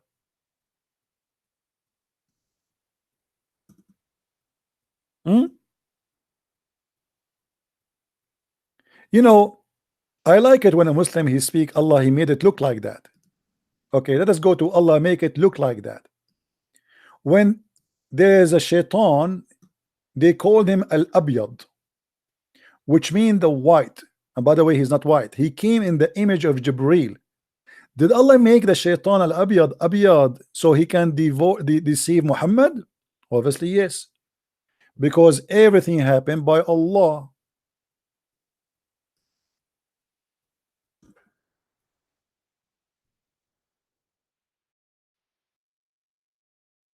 Everything. Even if you remember, we showed you the story of Adam, how Allah He deceived Adam and made him commit sin, and the Muslims admit. And the guy, if somebody have the video, if any of you have the video for the guy when he was talking to me and he said Allah wanted to be known. Anyone have the video? If anybody can search it so we can play it in the screen so everybody can see how stupid this cult is. He said to me literally, the reason Allah He deceived Adam and He made him commit sin because Allah wanted to be known. So He deceived Adam and Adam became a victim. If somebody have the video, let us play it. Yes, my friend, go ahead. Hello, CP. It's Asif here. Hey, Asif. Are you right? Asif, you are the one I met, right? No. Oh, okay, because I met a person. It's my mistake. I met a person in Texas. All right. No.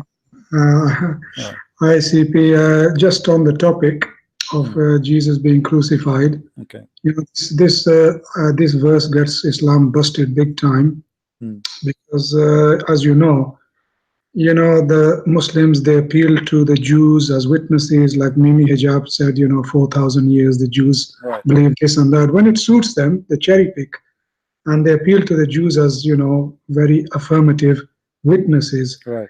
When it doesn't suit them, like in this verse, the Jews claim they crucified Jesus Christ. They don't want to believe the Jews' witnesses. You know? Right. Actually, that's a very good argument. Guys, did you hear what Asif said? It's very important. He said the Muslims, when they debate the Christians, they say the Jews, show me the Trinity, right? Show me the Trinity. Silence me. Show me. Huh? Yeah. Answer me. Okay. For 4,000 years, the Jews instructed to worship a God alone, and He quote for them that, "Oh Israel, your God is one." Huh? Okay. So now the Jews are good witnesses, but in the case of the crucifixion of Jesus, the Jews are not good witnesses. Yeah. This is hypocrisy. This is not hypocrisy, my friend. This is stupidity. Yeah, it's stupidity and hypocrisy. I mean, how many times the Muslims play this game where they cherry pick. So Muslims are cherry pickers, just like Ahmad Didat, starting from the days of Ahmad Didat, Zakir Naik. They all cherry pickers. Shabir Ali, what suits them. They are not for that, even cherry pickers. They don't know what they are talking about, because the same argument. I challenge any of those who claim to be scholars to. My friend, did you notice that each time they say something, I show them from their books, and then we get them busted? Yeah. Did that? You're right, CP. Yeah. But in this verse, the Muslims got busted big time, because you know, the verse is very clear. There's no ambiguous passage in there. You know, like they say, oh, it's mutashabihat, is this, it can mean this, it can mean that. But they can't play this game, because the verse is crystal clear, and it busts them big time, like you've already shown throughout this evening. This verse busts the Muslims and Muhammad, but it busts them even more, because they like to cherry pick and use, you know, verses and Jews to their rescue when it suits them. But when it doesn't, they throw them away. They say, oh, Jews are, you know, hypocrites. Jews were cursed by Allah, and they were, you know, stupid people. So they can't do this. They got to be consistent, you know. They have to be consistent. This is all we are asking, because they're making themselves look like fools. To be honest with you, every time you bust an Abdul, it looks like a fool, and you know, makes Islam look like a fool as well. But that's what I wanted to say. You know, that you know, we are listening very, very diligently, and we know that they are playing games, and they can't play games, because we know everything inside out now. You know, with your help. That, you know, Islam is being busted and the Abduls are being busted, and this verse bust them big time, because like you said, Mary was there, you know, Jesus' mother. You know, how can they all be deceived? How can all these Jews, all the Romans, everybody be deceived? And yet this person comes 600 years later and says, oh, no, this is how it happened.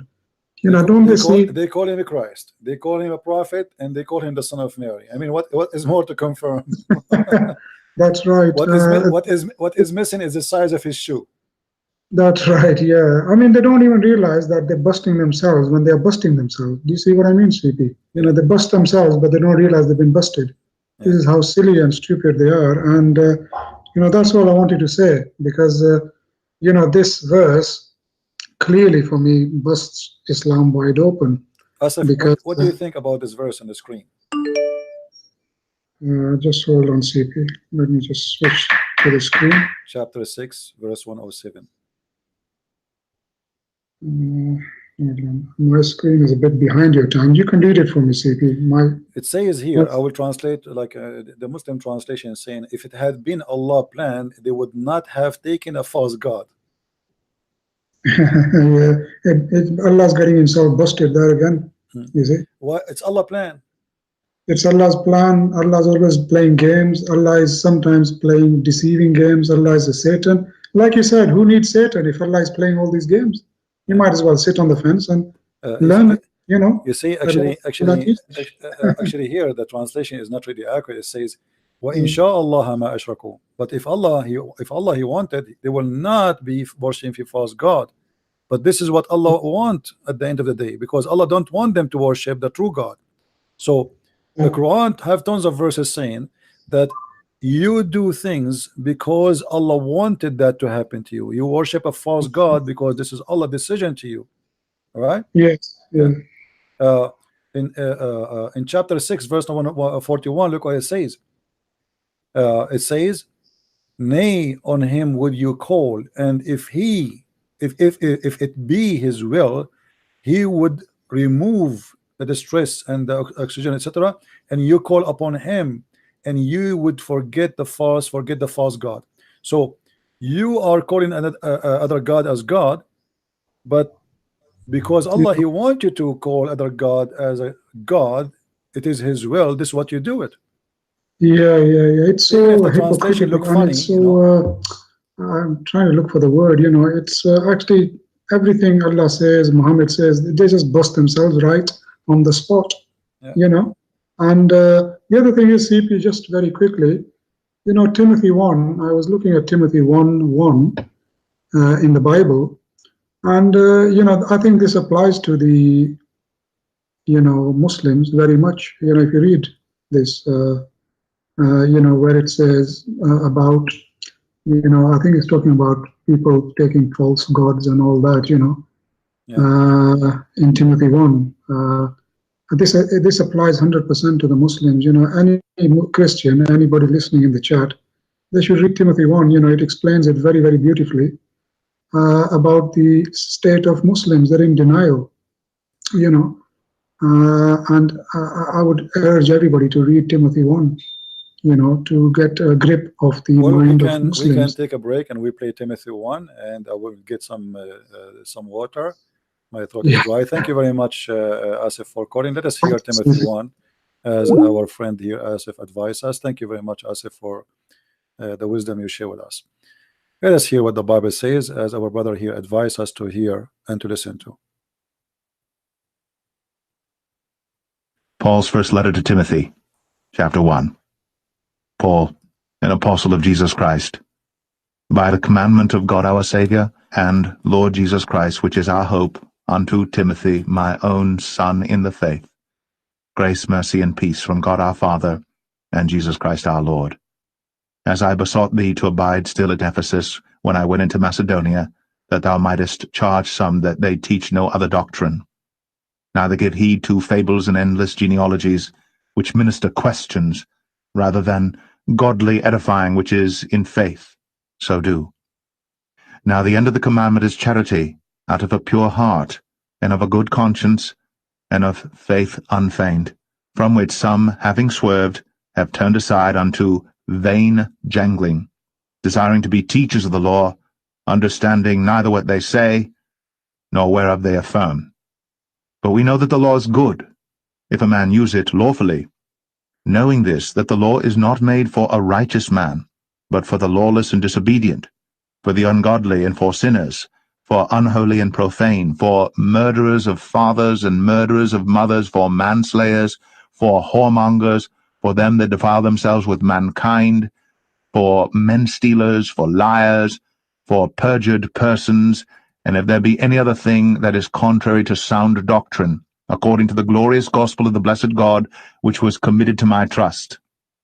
And I thank Christ Jesus our Lord, who hath enabled me, for that he counted me faithful, putting me into the ministry, who was before a blasphemer, and a persecutor, and injurious. But I obtained mercy, because I did it ignorantly, in unbelief. And the grace of our Lord was exceeding abundant with faith and love which is in Christ Jesus. This is a faithful saying and worthy of all acceptation, that Christ Jesus came into the world to save sinners, of whom I am chief. Howbeit for this cause I obtained mercy, that in me first Jesus Christ might show forth all long-suffering, for a pattern to them which should hereafter believe on him to life everlasting. Now unto the King, eternal, immortal, invisible, the only wise God, be honor and glory for ever and ever. Amen. This charge I commit unto thee, son Timothy, according to the prophecies which went before on thee, that thou by them mightest war a good warfare, holding faith and a good conscience, which some having put away concerning faith have made shipwreck, of whom is Hymenaeus and Alexander, whom I have delivered unto Satan, that they may learn not to blaspheme. Amen. Look how, when you read the gospel, look how the level and the standard of the words, and look at the stupidity of the Quran. There's no even connection between verses. You read the Quran, you don't know like what does this verse have to do with the verse after it. And what we learn from this? Nothing. And who is talking about who? We don't know. Who is here? Who is there? What is the history of this? If we ask the Muslim now, like as an example, we mentioned to you where it says Luqman. If we ask them who is Luqman, they have to go and search in the Old Testament to find Luqman. Shouldn't you present for me first who is Luqman before you tell me about Luqman? How in the world somebody open a book, it's called the Book of God, and then we will learn from that book who is Luqman? Where does Luqman he live? What is his language? What he was exist? We don't know. Okay. Who is Uzair? We don't know. Who is even Isa? Where Isa he live? We don't know. Who is Mary? Where she live? We don't know.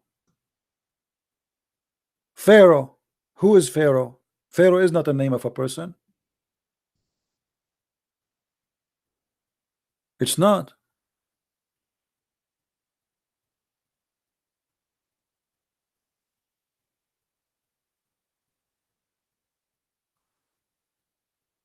As you see, Muslims, they try to argue, but each time they argue, they prove Islam to be a false cult.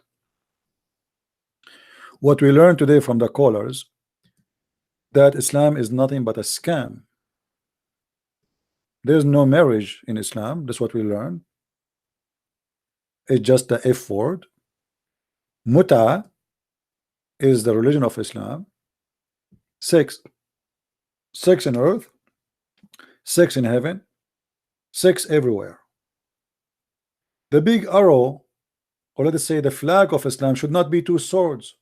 It should be a penis and a vagina. Actually, a penis and 70 vagina. Because you say the Shahada, you get what? You get a vagina.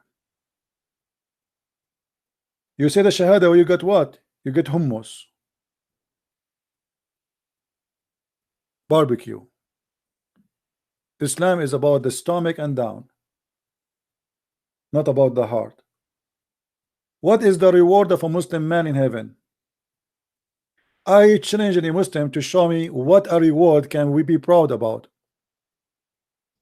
Let me remind you of what Muslims they say to us here in this program about Allah and his heaven. Guy is a fraud. Sin in heaven. Huh? Nothing is sin in heaven. Thank you very much. That's what I'm saying. In the heaven, you can have sex with the goat. It's fine for you, right? Nothing sin. There's no sin. You can have sex with your mother. Okay. Yes. Well, okay. So you can have your. Did you hear? A Muslim, he said to us that Allah, he forbid him from eating pork, drinking wine, but it is halal to have sex with his mother. There is no sin in heaven. Did you hear it? And this guy is a speaker corner. He is doing da'wah to Islam. He is the one who want to convert you to Islam. By saying what? By saying this. Sorry? Mute YouTube so we don't have double voice. What do you want to say to us, Mr. Yes. Ras? Why you are upset? You said you said this guy is a fraud. Sin in heaven. Huh?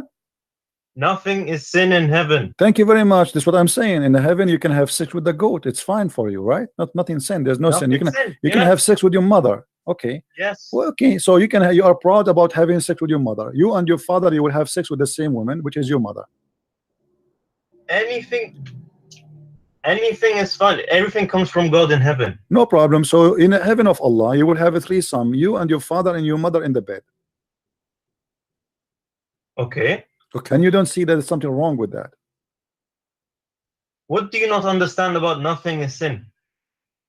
Well, I'm just trying to understand, my friend. You see, I'm not smart like you. We think it's sin due to our social structure. If Zakir Naik, I'm not trying to insult, by the way. I'm not trying to insult. Don't take me wrong, please. You know, I don't know you. Okay, no, I'm not trying to insult. If Zakir Naik, he want to have sex with your sister, and you like your sister, so are you willing, you and Zakir Naik, to share your sister together? In this case, Zakir Naik in heaven, he would have a situation in which he could.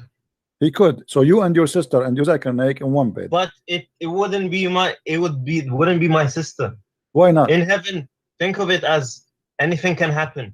Well, anything can happen. So your sister, it's possible that you and Zakir Naik having sex with your sister in the same time. That's amazing. I mean, what I can say. This is beautiful, my friend. I'm really in touch. I'm thinking now to convert to Islam. And can you tell me what is the wisdom behind this? Why? Why your sister and Zakir Naik and you in the bed and you don't see that there's something wrong with that? Why you think there's nothing wrong with that? Look, okay, due to our social structure and morals, yes, it's wrong.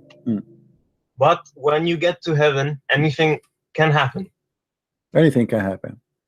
Yes. What if somebody want to have sex with the Prophet Muhammad, peace upon him? If it's in heaven, yes. So the Prophet, he will take off his panty, he will bend over, and we will see somebody doing him from his behind. In my heaven, yes. Okay, that's wonderful. And do you think you will be hurt if somebody do it to you because you're a man? I mean, I think that will be hurting you badly. Do you think Allah will ease your anus pain? No, listen. That person, whoever who wants to do it, he would be able to do it in his own time and space. With time and space, no problem. But he need his penis too. So you are a man now, and a man, he want to do sex to you, and now you know, because you are a man, unless you are used to it, I mean, it's going to hurt badly. Do you think Allah will make it easier for you when Abdur he do? I would not be the one that he does it to. I'd be why? You like to do it to men? You don't like men to do it to you? No. It'd be a different me in a different time and space. Oh, so your anus will be bigger in the heaven. Okay, I got that. No. So what do you mean I am different me? You are saying different me. I don't know. A me in a different time and space. I understand different time and space. I get that. You know. Okay, explain to us different time and space. What does that mean? Let us see what I try to say. For example, you can have a dream about someone, but that someone it's not the person in real life, real time. Oh, okay. So you can dream about someone, not necessarily he's from real time, but he will become real for you, right? Yes. Okay. So what if you dream about something real? You can dream about someone real, right? Yeah. Yeah. Yes. Okay. So if you have a dream that you have sex with Muhammad Ali Clay. Yes. My answer is yes. I just explained to you. Look like you are waiting for it, like, because you said like, yeah, yes, like, wow, man, look like you are dying for that. Because Did you notice how he said, yeah, yes? Did you really notice? Guys, can you do me a favor? I want this video to be in every channel in YouTube, please.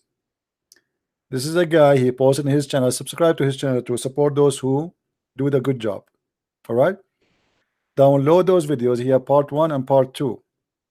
Download the videos and please share it. Don't just watch it, download it. If you want to show how Islam is, this is how it is.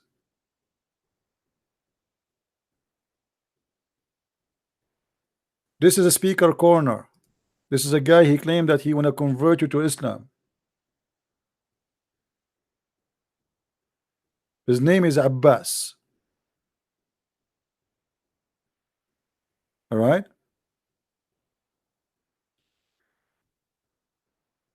And let me show you another stupidity. I just received a guy from a professional stupid person. His name is Kenny Bomer. You know him, right? Read with me. Sheikh Kenny Bomer.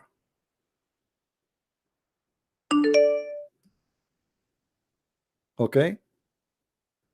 Can you admit on air that the miracle of Muhammad was he was the only prophet that he was ever older than his father-in-law?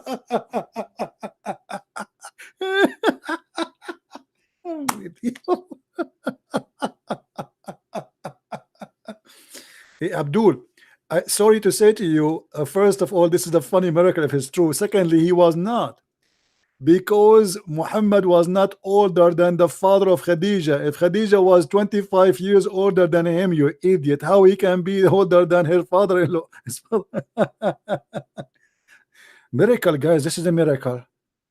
The prophet is older than his father-in-law.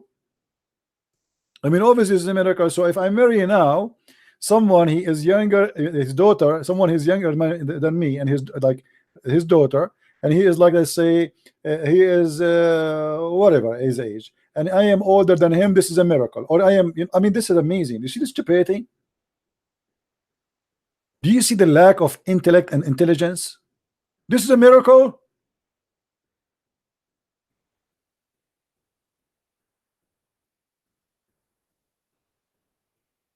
It's a miracle. And what we can do about it now, that's it. I mean, this guy, he destroyed us. This guy, he just, I mean, I don't know what to say. That's it. I mean, how I can answer this guy now? You cannot answer him. This is obviously it's a miracle. I'm going to do a miracle tomorrow. Any one of you guys, he is younger than me, and he have a beautiful daughter, I can marry her, so I can do miracle, and tomorrow I will announce I am a prophet? Actually, this is a proof that your prophet is a scam. He married a child, she is 6 years old. This is a miracle?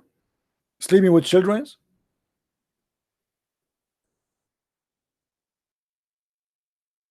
If sleeping with the children is a miracle, that means every scumbag in jail who have a child pornography or a child crime, rape, that means he's a prophet too.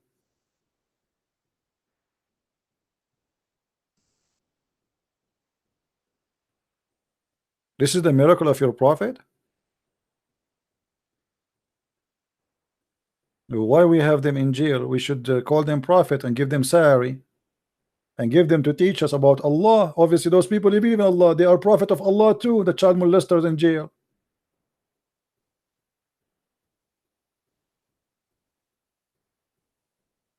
When I say to you they are suffering from, I mean, there is a problem here. I mean, what's wrong with those people? Don't they say that this is stupid?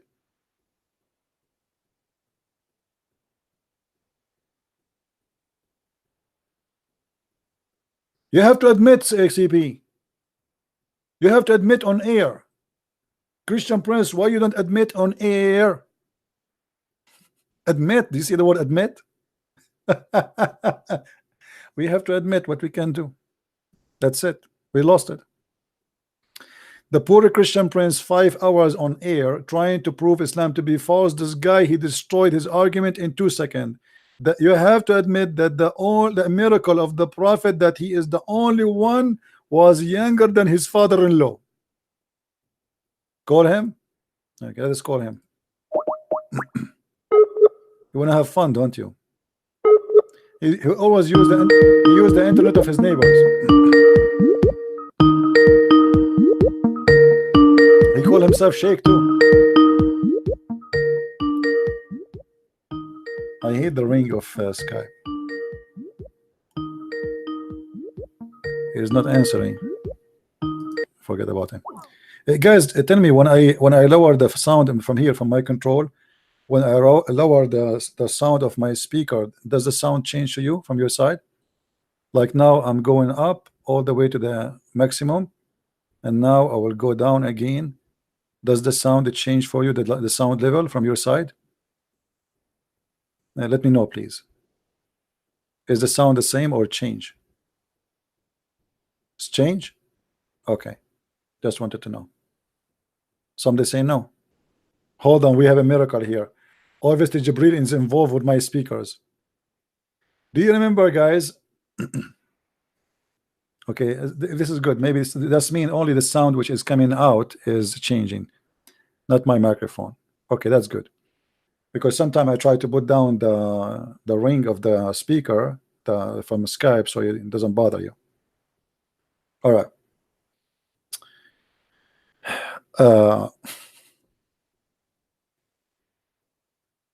Amazing people, amazing. I want to be a Muslim, brother. I want to be a Muslim because my prophet is the only prophet, brother. He is younger than his father-in-law. Finally, I found a reason to believe in Muhammad. I wasn't able to find a reason. Now I found a reason. My prophet, he liked to have sex with the children, brother. He have a special desire. Do you remember the story when Muhammad, he saw a man, his name is Jabir, and he asked Jabir,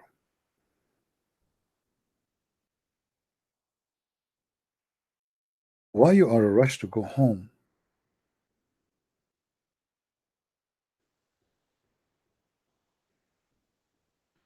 He said to him, I am newly married. Muhammad, he said, did you marry a virgin or someone she is not a virgin? The guy, he said, no, she is not a virgin. Muhammad, he said, why? Why don't marry a young girl so you can play with her and she can play with you? A younger child. You believe it? Read with me. My father died and left for me 7 or 9 girls. I married a Merton. Allah Apostle said to me, oh Jabir, have you married? I said yes. He said, a virgin or a matron? He replied, a matron. He said, why not a virgin? So that you might play with her. And actually it doesn't say ever, it says it speak about a young girl. And the guy, he said to him, I did not marry a child because I have many children already. I dislike to marry a girl like them and marry a girl like them, which means they are children. He have a children, need to take care of them. My brother, he left for me 7 or 9 girls, 9 little childrens. So he needed a woman to take care of them. Muhammad is asking him to marry a child so he can play with her.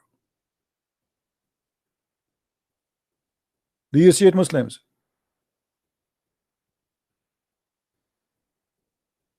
Why you don't marry a child?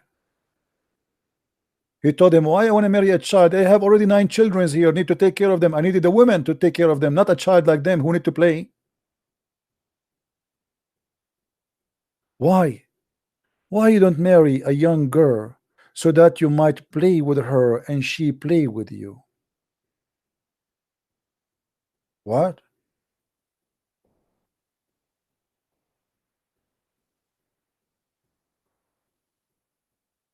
The guy is married and he is happily married. What's your business? This is the devil. Why you are whispering in the ears of the poor man who is happily married? He is in a rush to go home because he missed his wife. Telling him, why you marry a widow, you idiot? You see, guys, you remember the guy, he said to us that the prophet was marrying widows because they have orphans. Do you remember? Muhammad did not marry women because they have orphan. He liked to marry children. Here we go, this is a widow, maybe she have kids, need to take care of them. Muhammad, you don't like that. Muhammad is whispering in the ears of this poor man, trying to deceive him, to make him hate his woman, his wife, who is married to her, and go and find little child, little girl. And the purpose is what? Look at the wisdom, so you can play with her. The whole purpose, the joy of Muhammad is playing with the child. She is a wife. A woman, she is a real woman, is not a joy for Muhammad. He wanted, what do you mean sport with her? What does that mean? If a play is about, you know, having sex with a wife, I mean, a woman, she is a widow, she can play too. You know what I mean, guys? I mean, how stupid that is. What to play? What do you mean to play? Because she is a child. She is a child. Why you don't marry a younger child, female, so you can play with her? Muhammad is mentally ill.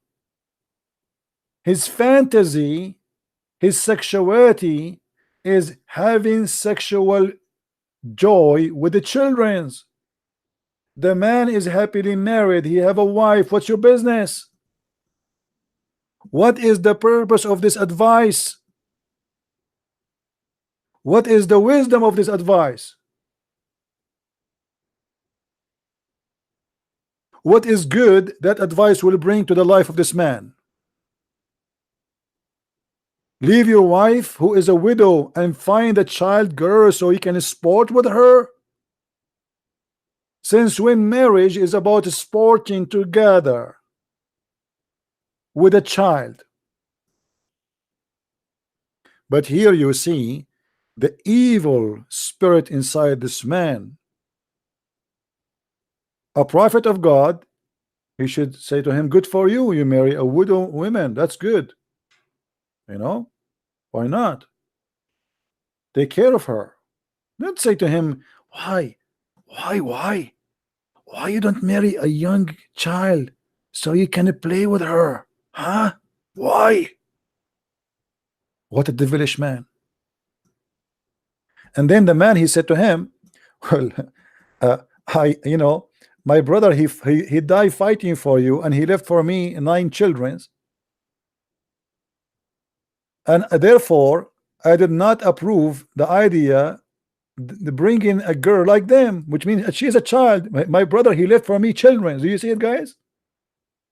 Muhammad is asking him to marry a child. He said, I cannot marry a child because I have 9 of them at home. They are the children of my brothers. And I prefer to bring a woman. Do you see the word woman? Who should look after them, not a child she will play with them.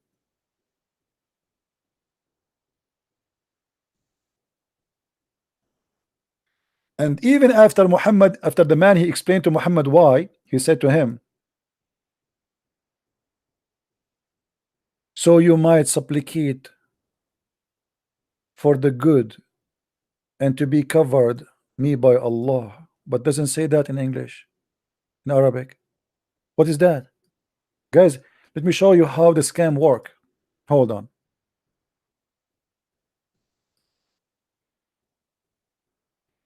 Read, anyone who read Arabic, who wanna call me?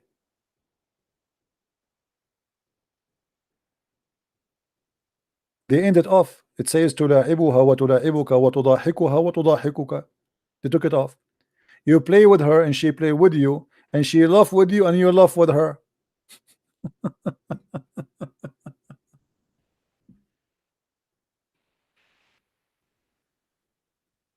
That is a prophet of God?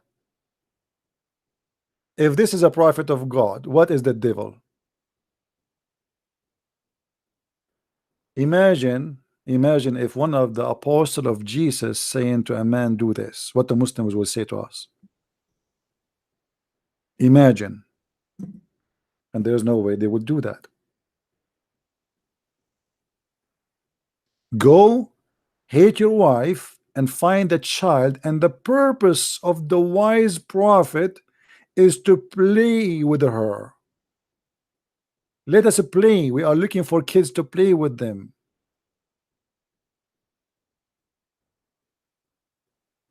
And as you see, they cannot say this is a weak hadith. This is a hadith reported all over.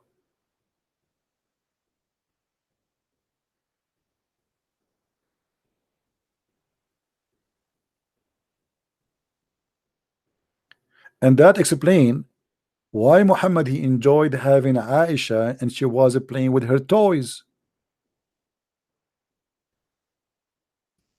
There's a hadith, just to show you again how the Muslims always, they fabricate translation. When Muhammad, he came upon Aisha and he found her playing with her dolls. Aisha, Muhammad, he asked Aisha, he said, what are those? Which mean the dolls. I'm trying to find you the hadith. She said, my daughters. The wife of Muhammad, she is talking about the dolls. She's saying, my daughters. Here we go, I found it. And I will show you how the Muslim, they lie in their translation, and they take the words which is very embarrassing, and they did not put it in the translation. This is Sunan Abi Dawud, and this is a Sahih Hadith. You see it? Sahih Hadith. In Arabic it says that Aisha, she said that the Prophet, he came upon to her in the time of the attack of Tabuk or Khaybar, and by mistake the curtain, the wind took the curtain off and exposed Aisha, and she was and she have toys or Barbies for Aisha. Then he said, the Prophet, he says, Ma hada ya Aisha, what is this, Aisha? She said, qalat banati, my daughters. She said what? My daughters. If we go in the English translation, we don't find the where it says my daughters. Anyone, any Muslim can tell me why it disappeared? Look what it says. He asked her, what is this? She said, she replied, 2 wings. What 2 wings? What is this? She replied, my dolls. It doesn't say that. It says my daughters. And let us do this. I'm going to go to Google Translation right in the front of your eyes. Let me open Google Translation, and I will do copy paste in the front of your eyes so you can witness for the stupidity and the madness. Google Translation.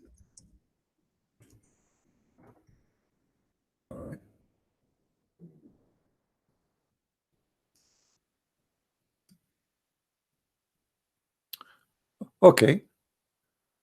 This is Google Translation. I'm going to copy the hadith in front of you in Arabic. Be my witness.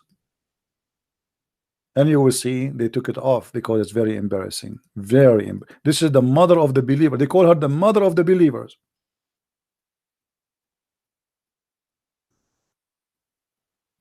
Copy. And now we go to Google Translate and we paste in front of your eyes. It was narrated that Aisha, she said, Messenger of Allah said to her, what is this, Aisha?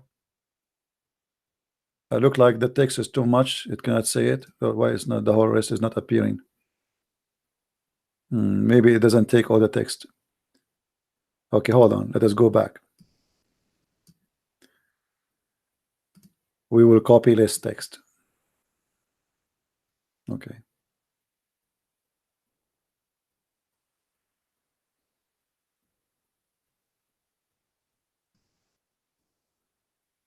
And now we go to Google Translation.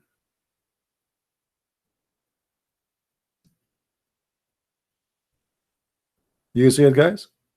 She said, my daughters. In the English translation, the word my daughters, they're replaced with my dolls.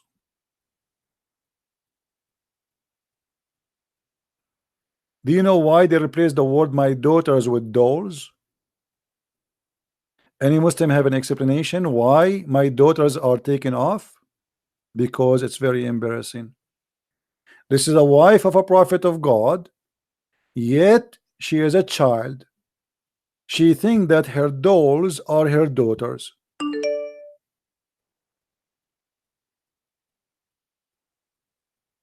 And they lie to us and they say that Aisha, brother, when she married the prophet, she was mature, brother. This is in the time of Tabuk, almost Muhammad in his way to death. Almost she is 14. At the age of 14, and still she thinks that those are her daughters. So Aisha, she was far from being mature.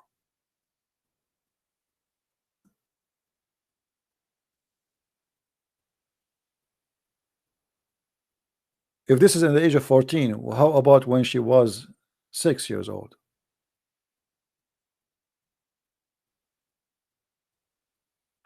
This is why I say to you always, you cannot learn Islam from Muslim translation. We cannot. Here we go. They replace the word my daughters with my dolls. Aisha, even she is taking her dolls with her in a traveling. This is during the travel time. They are going from place to place to do attack. And Aisha, she is carrying her dolls with her. She cannot live without them. I mean, this is what kids do.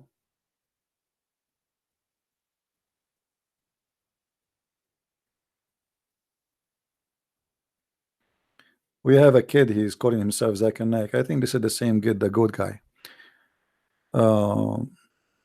What do you think about the Christians in Indonesia use the word Allah in the Bible? I think this is wrong. Actually, even in the Middle East, they use that, but this is wrong. This is a false translation. We as a Christian, we should not use the word Allah in any way, in any mean. If you tell me this is what the language is in our language, no. Your Indonesian language used to exist before Islam. And here we go. We have words in the Bible. Use Elohim. Use Jehovah. Replace the word as it is. When it's mentioned Jehovah, put Jehovah. When it's mentioned Elohim, say Elohim. When it says God, just use the word God. When it says the word Lord, use the word Lord. We should not use the word Allah. This is a pagan God.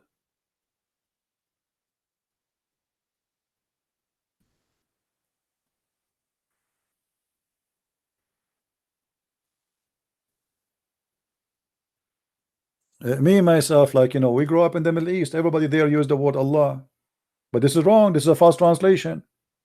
Our true Bible, our real Bible, have nothing to do with Allah. You will notice only countries who they are under the influence, and the majority of Islam is the one who is forced to use the word Allah. You go in the border, cross the border, you will see Christians who cross the border, they don't use Allah.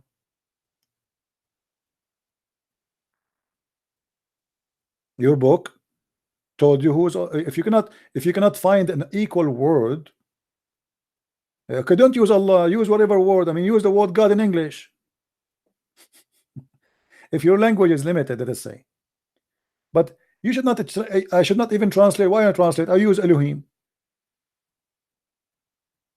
I'm not going to translate. Yeshua, in Arabic we call him Yeshua. Ask yourself, why the Arab Christian they call Yeshua Yeshua, they don't call him Isa? Because they've been forced. The Muslims don't have a problem with calling him Yeshua, but they have a problem with calling God Elohim. They want you to call him Allah. And then when the Muslim they notice, like as an example in Malaysia, they noticed that a lot of people leave in Islam and converted to Christianity there. So they thought maybe because those missionaries are using the word Allah, so then they made a law. Let me find it for you. They made a law forbid the Christians in this country to use the word Allah. If you use the word Allah in your church, you go to jail.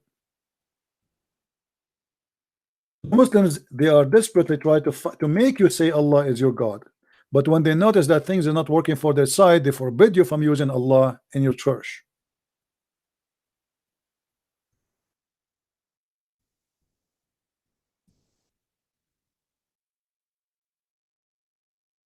I'm searching for the news to show you. They made Allah.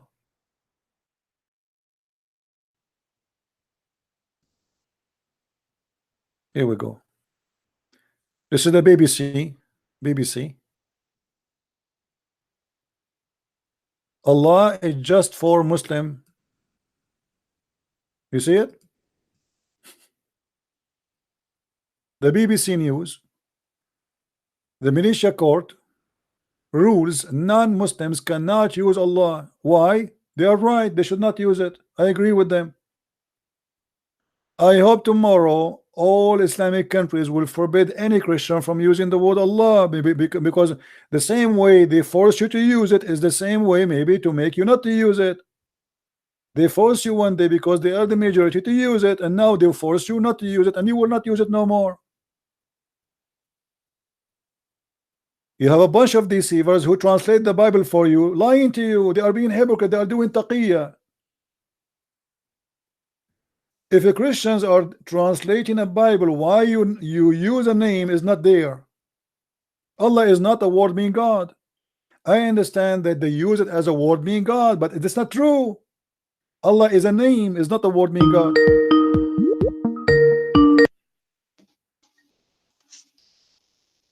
Yes, Rob. Hey, Christian Prince, how are you, my I'm friend? fine. God bless. Thank you. You're doing a great job lately, bro. I saw your debate yesterday with that Line of Arabia guy that you spanked yesterday. Line of Arabia yesterday? Yeah, it's the same guy that I have debated 2 weeks ago. He calls himself a different name on YouTube, but it's the same guy. Yesterday, the only one I remember, he called me, he was a rabbit. That guy, huh? Line of Arabia. Yeah. It's the same guy. I spanked him, and now 2 weeks later, you finished him off. So that's good, man. All right. Yeah. Brother, you are talking about a really difficult topic. I made a video about this topic that is talking about the Muslim tactics that they use against us, right? They always say, yeah, in the Arabic Bible, you have the word Allah. So they try to sugarcoat it. They use it against us. So, yeah, but they don't tell you that when they conquered countries like Egypt, Syria, Iraq, that when they took our lands, they forced the Arabic language on us. So as a retaliation in the 8th century, we wanted to translate the Bible from Aramaic to Arabic. So there was no other good word to use. And imagine if they force a language on you, right? No, that was never yours. This is not the excuse. It's not about no other word. No. This is a deception act from Yes, of those who course. translated the Bible. They are not decent people, and they were even doing it in the partnership with Muslims when they translate the Bible to Arabic. You know, imagine they involve Muslims in translating the Arabic Bible they have. Yes, because they were, of course, under control of the Muslims. So Right. Muslims, of course, in the 8th century, right? This is why the word Allah is inserted there. Yeah, of course. Yeah. Yeah, because our friends, our Christian friends in the chat, for example, they need to understand when you are living in the 8th century under Islamic control with the sword of Muhammad on your neck, right? You pay the jizya and whatnot. You are forced to use words and implement words when you translate the Bible, even right? now, can you use the words you like? You cannot. Go. Here we go. Go. You know, here exactly. we go. We are in the year 2019. There's no different. If you celebrate the Christmas, they arrest you. If you speak one word about the gospel, they arrest you. Of course. The prince of Dubai, he invited the Pope just to make his country look nicer in the front, because a lot of attack on Emirat and Saudi Arabia because of the war of Yemen. So he wanted to give his country better image. So he invited a head of a church leader to make his country look better, not because he liked the Christians. And then he did that. In the same time, if you eat a Ramadan in Emirat, they arrest you. Yeah. If you speak against the Prophet, they arrest you. If you say I left Islam and Islam is false, they arrest you. So what it changed? Nothing. Well, didn't they always say that Islam means toleration towards other religions, and it's the language and the religion of peace? Absolutely. What are you saying, man? Yeah, absolutely. Yeah. By the way, Christian Prince, this guy that let me tell you about the guy that you and me both have debated. This guy, he's part of a group, and they sit on a program. It's called Discord. Which one? The guy that you debated yesterday, this so-called Lion of Arabian. There's a guy who owns that server on Discord. Discord is like a Paul Talk program, right? And there's a guy whose name is Asadullah, basically the Lion of Allah, right? He's the guy who owns that server. And it's the same guy who reported our friend Apostate Prophet that was on your live show a couple of weeks ago. He reported him to the FBI. So it's they are very organized. Reported for what? Well, Apostate Prophet, he used before he left Islam, he was a member of a group or something, right? So to take him down, to shut him up, they let the FBI come to his house. And actually, the FBI came to his house, and the Apostate Prophet, he told them everything, right? He gave him even a nice cup of coffee. They drink his coffee, and then they said, "Hey, there's nothing wrong with you." So basically, he told them everything about the other guy. Hold on. About the FBI so it turned against them, right? Hold on, the FBI in my doors. Let me see what they want. I see tell, the F. Tell them you're talking to a guy who I see the F and I see the B. What is the I? I don't know. I see only the F and B. There's no I yet. I think the I is coming. Yeah. Okay. Maybe the I is coming later. Okay. Maybe after you finish your call, they will. I mean, it's stupid. Let me tell you about this group. I have debated a couple of them, and I've put also some debates on my YouTube channel with those guys. I've spanked them all, and now I'm trying to challenge every week. I'm trying to challenge that same guy who reported Apostate Prophet, and he's not accepting my challenge for a debate. So they are kids. They are cowards. Aren't you afraid he reported the CIA? Look like those Muslims they are assistant to the FBI. they are doing the duty of Islam, my friend. Suddenly suddenly FBI is their friend. yeah, exactly. But they don't know that the FBI will turn against them. Trust me. Yeah. Actually, if you accuse somebody with false accusation, it can turn against you badly. Yeah, no, because now the FBI has his own personal information, and it will turn against them. Trust me, because this guy is trying to shut up every apologist, including you, me, everyone. They have even started a project for it. So imagine, but they cannot do anything, right? They cannot shut us down, right? Nobody can shut us down. Let them dream. No, bro. Yeah.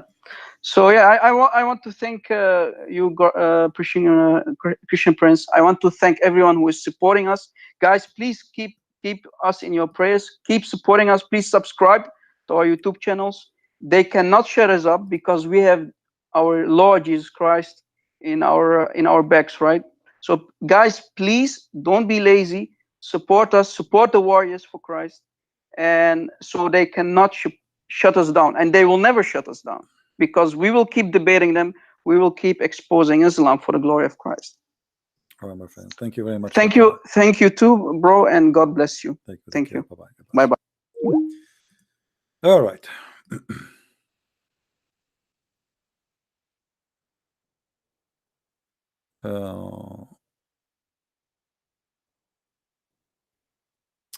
Okay, so somebody is asking me about Ili. You see, in my friend, in the Bible, there's really no names for when we say, like when we say Elohim is not really a name. Even Jehovah is not really a name.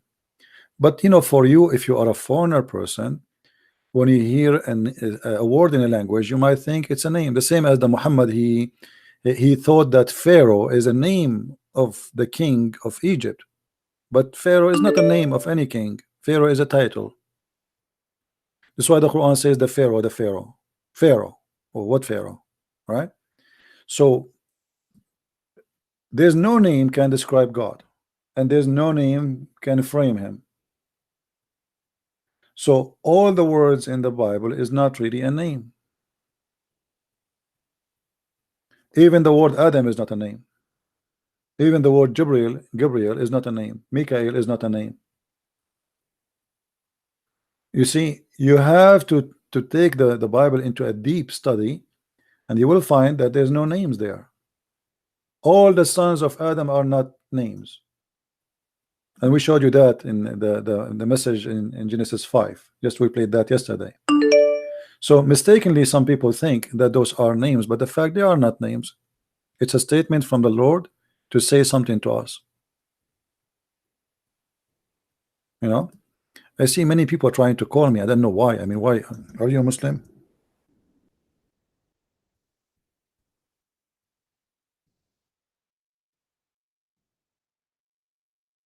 And yesterday I did not debate any lion. I debate rabbits. I never met the lions yet.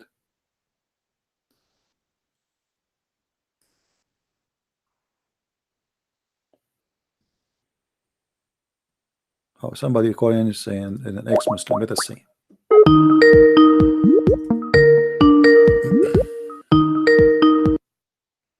Hello? Hello, hi, Christian Prince. Yes, my friend. How are you? I'm good. I just left Islam November, end of November 2018.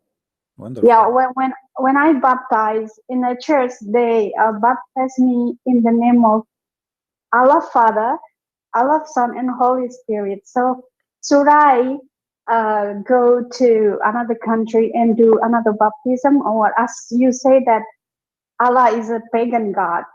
Well, So, for sure, Allah is a pagan god, and this is wrong. However, you know, your baptism is not the name of for them. They were using the word as a word meaning God, and the name of the Father, the Son, but it's a very stupid of the one who did that act to do so. He's doing it based on ignorance and maybe like a good heart, maybe, but he just copy paste of people around him.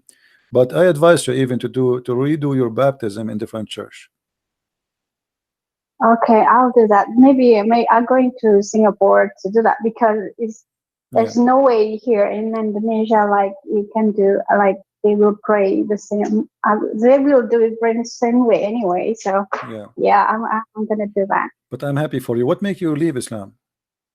Well, I watched your video for 2 weeks.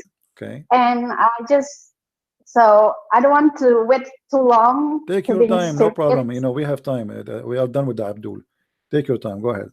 So what make you leave Islam? Tell us a story. Guys, do you like to hear our sister here, why she left Islam and why she became a Christian? Yeah, I left Islam because of your video. I watched for 2 weeks. And so I decided right away to leave Islam. And because I don't want to be stupid too long, you know. My whole life has been deceived. Like all those imam tell a lie.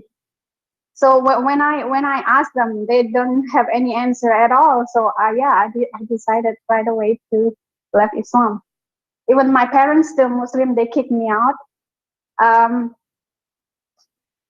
So I have to find another job, maybe because I don't have internet. Even now, I use a neighbor Wi-Fi.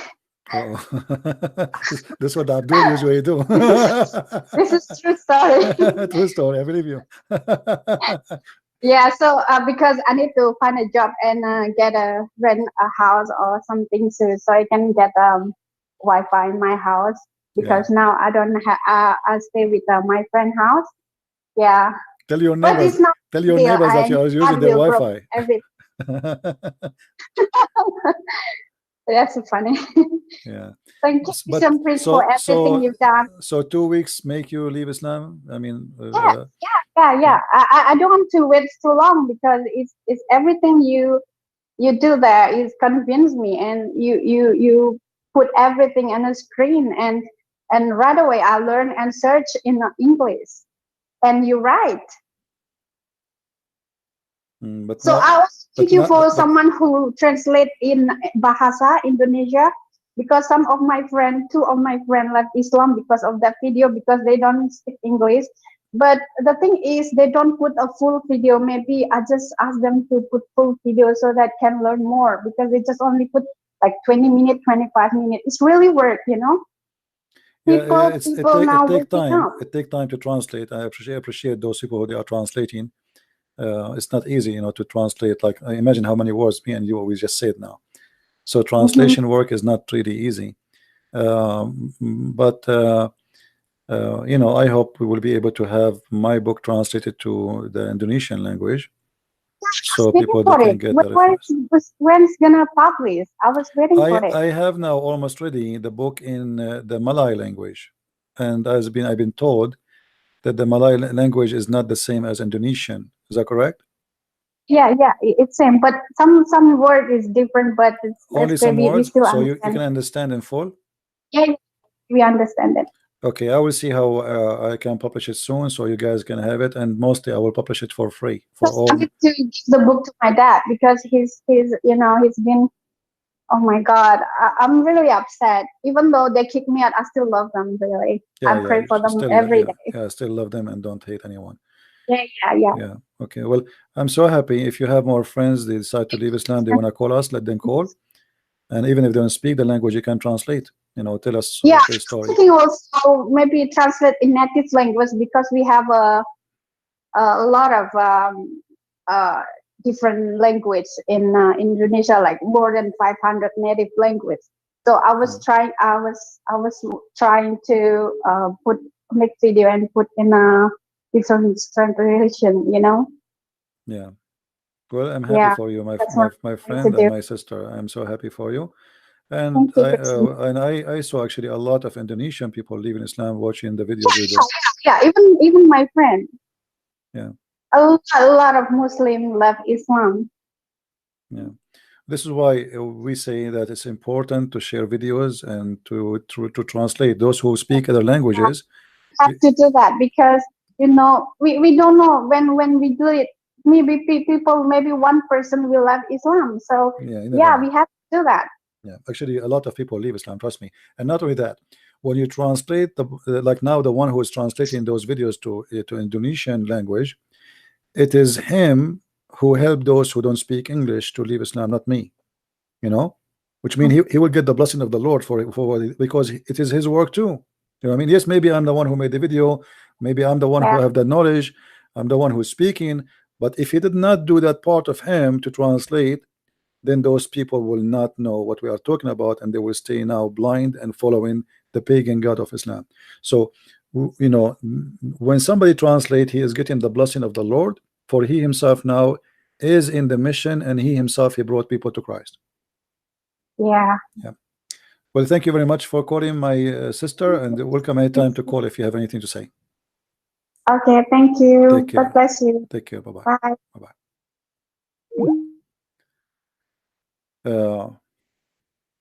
It's very important. I wish I speak all languages. I wish. I mean, imagine if I speak the Indonesian language, man. I will make the whole country leave Islam in 2 weeks. Maybe somebody can teach me the language. Is it hard to learn Indonesian language? Maybe I should go and stay in Indonesia for some time. Maybe 6 weeks. No, 6 weeks. But by the way, I am the smartest kid between all the children of my mother, but she have only one child. But I'm the smartest between them. I am inspired to say that to you from the Quran. Allah, He says He is the best of the creators, but yet the Muslims claim He is the only creator. Anyway, it is easy.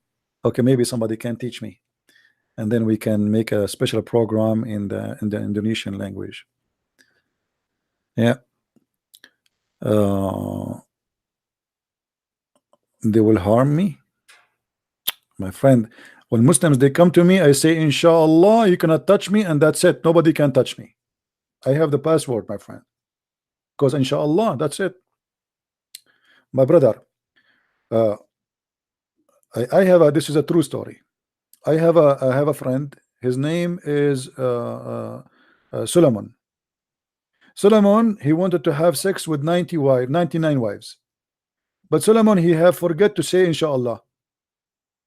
And because he forgot to say inshallah, Allah gave him only half a child. This is a true story. If you don't believe me, I can show the reference.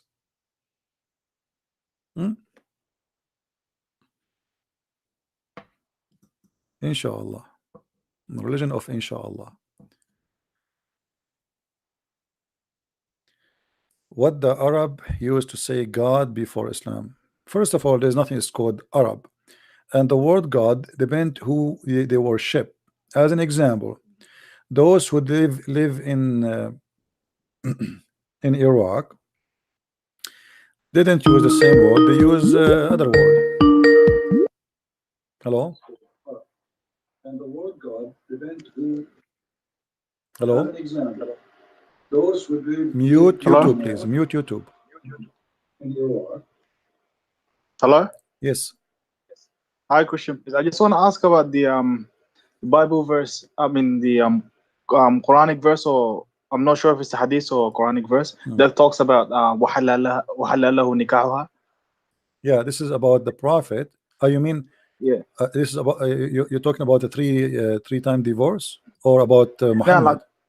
Now the one that says if the Prophet likes someone's wife, yeah, she's any woman she offer herself to him. Yeah. Okay, what about it?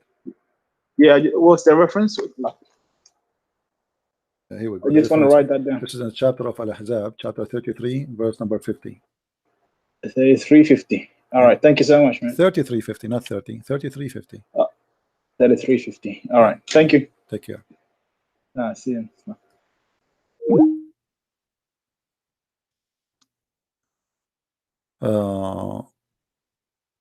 There's a guy in YouTube. He claimed that I blocked him. My friend, I'm afraid of everybody.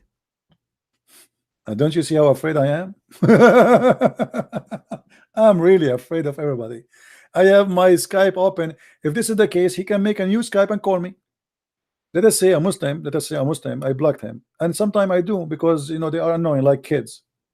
Sometimes they are kids. You know what I can do. But when a Muslim, he claimed that I blocked him, and because of that he cannot talk to me. It's a lie, because still he can make a new name in Skype and call me again. Correct? Abdul. Welcome to the Abdul world. All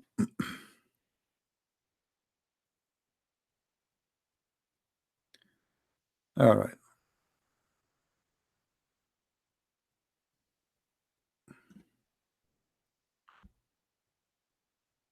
Abbas, he just texted me and he said to me, repent, Christian Prince. Abbas, how you dare to call me after all the horrible things you said to us? Guys, look what Abbas he said to me.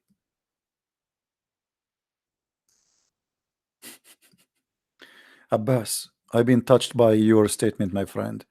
Now I will repent and I will get what I will get. Let us see what I will get. Abbas, do you know what you told us last time I will get if I go to heaven? Sex with men. My friend Abbas, I prefer not to repent. I don't want to repent. I don't want that. Okay. And you don't see that there's something wrong with it. You Yes. can have sex with your mother. Okay. Yes. Well, okay. So you are proud about having sex with your mother. You and your father, you will have sex with the same woman, which is your mother. Anything is fun. Everything comes from God in heaven. No problem. So you are saying to me, repent to get this? Abbas, are you serious? Guys, Abbas sending me a message in Skype. Let me show you. Hold on. Saying to me, repent. Repent, repent. Before it's too late. What do you mean that's me? This is you. This is Abbas. This is you. This is not me. Aren't you Abbas?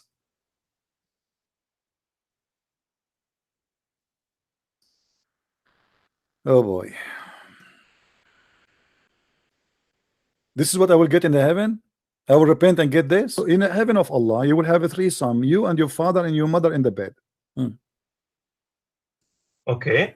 Okay. I mean, what the problem? Like, okay, hello. So what the problem? Like, okay. And you don't see that there's something wrong with that.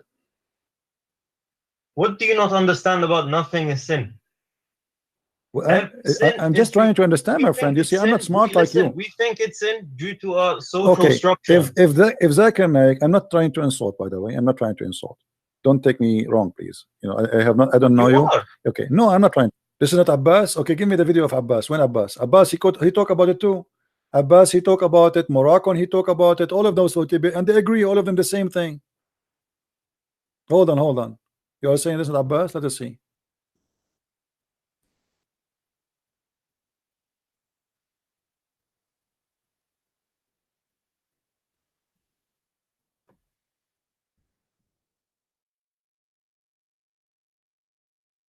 Let's compare him to the sound of Abbas. I'm sure there's any recording.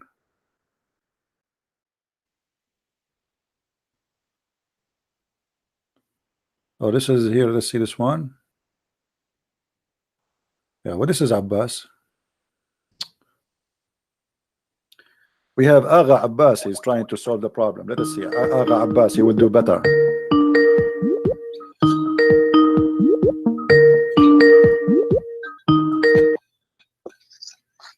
Yes, Abbas, how are you? Yes, Abbas, you still a Muslim? Alhamdulillah. Alhamdulillah. Okay. So what about your God? Allah, he says, if you want to have sex with himself, what does that mean? Never use the word sex. Well, so what he used?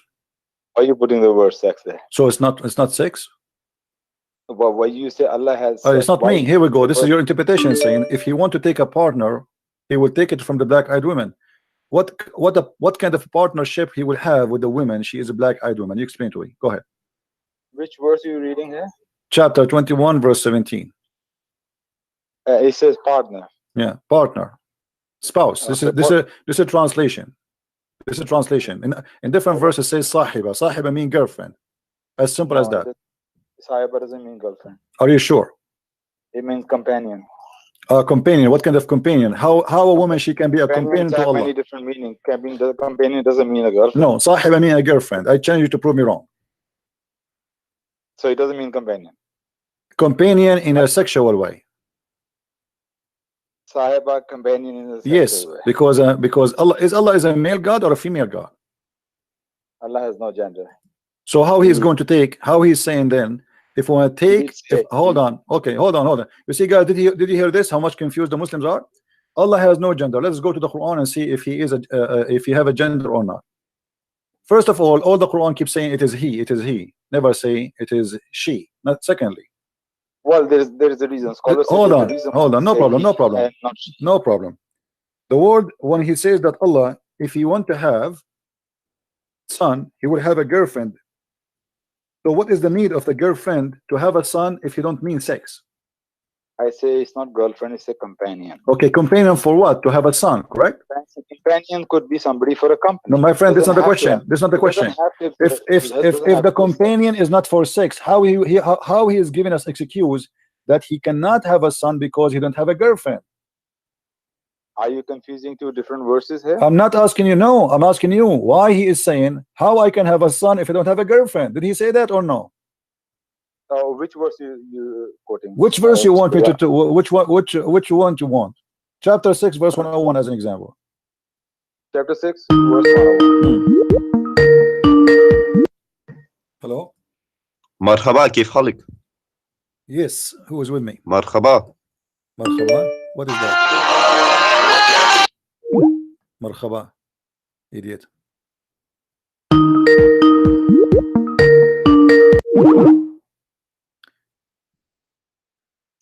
So, okay, he is the originator of the heavens and the earth. How can he have a son when he has had no mate?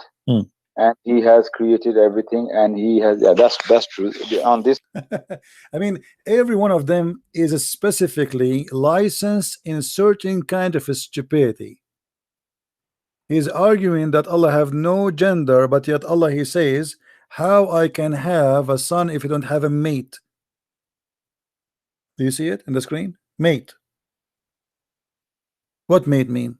From mating. From what? From having sex. Allah himself saying, how I can have a son if you don't have a mate? So he can have a son if you have a mate. Allah is like us. If you ask Christian Prince why you don't have a son, how I can have a son if you don't have a mate? But this is not for God. God do not need a mate if he is really truly a God. But because Allah is just a normal, this is a human being talking. This cannot be from God. This is a person fabricating words, saying that God is talking, giving the logic of a stupid human being. If I go by this logic, how may she have a son but yet she don't have a mate? And by the way, it doesn't say mate. In Arabic it says sahiba, specifically female mate. Somebody saying that I am an ignorant donkey. My friend, you have to prove who is the donkey here. The donkey is the one who says if you lift your head before the imam finishing the prayer, Allah will make your face a face of a donkey. Is that true? Let us see the reference.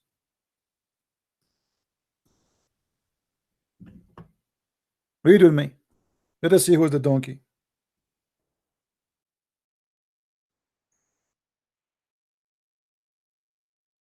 Do you agree with your prophet, or you believe that this is a donkey talking? Are you there, Mr. Donkey? The one who's calling me donkey. Call me, no problem. You know. Muhammad SAWSFM Mercedes-Benz said, does the one who raises his head before the imam not fear that Allah may turn his head into a head of a donkey? Here we go, refute this guy. If a Christian Prince, he said, the one who left his head before I finish my prayer, my God will make him a donkey. You Muslims will make fun of me. Be honest. You will say this guy is a crazy. You will say this guy you have a mental illness. Just because you're a prophet, he said so, you don't have a problem. And this is not only here with the Sahih Bukhari. Maybe you don't like Musnad Sunan al-Nisa'i. Here we go. This is Sahih Hadith. Huh? So who is the donkey here? What about your prophet saying if the man have orgasm first, the baby will be a boy. If the women have orgasm first, the baby will be a girl. Is that a prophet or donkey? Where your prophet he got his knowledge from? This is very smart. Even donkeys don't say that. Are you there? You are talking about ignorant and talking about donkeys. I'm asking you, call me and tell me how a prophet of God he says such a thing.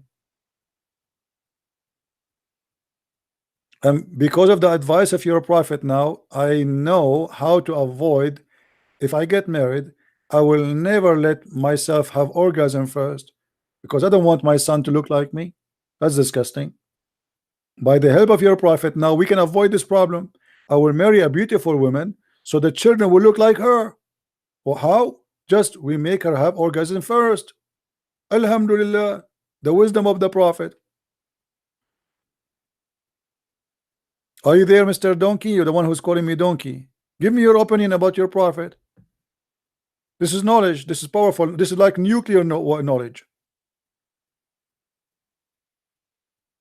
And now I know, and all of us, we knew what happened in the bedroom of our parents. If you are a female, obviously your mother is the one who have orgasm first. Go to your mom and say, hey, I know.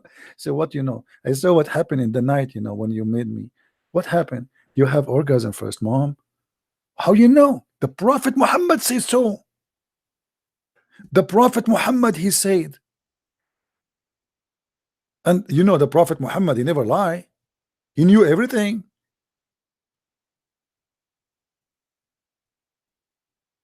Just get your parents busted. Tell them, I know.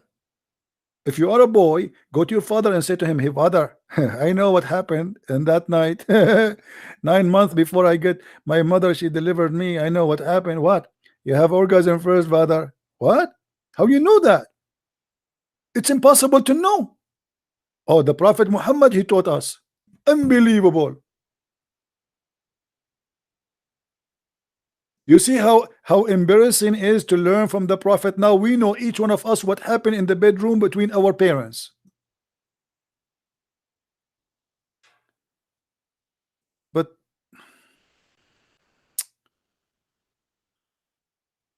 now I know what happened to Ahmadinejad. Unbelievable. If Ahmadinejad, his father, just wait for 2 minutes and let his wife have orgasm first, Ahmadinejad will be Ahmadiyyanajad. He will be a female. And he will be sexy. But unlucky. All right.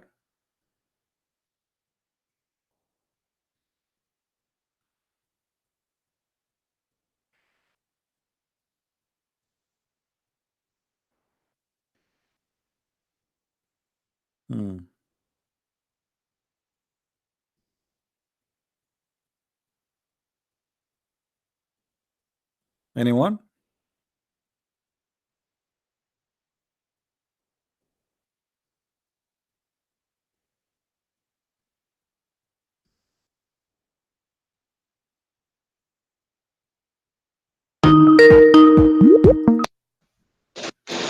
Hello? Hello? Yes. Hello? Yes.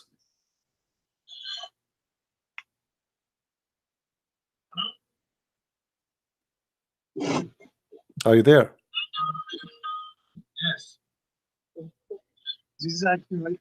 Well, so I have a friend of mine that's I'm Christian myself. I'm there. Okay. Can you hear me? Yes. Well, so I have a friend of mine that's I'm Christian myself. I'm there. My friend, mute YouTube. Mute YouTube. I have a friend of mine that's Christian. I have a friend of mine that's Muslim. He's sitting with me right now. Mute. We're actually talking. Okay. Before you call me, mute YouTube. Mute YouTube. So we don't have double voice. I will call you back. Okay, call me. Did you mute YouTube? Oh, it's on there. Oh, it's on. Oh. Did you mute YouTube? Hello? Yes, did you mute YouTube? Okay. Yeah, we closed the YouTube. Okay, good. So what do you want to say to us, my friend? Go ahead. So I'm Christian myself. I have a friend of mine. We're sitting here, we're talking, and he doesn't believe anything that you have to say about this. He doesn't believe. I've showed him a couple of videos of yours, and I would like you to convince him, or not convince him, but talk to him about this. Let him talk to me and tell me what is not convincing. Disrespectful or anything. You know, I grew up as a Muslim, and the things you describe doesn't fit in my brain. But it doesn't matter if it fit my brain or your pocket, my friend. That's what your prophet said. What did you say? I am showing you what your prophet said. So you say to me it doesn't fit in my brain because your brain cannot believe it, and you are trying to go in denial because what your prophet is saying is not cannot be right. And this is why you say it doesn't fit in my brain, but I'm showing you on the screen everything I'm saying. Okay, okay. So do you, as an example now in front of us, do you agree with your prophet saying, I don't know what is your education, but do you agree with him that if the women have orgasm first, the baby will be like her, and if the man have orgasm first, the baby will be like him? Do you agree with that, or this is silly? Okay, you said it's in Quran. Oh, this is now in the hadith, but in the Quran we can go to the Quran if you want. But what do you think? Isn't it, So, isn't it silly? And this is it sahih. silly. And this is It doesn't sahih. make sense. And this is sahih. So what we would do now? This is what your prophet said. What we would do? Okay, I have never heard any hadith like that. My friend, now you heard. Here we go. I'm showing the reference in front of you on the screen. Okay. Okay. So And you said it's Sahih hadith? It is sahih, absolutely sahih. So what we will do now? How your prophet can be a prophet, and he say, and you yourself agreed that this is cannot be right. Doesn't make sense, as you said.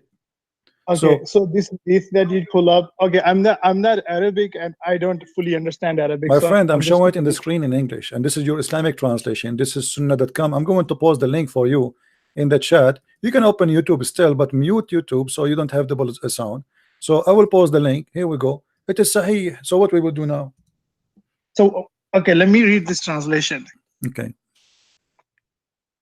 Give me 1 second. no problem. Take your time. Can you scroll down your screen on YouTube Yeah. Here we go. a little bit, please? You see the hadith number? And this is the whole hadith.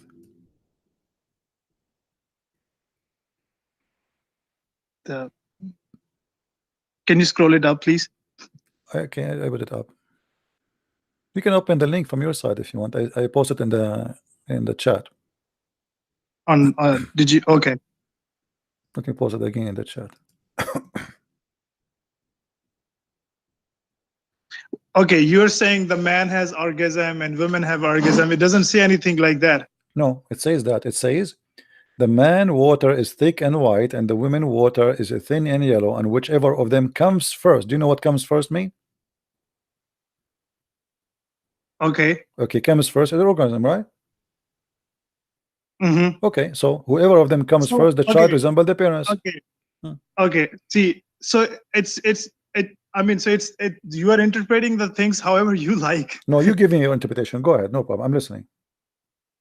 So it doesn't say anything like that, the orgasm or anything. It's just comes first. Okay, like, what comes first mean? How do you explain this? No, thing? I'm listening to you. You see, you are smart, you are adult, and I'm listening to you. Okay, what comes first according to your understanding me? It could be a biological thing too, like whatever. My friend, Yes. we are adult, we are not kids. He is saying there the water of the man is thick and white. This is about the sperm, is that correct? Yes. Okay, so obviously talking about the sperm, about orgasm, and he's Yes. saying, and the women water is thin and yellow. So Muhammad, he think that women have orgasm too, and that the water he see in the vagina, which is supposedly yellow and thin, that is the orgasm of the women, and this is her sperm. So, and he says, and whichever of them comes first, the child will resemble the parents. Okay. Okay, so now based on Okay. this, what you understand from comes first? Okay. So however you're explaining, like to me, I understand whatever you're saying, but you just interpret it. My friend, this forget about me. My friend, Yeah. what's your name? What's your name? Hassan. Hassan, my friend. Forget about what I am giving interpretation. You Yes. give me the interpretation. So what okay. You have more knowledge than me and everything. I'm not. I'm just asking questions to make things clear to me. Okay.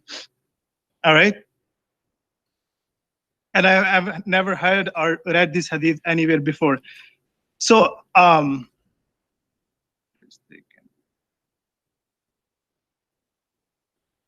don't know how to explain this.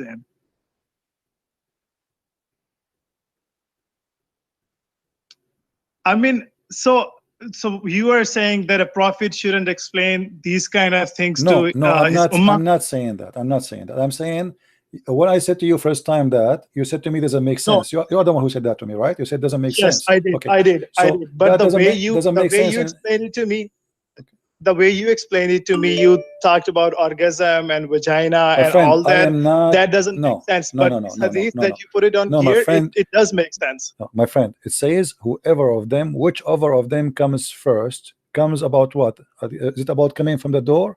Is it about coming from the window? Or it's about Yes. sperm? When you have sex, Okay. one of you does get Comes. This is called orgasm. This is called orgasm, right? Yes. Okay, so now we agree that the word comes first. This is orgasm. So your prophet claiming that the ones who comes first is the one in charge or the reason of the look of the child. So if the women have orgasm first, the child will resemble the mother, will be a female. If the male have orgasm first, the baby will look like the father. How in the world can be a prophet saying such a thing? What is wrong with that, saying that? Because my friend, whoever comes first have nothing to do. No. He was the prophet, he was the messenger, he's gonna teach everything to his ummah. Okay, what is your education? What is my education? I'm going to college right now. Okay, can you do me a favor after we finish conversation, me and you, and check in Google what decide the gender or the look of the baby? You will see that this has nothing to do with who have orgasm first. What does have to do with this? So this is obviously a very clear mistake, and there's no way Muhammad. So I don't have like the clear proof or evidence of yet now, but the science, it has proved that now, that gender and the male, how do I say that in English? It can be decided by a man or woman when they do for the eggs or the sperm. If you want, I can find that out and I can send it to you. My friend, hold on. Muhammad is making it simple. Whoever comes first. So what is the main key? Coming first. Coming first. Now, let us go to different. This the same thing, just to make things for you more clear. Okay. A woman, she came to your prophet, and she spoke to him in the front of his wife. Okay. And she said she's asking him about if she have to wash her private part, for she have a wicked dream, sexual dream. Okay. So Muhammad, he said this. Read with me carefully.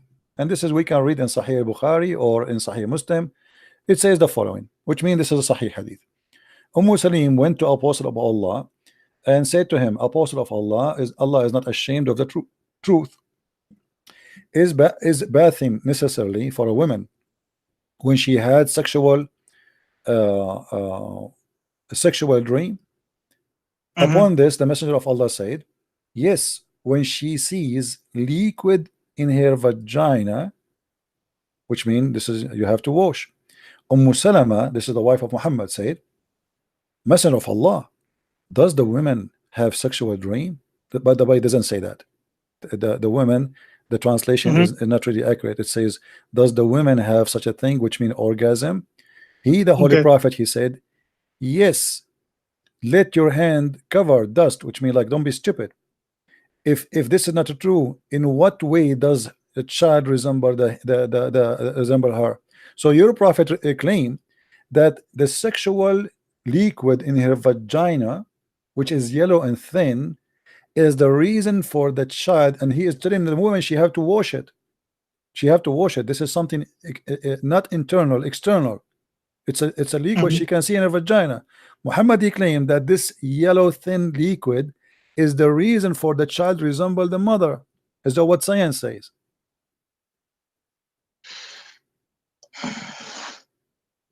And is this Sahih hadith? Absolutely, it's Sahih.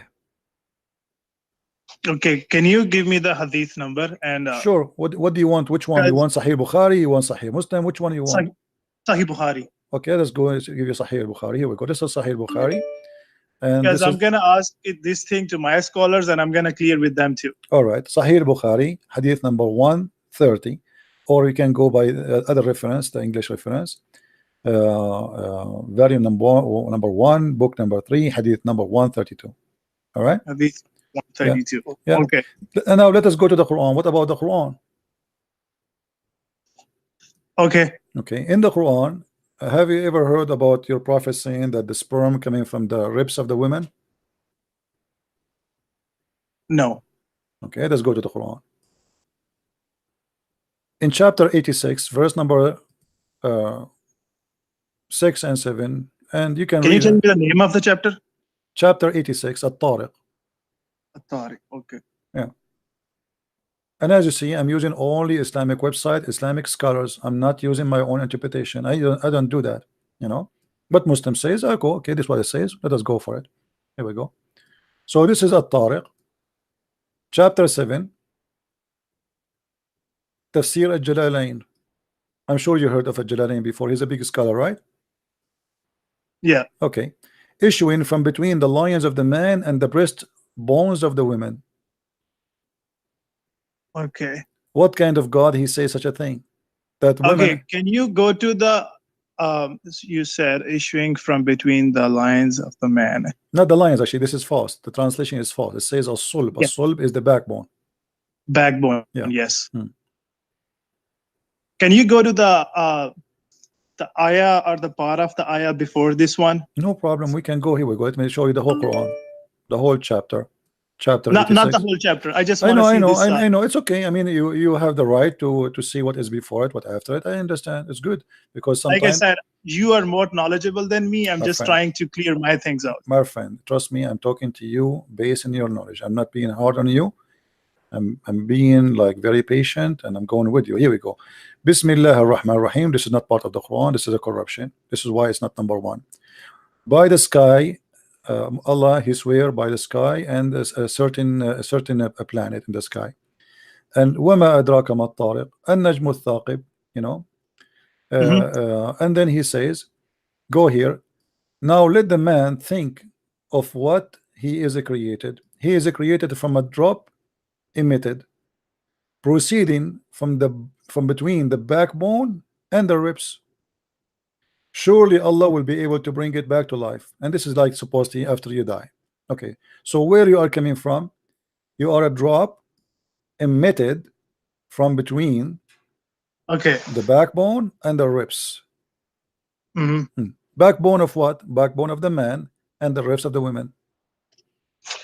If you don't like if you don't like a Jalalain, we can change a different scholar. Do you have a specific scholar you like? So we can that's see. fine. Yeah, if you want, we can show you. Like we can go to Ibn Kathir if you want. Do you like Ibn Kathir? No, that's fine. Yeah, go ahead. Okay, let's go to Ibn Kathir then. This is Ibn Kathir. We go here, Ibn Kathir, and I will show you in the screen. I'm choosing the verse in front of you. Okay, chapter 86. And by the way, Ibn Kathir is a big fat liar for me because always he tried to defend the Quran, lying about the meaning, but still we will use it to, you know, to show our point. Ibn Kathir is not explaining the Quran, he's trying to defend the Quran. So look what Ibn Kathir says. I'm going to show you the whole screen. Hold on.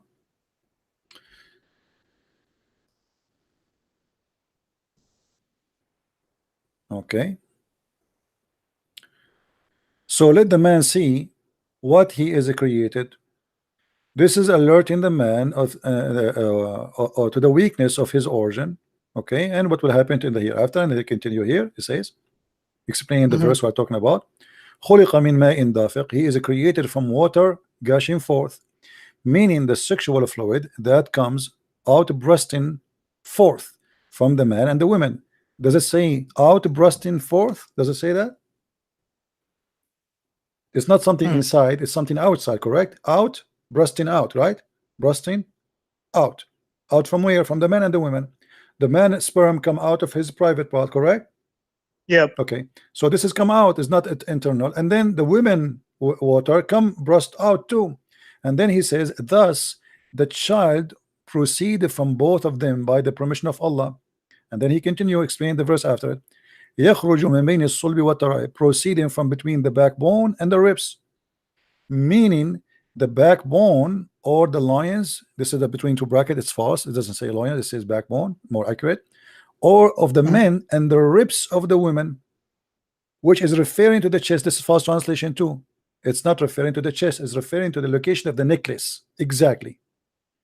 You see, when you put your finger like down your neck all the way, when you touch your ribs, this is where at-taraib is. So at-taraib al-mar'a is the location of the necklace. I can show you the reference in Arabic. So your God claiming that women have a sperm coming from the location of the necklace. Women have a sperm coming from the backbone, and this gushing fluid make the baby. What do you say? Read with me. Proceeding from between the backbone and the ribs, the backbone of the man and the ribs of the women. It, the fluid, yellow and fine in texture. The child will not born except from both of them, i.e. sexual fluid. So now are you going to say to me this is my interpretation, or this is not my? I'm just sharing with you, my friend, what you Muslims say. And now look what will happen. You go to your scholar, he will say to you, don't listen to those kuffar, they are liars. I say to him, I am my friend, he did not he showed me Ibn Kathir. No, I'm gonna go and talk to them, and because this is what I want to make clear things in my mind. So I'm gonna go to my scholar and I'm gonna ask these questions that you explained it to me. Okay. Can you do me a favor? Yeah. What about you ask your scholar to debate me live on air? I'm gonna try that. I'm not sure if he's gonna do that or not. Why not? I mean, he because by doing that he can answer all the Muslims about this topic or any topic we are talking about, and for sure he would do a better job than you, right? Yeah. Okay. I will talk. That will help everybody, and that will stop me from making Muslims leave Islam. Do you know how many Muslims leave Islam because of me, my friend? Because until now we cannot find a scholar he can refute me. So maybe your scholar can do better, and finally somebody will stop this guy from making Muslims leave Islam. So what do you think? Tell him this is a jihad for Allah. I mean, don't you want to stop the people from leaving Islam? Here we go. This guy, nobody can answer him. People that see this, anyone who see this, he will leave Islam. There's no way this is God talking. Yep, you're right. Yeah, I'm gonna talk to him. Okay, thank you. So guys, did you hear our friend here? He's a nice gentleman. I welcome all the Muslims who have the. I can tell that he have a good family, he have a good parents, because look how he talk. First, he speak with respect. He's not insulting. He's not calling names, and that is telling you how he grow in which house. The house he grow in, obviously, it's a good mother, good father. They taught him how to talk to others and not to be.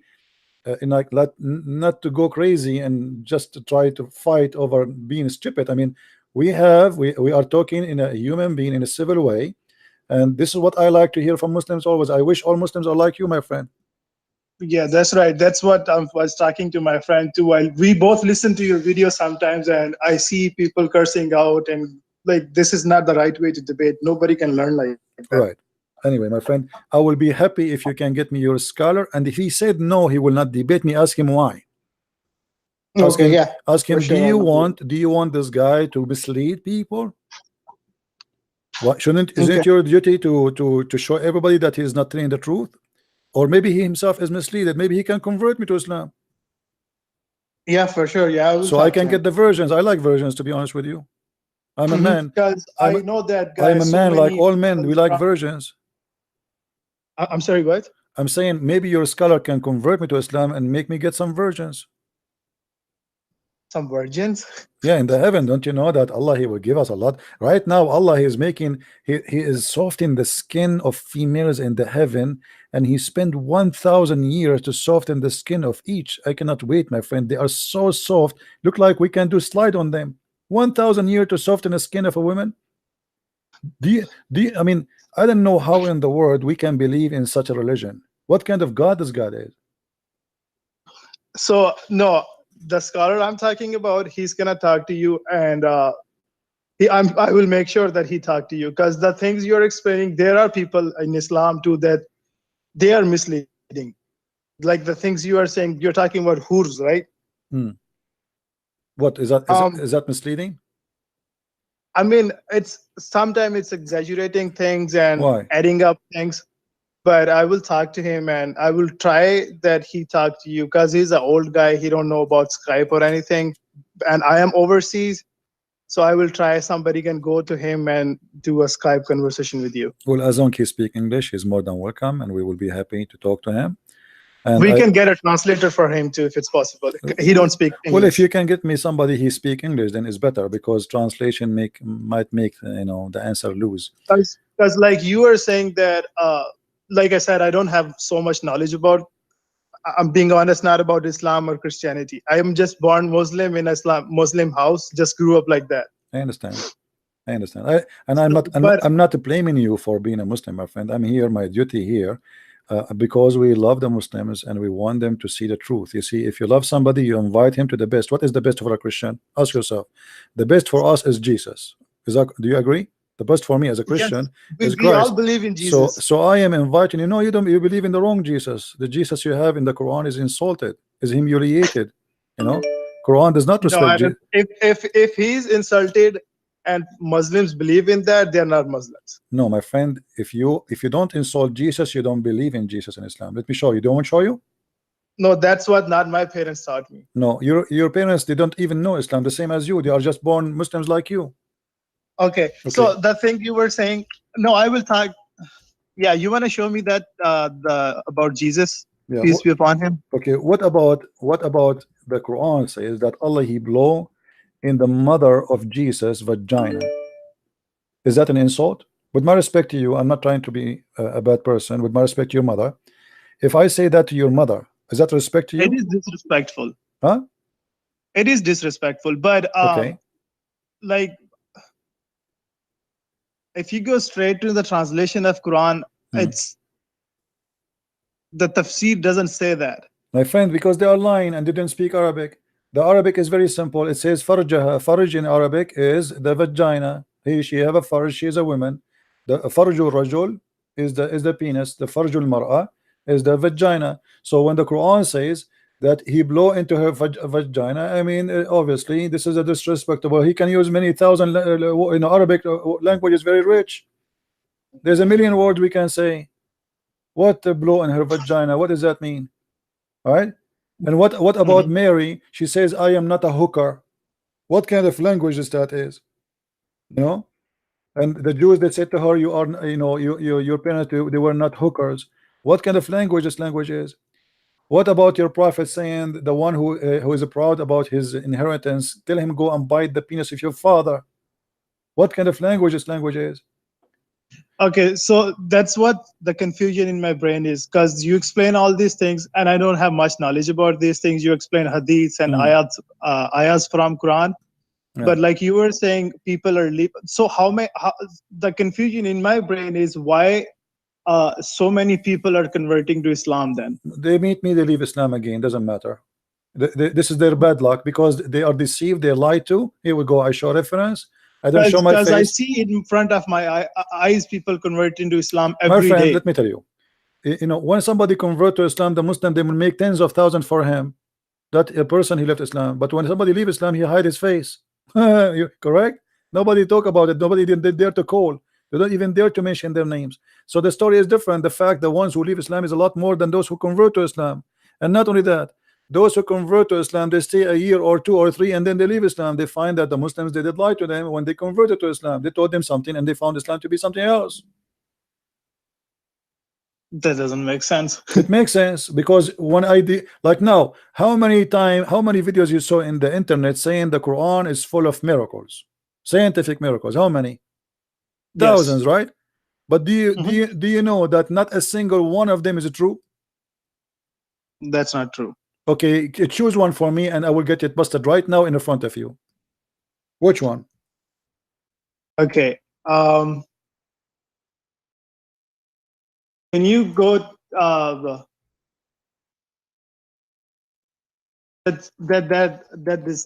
one that starts with the Ikra Bismi Rabbikal Lazi, that explains the whole thing about the reproduction, like how the man is created. Okay, I will go there. You choose it yourself. It's not my fault. This is the chapter of Al-Qalam, right? Al-Qalam, yes. Okay, let us go there and we will see what your God he said. And again, you will notice right away that the first chapter Muhammad he received from his God supposedly is wrong, because how Allah, hold on, how Allah he says such a thing, proving the ignorance of the one who wrote the Quran. Okay.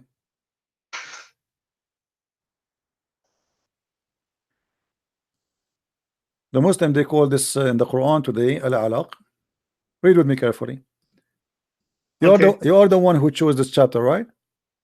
Yes. Okay. What with me? The first line in the Quran is a lie. Why? Do you know why? Why? You Muslims believe Muhammad do not know how to write, how to read. Is that correct? Yes, that's correct. Okay. How Allah he says to Muhammad read? He sent Jibril. No problem. How he said to him read? The guy he cannot read. What do you mean? Okay, if I know that you are a person don't speak English, should I ask you to speak English? No. Unless I do not know you that you speak English, right? So the one who is talking here to Muhammad, either he do not know that Muhammad cannot read, or he knew that Muhammad he cannot read, yet he is ordering him to read to make a miracle. Okay. So what I understand, according to my little knowledge, is that message is for the whole ummah, not just for Muhammad. No. This is a message was for Muhammad, was Muhammad alone. This is a verse was given to Muhammad. Yes, because he was the messenger of God. No problem. What I understand from that you is see, my friend, hold on. I speak Arabic. Arabic is my first language. I'm an Arab. It says here, Iqra bismi rabbika, not Iqra'u. Iqra for one person. Okay? And this verse came to Muhammad. He was in the cave of Hara. All right? Yes. So he was not speaking to a group, he was speaking to one person. His name is Muhammad. He said to him, Iqra. Here you notice the mistake, because if Allah is all knowing, he should know that Muhammad do not know how to read. Secondly, Muhammad, he said to him, to Jibril, 3 times, I cannot read. The guy, he squeezed him 3 times, and still he says to him, read. So what the point? Did he make him read? No. Did he know that he do not know how to read? If you say he knows, and yet he says to him to read. I'm sorry, I'm gonna interrupt you. My phone is about to die. I'm gonna call you from my friend's phone. No problem. That's fine. Go ahead. No problem. Thank you. Okay.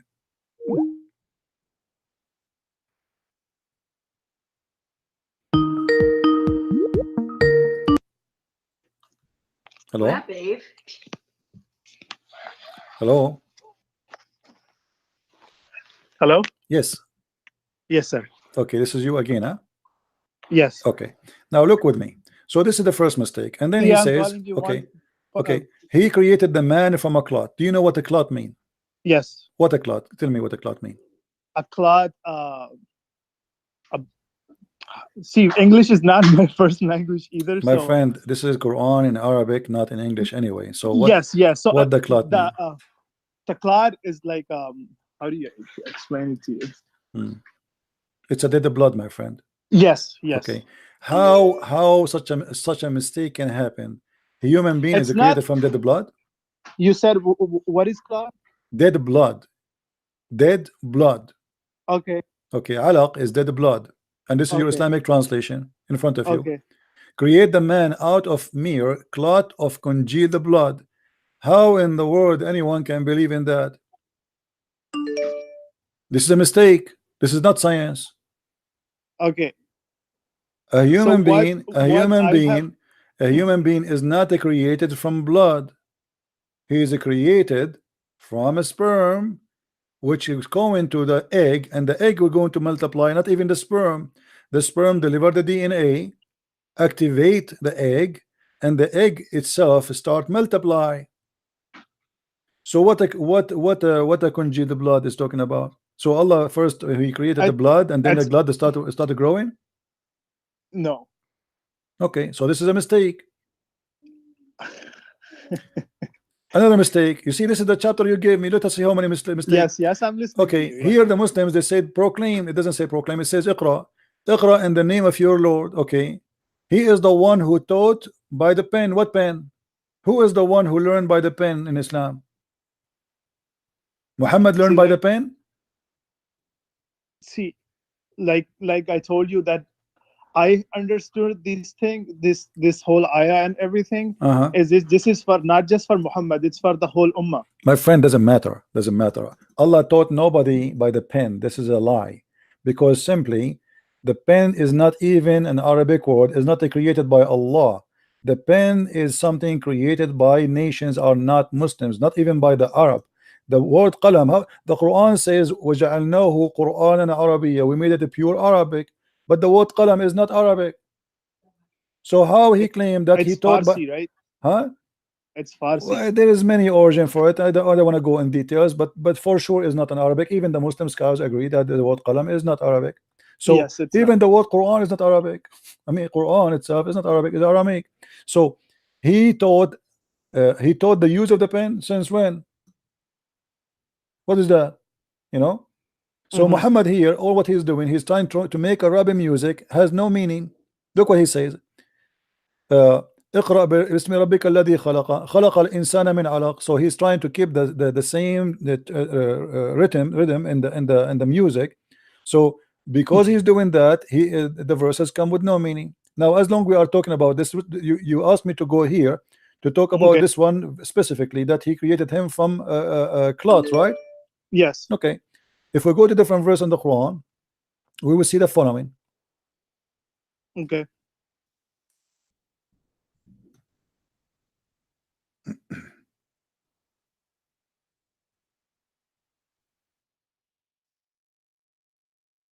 Read and tell me how in the world God can be God and he said such a thing.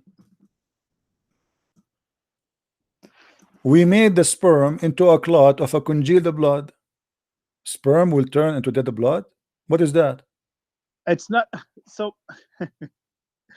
It says that in front of you, my friend. It's not me who's saying that. Okay. So we made the sperm into a congealed blood. This is impossible. This is false. And then the sperm became a clot. That's stupid too, because what is that? Well, there's no egg here. It's the sperm transforming from a stage to a stage. The first stage is dead blood. Dead blood doesn't grow. The reason Muhammad he says that because he noticed when women they have the miscarriage, the blood come out and the blood is dead. The baby is dead. So he thinks this is how the baby is created from a blood like this, solid dead blood. So he come with this mistake, and then he says that and then we made we made out the loom, and then we with bones, and then we closed the bones with the flesh and etc. So based on your prophet teaching, every stage by itself happen in a certain time, and the others they are to follow. But this is not true. The bones they start shaping from the beginning. They are soft, yes, but they are bones. The organs they start shaping from the beginning. They are small, but yes, they are exist. So this is absolutely false statement. If we go now to the hadith to understand what Muhammad saying, who knows what he meant in the Quran better than him? Muhammad, right? You know better than me and you, right? Okay. So let's see how Muhammad explained this verse for us in the Quran. Read with me carefully. He said, the drop of semen remain in the womb for 40 days or 50 nights. Do you agree with that? Yeah. You agree? When a drop remains in the womb for 40 or 50. Okay. According to science, sperm can live up to 5 days maximum. I don't have knowledge about that. I will search for you. I will show you on the screen right now so you can see with me. Okay.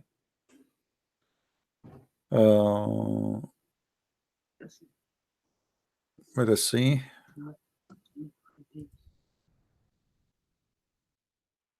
Read with me carefully, please. This is I just search in Google. You can do the same. Since the sperm can only live for maximum of 5 days. Do you see it? In where? No, I can't see that. I'm showing on the screen. Okay. Okay. So how maximum? 5 days. But not in the womb.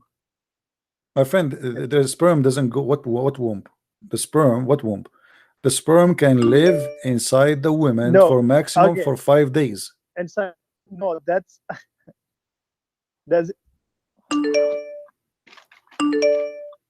What? 1 second. I want to Google that too. Okay, no problem.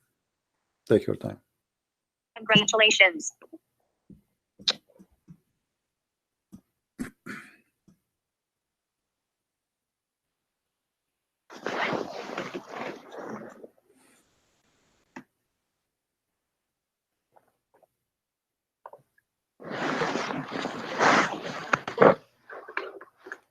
Did you find it?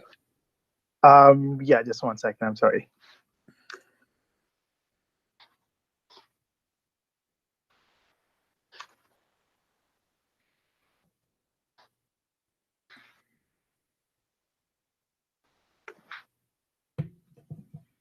So obviously your prophet, he just added 50, added 0 to the number 50, to number 5. Okay. Yeah, Okay. I couldn't find anything on Google. Okay, so your prophet, he cannot be a prophet of God, because here we go, even the life of the sperm is a false statement. He said 40 or 50, and then angel come and say, oh my Lord, will be his good or evil, as you see. And he is claiming that the last stage in the creation is male or female, and this is absolutely false. The right away, when they have the fertility, immediately the gender of the baby is determined, not at the end, from the beginning. When the sperm right away go inside the egg, right now we know if it's a male or female. So this is again a silly mistake. Read with me this one here. The same story, your prophet saying the same story. So this is a very repeated story from your prophet, proving to us that your prophet cannot be a prophet of God. And now if the Muslim, they want to say to me this is weak, well, this is not weak. And by the way, even weak hadith is accepted. It is sahih. There's nothing is called weak. It's a lie. What happened through centuries, the Muslim, they start filtering things which is not as suitable for Islam, because obviously Muhammad can't be a prophet if we accept them. So they start saying this is weak and this is strong and etc. But as you see, now it is strong. I will not be surprised if after 20 years from now the Muslim, they will say this is weak, there's no way we can accept this, but it's strong. Okay. So how this is can be a prophet of God? Okay. Yeah, I will talk to the scholars I know, and I will try that they talk to you. All and right. you guys have a healthy debate without cursing out each other. Oh no, I don't really. You know, for me, I speak to. Did I curse you? No. Okay. Did I insult you? No. Okay. Because I'm trying to be as respectful I can. No, my friend, I speak to people in their language, which means if you want to be rude, well, you know, I have to deal with you in the language you understand. If you are a nice person, I am nicer. Okay. Okay. So if a Muslim, he called me to call me names and to insult, well, he brought to himself what he brought to himself. Yep. You know, life is like a mirror. You speak bad, you receive bad. That's true. Don't call me and insult me. Here we go. You are a Muslim. You call me. Say, we are all this time talking. I did not say any word to you. You know, and look, we are having a conversation. I give you time to say what you want. Yes. And I can say what I want. Other Muslims, in order to avoid debate, they keep talking. Because they are panicked. They don't know what to do. They are scared to let me talk because they knew that this is a guy. His name is a Christian Prince, and he is horrible. You know, we do not know what he know. So if we let him talk, he will, you know, he will do what he usually do. So the only way is we call him and we keep talking. And this is the only way to stop him from getting Islam busted or even to ask us questions. Sure. Yeah. All Yeah, right. I will try that somebody can go to that guy and you guys have a conversation. No problem, my friend. Thank you for calling, and feel free to add me to your Skype, and you can call me anytime. Sure. Thank you. All right. Take care. Do you have any questions, Elvis? What?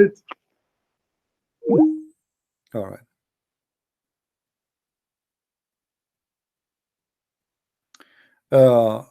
He sent me a link of a priest who have a homophobic priest who use male prostitute. My friend, a priest or not a priest, he's a corrupt. Muhammad is a corrupt man. He claimed to be a prophet.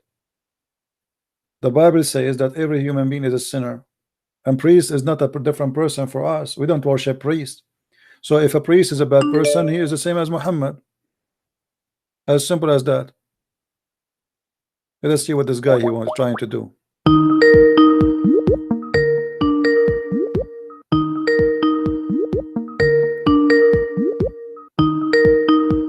Answer, Abdul. And listen, the panic, they will keep talking. They want me let me talk. Go ahead. Princess, why do you keep cutting See, me here we off? go. He will keep talking. He will not let me talk. Are you going to answer or I'm not? letting you talk. Okay. No, you cannot. Don't let me talk. You are here just to insult and to call names. No, I'm not insulting Okay, let's anyone. see. Let us start from zero. Okay. Start from 0. What do you that's think fine. about what we are talking about? Your prophet saying that the sperm live inside the mother womb for 40 or 50 days. Do you accept that, or this is a lie? I want to talk about the Trinity It's that not you up to don't you. seem We to have a understand. topic. We talk about it many times. It's up to you. You don't not convinced, not convinced. So now, are you going to answer or not? No, it's not that I'm not convinced. It's that I you're. don't care. Here we go. You are just a kid. We repeat the same story over and over. And I got you busted from your book. Let's see this one guy.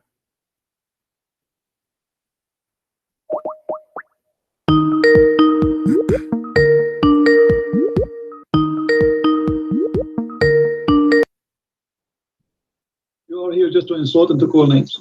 Mute YouTube. Okay, let's see. Mute YouTube. Let's start from 0. Mute YouTube. Okay. What do you think about what you are talking about? Mute YouTube. Saying that the sperm live inside. Before you call me, mute YouTube.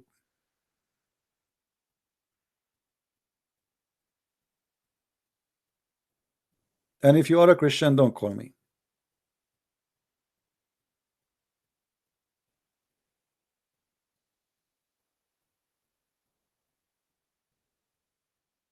And you know, they lie and they send me text supposedly to make me believe that they are, you know, they if you see the text they send me, they are deceivers.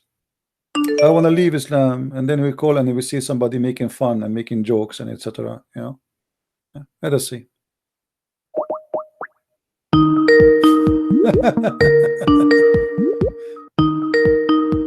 No problem. We are laughing anyway. Hello. See, here we go. How are you, Abdul? Hold on. What happened to you? Somebody stopped in your nose? Are you the elephant who closed the door of the van over his penis? Huh?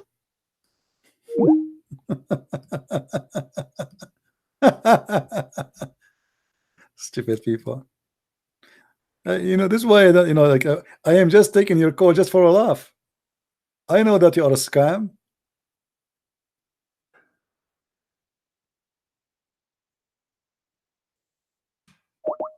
Let us see this one.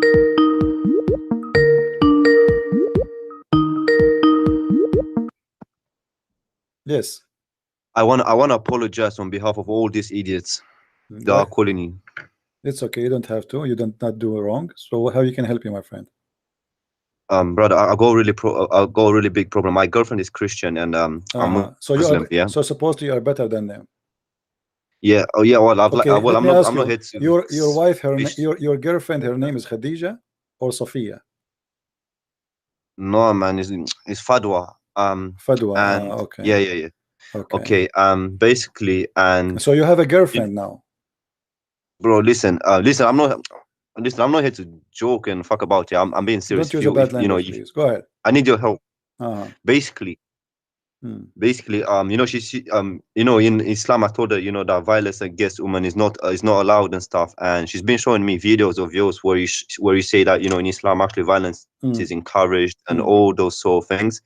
Bear in mind, she's Christian, and we keep arguing and stuff. And then, you know, I came across one of your videos where you say, you know, look, Muhammad said, beat your women into submission and all those sort of things. But I don't know what to do about it. Like, I'm not sure. Like, would you be able to show me a bit more? You know, what it's like? First of all, you're the one you call her your girlfriend. She is not a Christian. Are you saying girlfriend as a friend or a girlfriend? No, girlfriend as in couple. Okay, so she is not Christian, my friend. Secondly, this is in the Quran, chapter 4, verse number 34, where it says that can you put it on the screen, please? Can you put it on the screen, please? Sure. Chapter 4, verse number 34. It's not coming up. It's okay. No, it's coming. Hold on. Let me show you. Hold on. What translation is your favorite translation? I don't mind as long as it's from the Quran. I don't really mind. I'm not gonna be here playing the game of weak hadith, weak Quran, whatever. All right, no problem. So chapter 4, verse number 34, the Quran in front of us. Okay, here we go. It says that the women who you fear that they are not obedient, you scourge them. So yes, keep scrolling. So and this is in the Quran, right? Yes, it says here that the women who you fear, they are not doing anything wrong here, just you fear. For those whom you fear, rebellion, like let's say your wife, you told her to make some tea for you, and she said, okay, like sound doesn't like it, you know, like you felt something not right. So what do? You scream at them, and you can even, you know, you can jail them in their rooms, and if you want, you can discourage them. That's if they're not obedient to you, right? No, if you fear they are not, they did not became obedient yet, not disobedient. And then here says, and then if they obey, you seek not against them. So here, if you fear that they might go and be inobedient, so this is like, it's like cheating. It's like if I feel like she no, cheated no, on me no, or, no. or Cheating, something like. no. In Islam, if a woman she cheated on her husband, the punishment is stoned to death. He stole that from the Old Testament of the Jews. So here is about a woman. You might fear she is not yet disobedient. As I give you an example, you say to her, bring me water, and she moves slowly and she sounds like she don't like it. So this is, you fear that she is rebellion, she is not being obedient yet, or she's in the way to disobey. So what do? The Quran says, admonish them, punish them in beds, and scourge them. So it's like, basically it's like so violence basically in this sense would be allowed, right? As you're saying, scourge them. But I've been told that, you know, in Islam you're not allowed to, violence against your girlfriend or woman is not allowed and that kind of stuff. Where it says that, here we go, this is the Quran. And no, this is what I've heard. I haven't seen, you know, I haven't read the Quran and stuff like that. No, this is not a true. And actually, here we go, your prophet, a woman, she came to him complaining that her husband, he did beat her, and he made her skin greener than her clothes. And what Muhammad in the hadith, yeah, I saw this, I think in one of your previous videos. Yeah. So what Muhammad he did, he took the side of the man, not the side of the women. Okay, and also I saw the thing, but I didn't thoroughly understand the thing where it says, you know, if two witness, you need to bring, if there's one man, you need to bring two women because their mind is not working properly or something like that. Yeah, the Quran says that women, they have half a brain, and this is why two women are equal to one man. So if one of them she forgot, the other one remind her. And this is proven to be scientifically wrong. If you take your wife to a party or a dinner, and then you come back and we ask you what you ate, you will not remember. But your wife, she will tell you what everybody in that place was wearing clothes, what kind of hairstyle, correct? What the food was. Women, they give you the details. Men, they don't care. So this is a false statement. Yeah, and also, you know, so basically, you know, human rights are not really respected, right?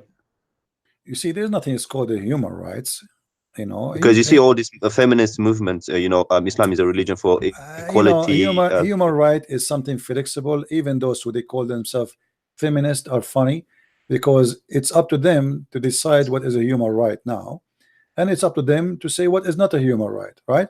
So for them, if a woman they claim that now women, they have to grow hair under their arms. I mean, this is silly. What does have to do with the human right? Grow your hair over your chest too. I mean, this is silly. So I mean, they are not an example to talk about what is a human right. The human right is you have the right to believe as God. He created you to be free, to be or not to be. You want to believe in him, you don't want to believe in him. Otherwise, why there's heaven and hell? If we want to force people to believe in something, then there's no need for heaven and hell. People to go to heaven because God's supposed to reward them, right? Yeah. They believe willingly, but in Islam there is no such a thing. So we don't want to mix between human rights and some silly people saying things does not have to do with like somebody sent me an article saying that we need to strong the women, or string the women, and they are advising the women to wear sexy underwear. I mean, how in the world how a woman she will be stronger if she wears sexy underwear? Mental illness. I mean, what we can say, people believe, you know, if you start following a fool, then you become a fool, and this is what Islam is about. You follow Muhammad, you end to be Mohammedan. Right. So from an Islamic perspective, okay, for example, if I'm violent towards my girlfriend, that wouldn't be a sin, right? According Since to the Islam, Quran teaches according to Islam, your girlfriend first in Christianity and in Islam, you can have a girlfriend as a girlfriend for muta. You know, like let's say you have to make you have to do a contract with the girlfriend to sleep with her, and that will call muta, which means you have to pay her. Do you pay your girlfriend? No, but the contract says it has to be verbal. Okay, well, this or is written, haram. right? In Islam, this is haram. You have to tell her how long you want to sleep with her, and she have to agree about how long and how much you will pay her, and that will make her lawful for you. Right now, you are committing sin. If you want to do a sexual relationship with the women, you have to do it according to Allah. You offer her money, she accept the money, and for how long? So like you have to say to her, I want to sleep with you for the coming month, and I will pay you $100. Wait, is Nakib al Mutar only allowed? Isn't it only allowed for 3 days, maximum 3 days, and it has to be verbal? No, you can increase as you wish. This is it's an agreement for how long. It can be 1 night, it can be 1 hour, it can be 1 day, it can be 2 you know. Let me show you this hadith here in front of you on the screen. Yes, please. It says, Allah Apostle said, if a man and a woman agree to do muta, not temporary marriage, there, and doesn't say, this is a fast translation. You see the word marriage here? Do you know Arabic? A little. Okay, here it says, أيما رجل وامرأة توافقا فعشرة ما بينهما 3 ليال. Doesn't say marriage. توافقا على عشرة, agree to sleep together, to have to live together. So any man and a woman, they agree to have relationship, which means in bed together, to live together. Their muta should last for 3 days, 3 nights, and if they like to continue, they can do so. And if they like to separate, they can do so. All right. So basically, okay, but okay, if you agree, for example, it has to be written or verbal, right? No, if she agrees, not written, just verbal. You have to tell her how much and how long, and she have to. But what is your girlfriend like? There's nothing is called girlfriend in Islam. This is how the girlfriend is. You hire a woman for sex. It's a contract for sex. She is a prostitute. So because you have to pay her. If you don't pay her, it's not allowed. So she have to get paid because she took off her panty for you, and you have to tell her how long you want to sleep with her, and she have to repeat. And she say, let us say, you say to her, I want to sleep with you for 3 days, full 3 days, and I will pay you $200. She have to repeat saying, I agree to sleep with you for 3 days for the total of $200. If she don't do that, this is not halal. Okay, so that's a sin basically. Yeah, she have to repeat and agree in the terms of this contract, of sex contract, which is how much and how long. All right. And when the time is over, there's no need. You don't divorce her because she's not your wife anyway. It's just a sex. But what contract. if you don't want to pay her, or if she doesn't accept payment? That will not valid. Then she is doing a haram because she have to get paid. Yeah, that's a bit funny. Well, I mean, how, you know, if she's your girlfriend, you know, she is not a girlfriend. I said to you, this is not a girlfriend. She is a. I know, but I'm talking about, you know, a hooker. in today's society. Yeah. In today's society. Well, you pay. I agree. You pay only a woman. A woman she accept to get paid for sex. She must be a whore, correct? Yeah. Okay. Well, Islam approve you to have sex with the whore, not with the girlfriend. Yeah, and also I've got another question, but you know, I'm not trying to be rude or anything, or too explicit here, but you know, in Islam, you know, having big bang, you know, from the back is not allowed, and we did it. So that is that a sin? No, this is not true. This is they come with their own interpretation, but the Quran says it clearly. You can have sex in any place you want. If you go in the Quran, you will see Muhammad says, "Nisa'akum harthun lakum." Your women is the same as a turf for you. So dig in your turf as you wish. Chapter 2, verse number 223. Wait, I'm writing chapter 2. Yeah, chapter 2, verse number 223. All right, cool. The Jews, they were saying that if a person have sex with his wife, you know, they like, let's say it's a fiction that if you have sex with your wife from wrong location, the child will be blind. all right, or let us say he have a cross eyes, which is stupid, right? But it's just they spread those ideas, so men, they will not do that. The ignorant men, they will not do that with their women. Muhammad, he wanted to answer the Jews. He said, no, your women as the same as teeth, so dig in your teeth as you wish. Now some scholars, they start saying this is not about having sex from the anus, it's about having sex from behind. So he's saying, you can have sex from behind or from the front, it doesn't matter. But that's not what the argument was about. It's about having sex with the women from her private part, the front part, or the back part, you know. And we can prove that from the Islamic reference. Here we go, chapter 2, verse number 2 to let us go here, chapter 2. And what about you know, sort of you know, blowjob? You know, it looked like we are going far away from our topics. And thank you very much.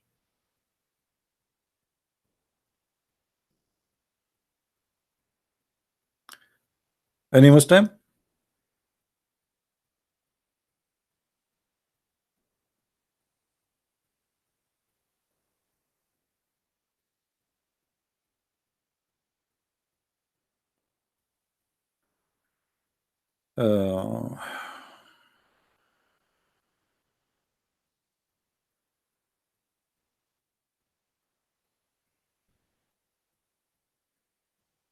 Yeah, somebody send me this. I will share it with you. They are saying that if a woman have orgasm first, her PhD will pH level will be between 7 to 8, and if the etc. My friend is talking about the look. What does have to do with what we are talking about? The child will resemble her if she have orgasm first, and according to science, this is not true. No, the sperm, because at the end of the day, it is the sperm who decide. Now, when you say to me, okay, well, the women, she have a etc. level of a pH in her private part. Muhammad, he described what he's talking about. He's talking about what is external, not what it is eternal. The level of the pH change inside, not outside. Muhammad, he says, read with me carefully.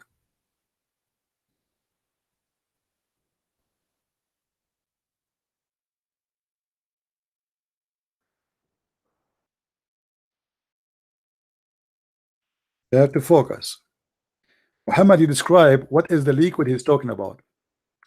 The liquid of the women is thin and yellow, and this is the water she see in her vagina, not in the womb, not inside her. All right, so don't mix things up.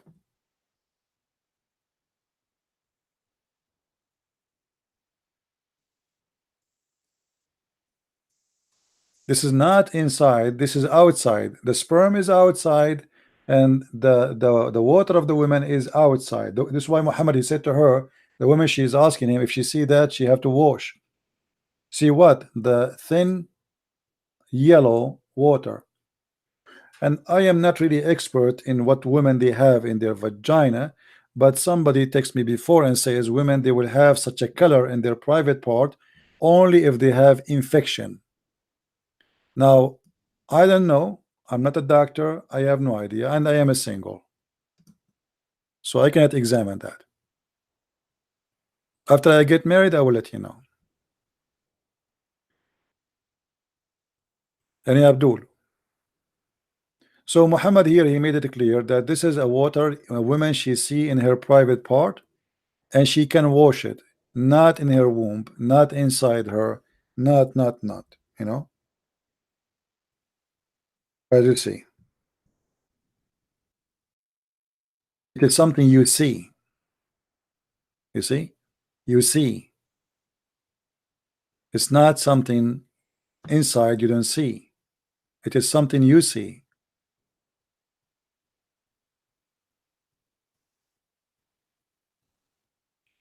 All right.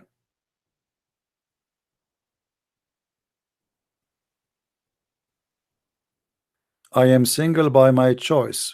No, I'm not single by my choice. But each time I ask a girl to marry me, she says, what? There's no man left in this earth?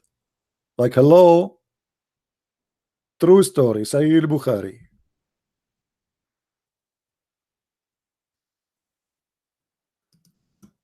Women, they like men who they are rich, they have nice houses, nice cars. Look at me, a poor guy, you know, what I can do. I don't even have mirrors in my place, because each time I look at the mirror, I get scared myself. Like, I used to have a mirror in the bedroom, in the back of the door of the bedroom, and I was like, I just moved in, and I closed the door, and I saw myself. I got scared. I ran away from the house. True story. You know, I go to do fishing. I look at the water. The fish come out. They die right away. You know, I look like Muhammad. Alhamdulillah. I go in airplane, nobody wanna go inside, just me and the captain. You know, I don't need to reserve for business class or something. I just go there and everybody out, because I take my shoes off. Alhamdulillah. True story.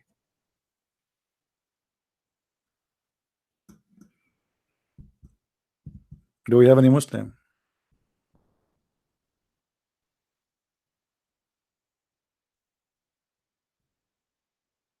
And why people are even thinking about why I'm still single? Okay, here we go. Just buy me a nice house, find me a woman she don't care for money, and then you will see I will marry. Especially if she is young, like Khadija. She's 25 years older and she have a lot of money. That would be encouraging.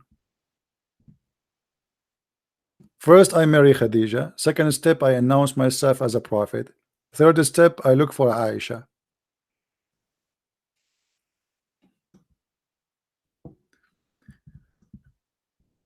Any Abdul?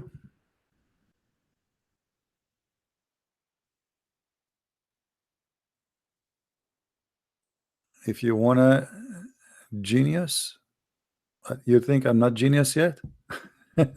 Drink camel urine. Yeah, I know.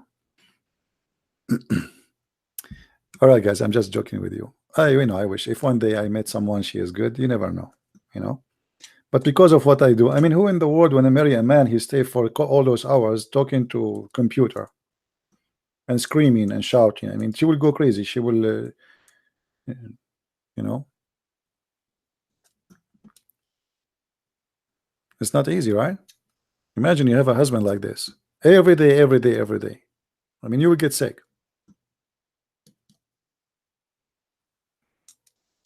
And for me, even sometimes I say, I'm not going to go on air today. Like, honestly, my throat now hurting me. How many hours we are here? But I feel guilty. Like, I have to translate my books. I have things to do. But then I feel guilty. I says, maybe we can say, you know, save some Muslims from this cult. Maybe we can teach some Christian. Maybe some Christians who first time they are coming, or first time Muslims coming. I feel guilty. No.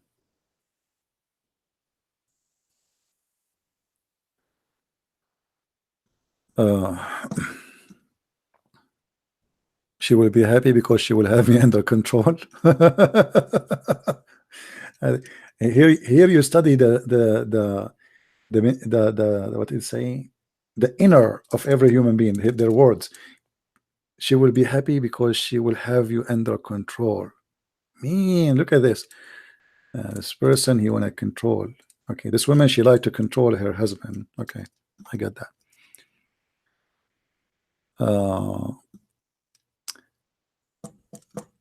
Do we have anyone? Any Abdul?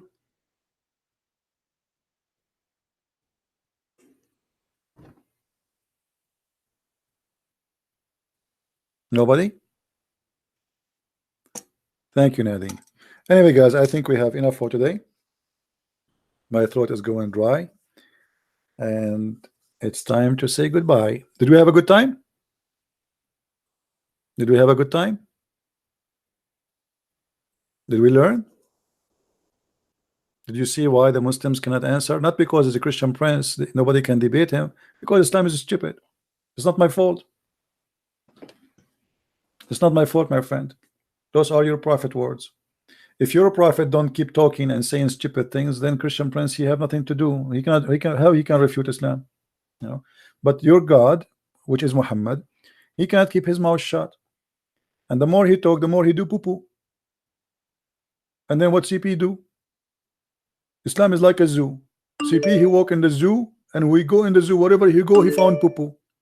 And then he collect the poo poo. And then he show it to the Muslims. And the Muslims they smell it. And they get disgusted. And they say there is no way the Prophet will say that, and then they leave Islam. So don't blame me. Right? Don't blame me. Blame your prophet doing poo-poo.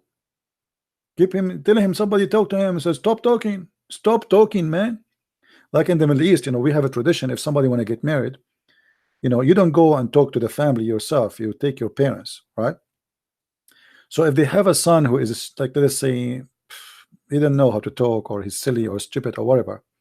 So they say to him, don't talk, okay? We talk only. So he go there and he sit like a chicken.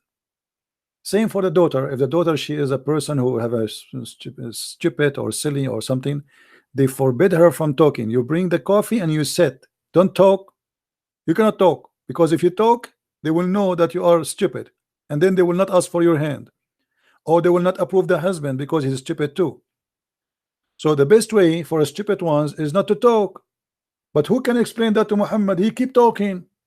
I mean, this guy is a talking machine.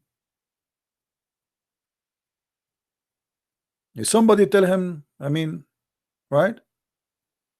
It's not my fault. Let us see. Look like we have Muslims trying to call me. Is that Muslims?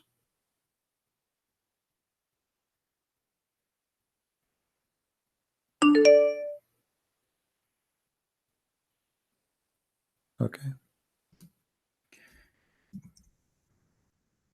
Too many Abduls suddenly. By the way, usually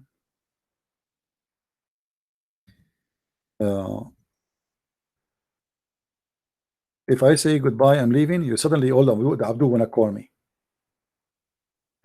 Suddenly. It's like a miracle. Let us see this one.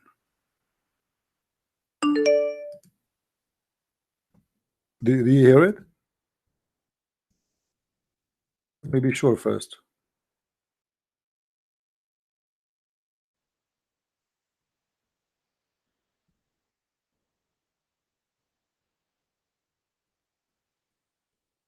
Okay, let us see. This one he's saying is a Muslim. Let us take one Muslim.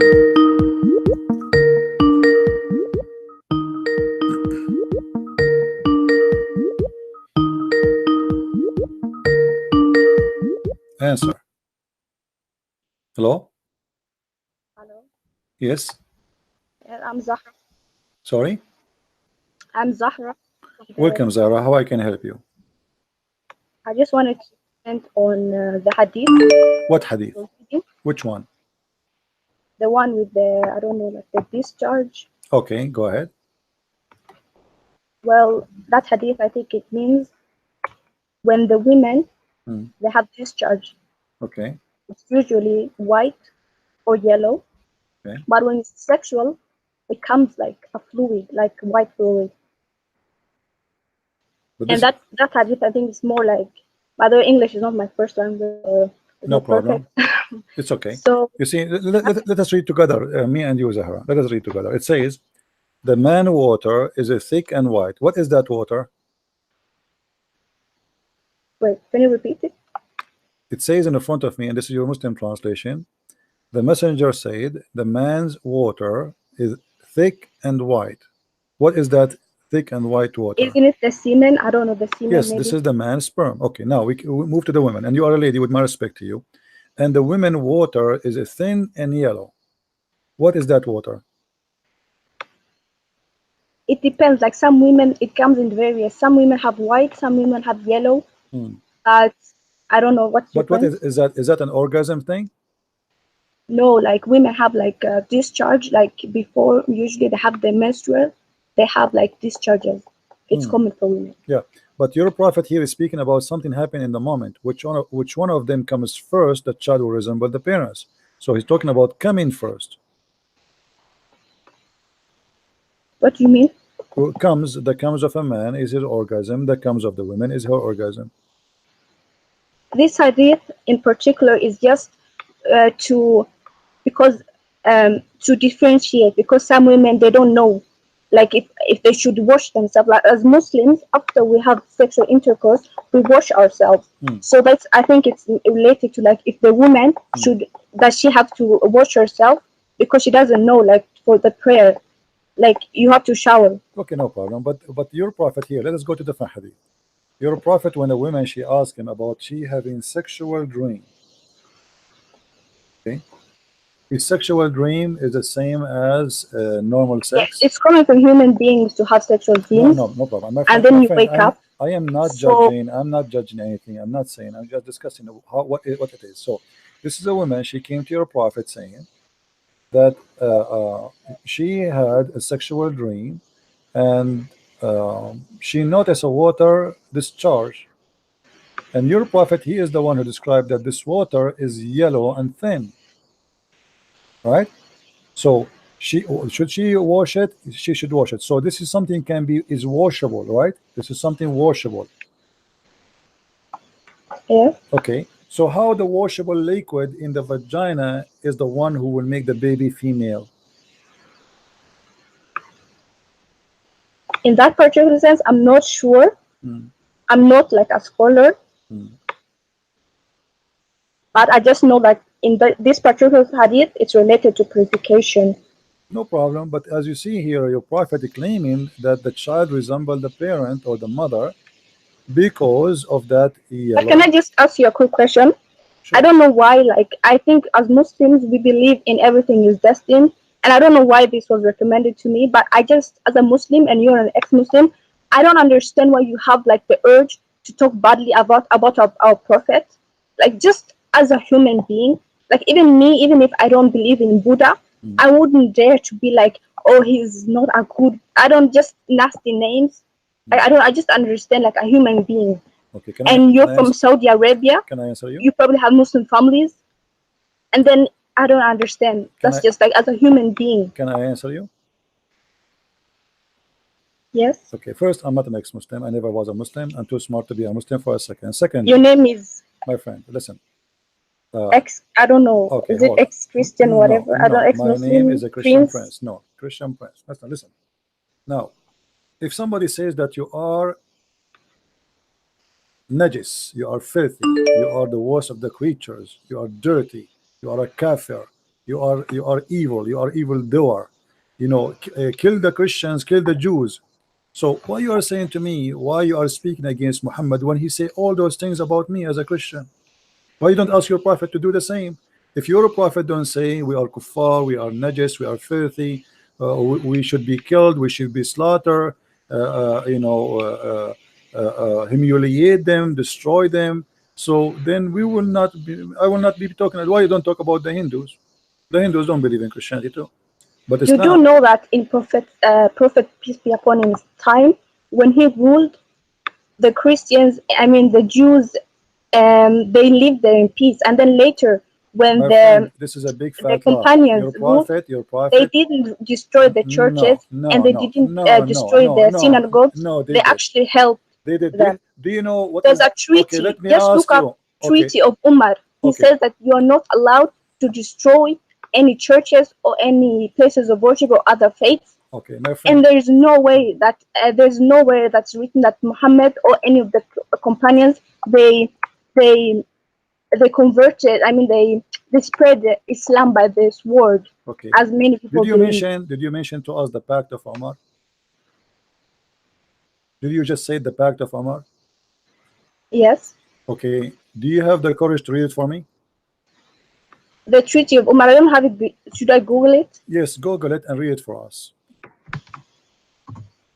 As long as you are proud about it. The Treaty of Umar is a proof that Islam is a very bad religion. Someone just said I'm older than you. No, I'm not older. I don't care how old are you. You are welcome to talk. No problem. I respect you. I respect you as a human being talking to me. Now tell me the Treaty of Umar. You are the one who mentioned it, and he says Islam did not respect, and your prophet, he humiliated the Christians and he ordered to kill them all unless they pay the jizya. This is what the Treaty of Umar. So I want you to read for me the Treaty of Umar, please. Okay.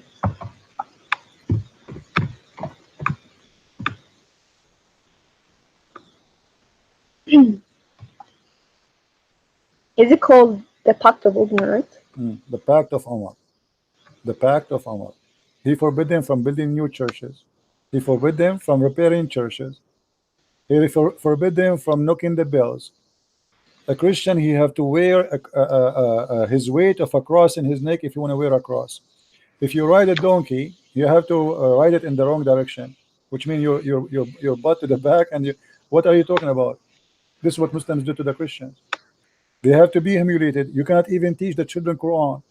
You have to open your door and your house to any Muslim come to your house 3 days, 3 nights. Any Muslim now come to my house, you knock at my door, he can. Should I read it? I just found it. Go ahead.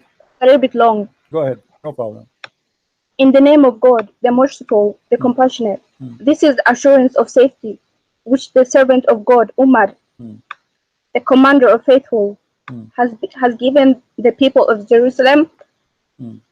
He has given them an assurance of safety for themselves, for their property, their churches, their crosses, the sick and healthy, of the city, for all the rituals which belong to their religion. Their churches will not be inhabited by Muslims and will not be destroyed. Neither they. I'm sorry, I'm getting emotional because this is who Muslims are. No, and you're my friend, what you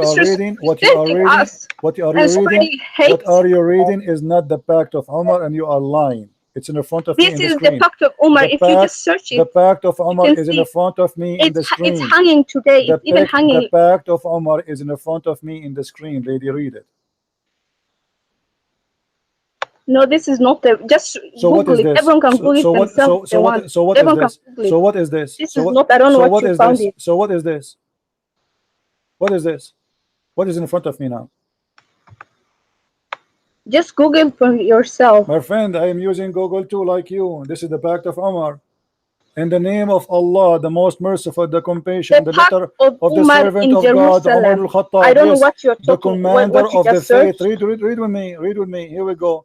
This is the Which Pact of source Umar. are you using? Because your sources really depend. Like if you're using someone who hates Islam, they will write something else. Lady, I want you to continue reading. Can you give me the link you are reading from? Can you post it to me? Okay. Okay.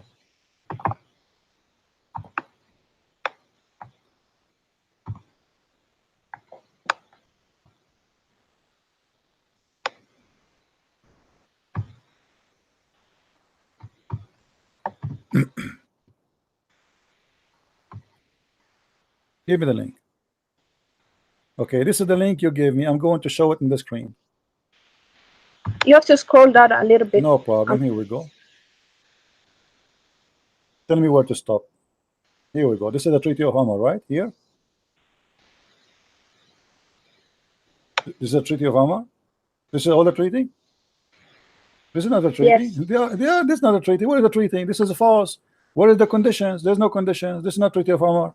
No, it's still hanging today. You can find it today. My friend, it's hanging. It's not. This is not. This is the summary. This is the top of it. This is not the treaty. Let me show you the treaty. Here we go. I will show in front of everybody in Google how to find the treaty. I will show you. Here we go. I will search in Google in front of your eyes for the Pact of Umar. And you tell me which website you like me to click in. Do you see the screen? I'm not seeing anything on the screen. It's still the same page. Okay. The Pact of Umar. By the way, just do you speak Arabic? You're from Saudi Arabia, right? Do you speak Arabic? What? You speak I don't speak Arabic, but I can read it a little bit. So, you know, you do not know even what the Treaty of Umar. The Treaty of Umar is disgrace for a human race. And let me show you how I can prove that easy. Is your Prophet Muhammad a person you trust his word or not? I trust his word. Yes. Okay. Did your Prophet Muhammad says respect the Christians or you have to humiliate them? We live as example, my friend, and you can see by example, like he never killed any Christians, and he never killed any Muhammad, Jews. he killed all the Christians in the Arabian Peninsula. This is why we don't have a Christians no more there. Don't tell me he did not. Your Prophet, look what he said, and this is the back of Umar from your Islamic website too. Now look at this. Here, your Prophet, he said, you see a Christian in the street, force him to the narrowest road. To the narrowest road, which means you have to insult him. All right. Now I want you to read for me. Is that your Prophet talking, or this is me talking?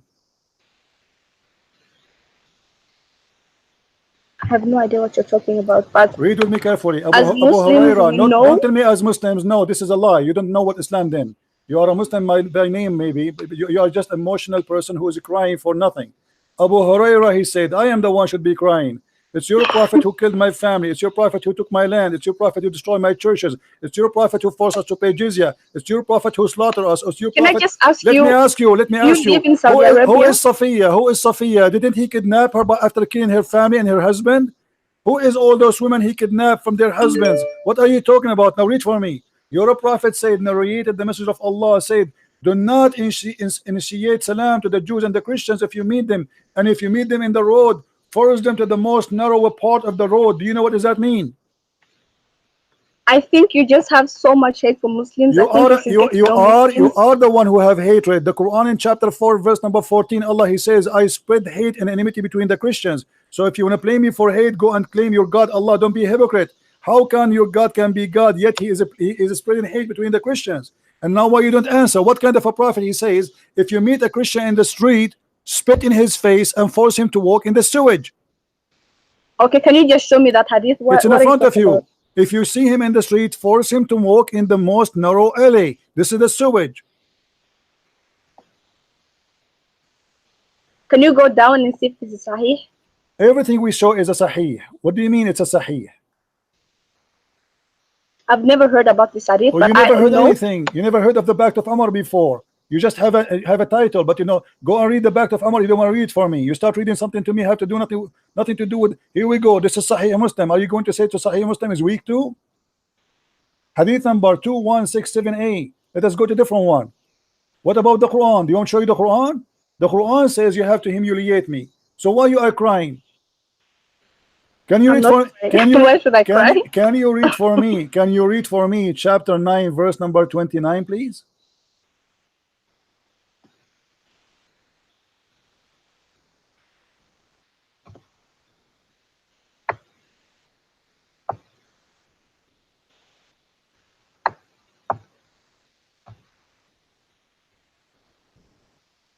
Yes, and I just have a question. Do you live in Saudi Arabia? And you're not Muslim? Where I live. I live in the moon. Can you read for me the verse, please?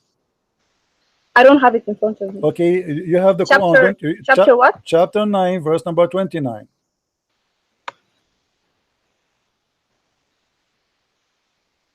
I just don't understand why you my friend, don't your life. Understand. Don't change the topic. Don't change the topic. Everybody will see in a second that you are being hypocrite. It's your Quran. No, it's your Quran who insult us. Your Quran is in humiliating us. Your Quran ordering you to kill us. And not only that, we have to pay you the money we make from our work in order to live. Okay, listen, first of all, there are chapters that are addressing read the verse. When they read war. the verse. So this talking. Verse Stop is talking. Speaking like when they're in the war. What war? This is but as Muslims, we also have rules. Guys. The rules are if you're in war, you can't kill someone that is innocent. Hold on. You said in the war, but Muhammad is the one that is attacking.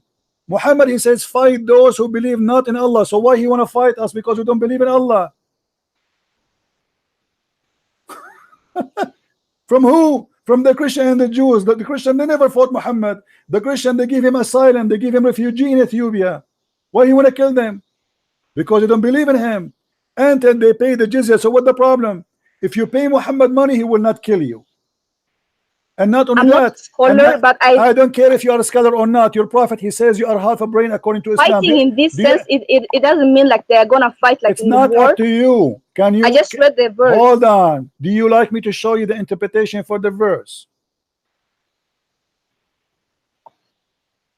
Or you will say to me that the interpretation of the scholars of Islam, it's a lie. Okay, they are those liars. who do not believe in Allah or in the last day, and who do not consider unlawful what Allah and His Messenger have made unlawful, and who do not adopt the religion of truth from those who were given the scripture, fight until they give the jizya willingly, while they are humbled. Not humble. They are going to be. So it means like they are Saluran. fighting to give the jizya. Jizya means like the tax. Tax, guys, tax. You take our land, you take our home, and we pay you tax. Tax for what? To stay alive. Let me show you how you lie to yourself in the front of everybody. This is Tafsir Ibn Kathir. Look with me in the screen. Everybody will be laughing at you in a second. How you are lying to yourself, trying to defend Islam desperately. And you are Listen, crying. first of all, let me just You are crying. let me just tell you one thing. No, don't tell me. Don't change the topic. Don't change the topic. Don't change the topic. Don't change the Allah says topic. like even if we disbelieve, Listen. even if disbelieve, it doesn't matter. Allah will replace us with much better person. There are angels worshiping Allah. If it doesn't matter, hold on. If it doesn't matter, Big Mouth, Allah doesn't need us. Big Okay. Mouth. If Allah do not, if it doesn't matter, shut up. So many Muslims disbelieve. Who If it needs doesn't us matter, human beings? listen. There are angels. Don't make me hang up on you. Hey, nature. Big Mouth.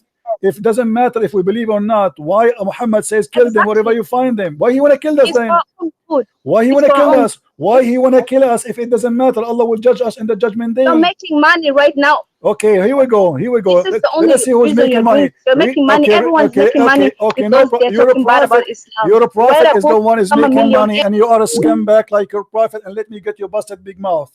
This is Ibn Kathir. He says, and feel themselves subdued. This ayah means this is will be no compulsion with the so-called market of their fear would result on etc etc. And then he says, وَهُمْ صَاغِرُونَ, explaining.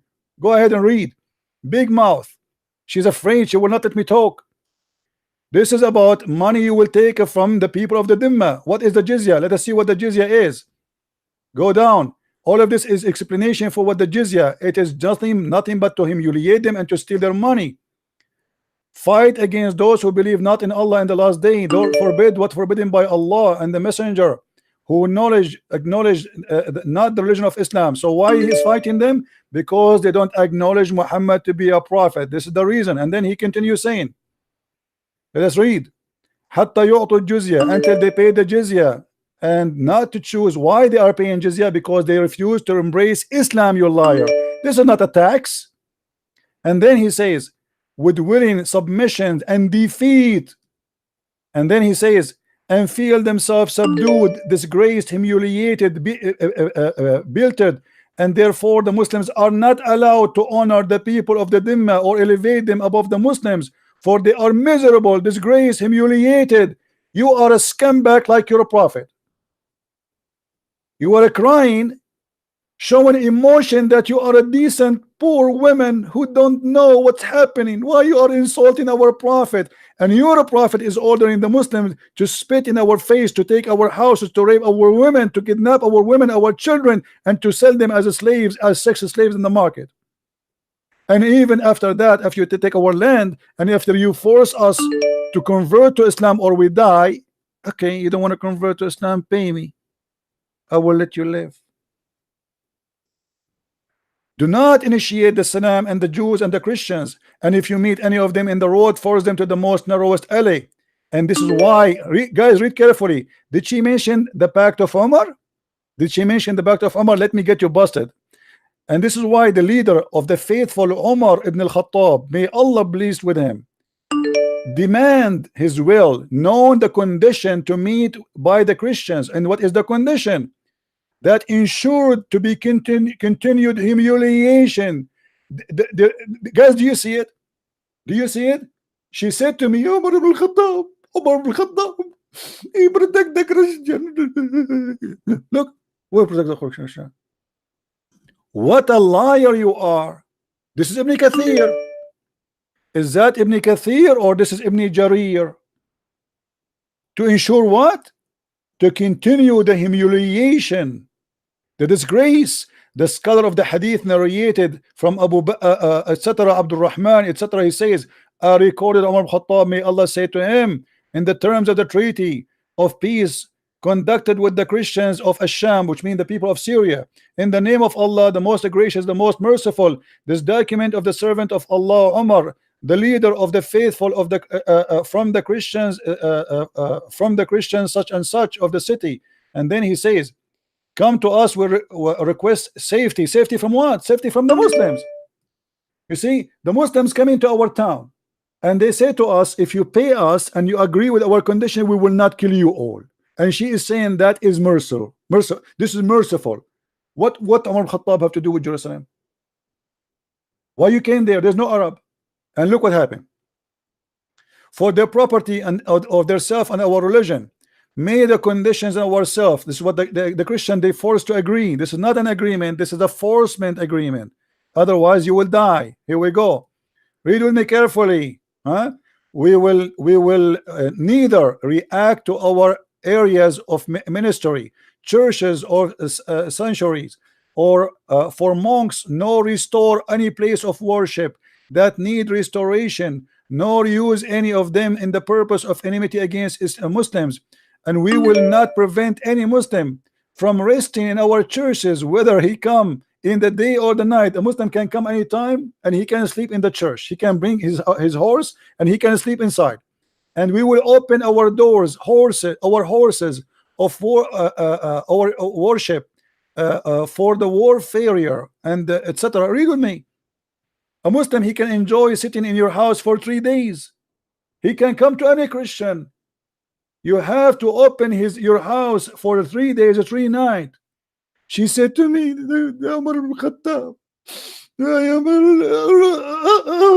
you know, you made us cry with you. You liar. You stupid.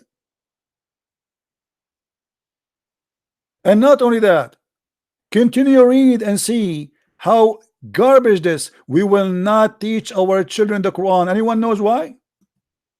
Do you know why they should not teach their children the Quran? Because if the children of the Christians learn the Quran, they will know how stupid Islam is.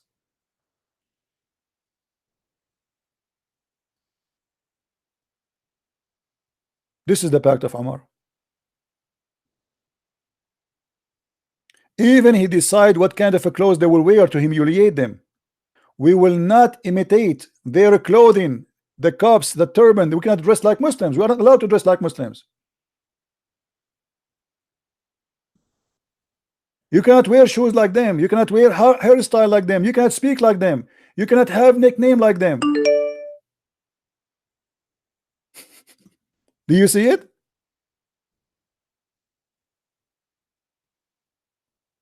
All of this is the conditions of Umar ibn al-Khattab, and this creature, liar creature, she was crying, saying to us, why you insulted her? And you are making money. Let me show you who is making money. It's you making money. The jizya here is about taking our money. You force us to pay jizya so you can live. For centuries, Muslims, they have no job. We work. You sit in home having sex. And you collect jizya from all countries around, from Morocco, from Tunisia, from Egypt, and you do nothing. And she was crying as if she is the victim. Egypt is not your land. Iraq is not your land. Syria is not your land. Morocco is not your land. Tunisia is not your land. Spain is not your land. You went all the way to Europe. You took Istanbul. Istanbul is not Istanbul. This is Constantinople. And we are crying. Why you are insulting the prophet? And let me show you what your prophet he said. Your prophet he protect the Christians, you liar. Let us see more. We are not done. Muhammad, he did genocide.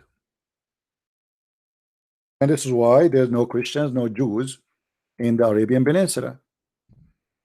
Be careful with me. People are laughing at your lies, big mouth, machine gun mouth. The message of Allah said, if I live, if Allah wills, I will expel the Jews and the Christians from the Arabian Peninsula. Do you see it, liar? So how you say to us, why you are insulting them? Somebody expel me from my land and you are saying to me, he respect me and he protect me? Sahih. The hadith is sahih. Call me and cry again. Call me. And you want to make money. You want to make money. Let us see who is making money. Your God, Muhammad, is begging for money, promising you if you give him money, he will forgive your sin. Have you ever heard of a prophet? He says, give me a loan. Allah want a loan. All those verses in the front of us saying the same.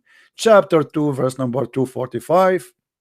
Chapter 57, 18. Chapter 57, 11.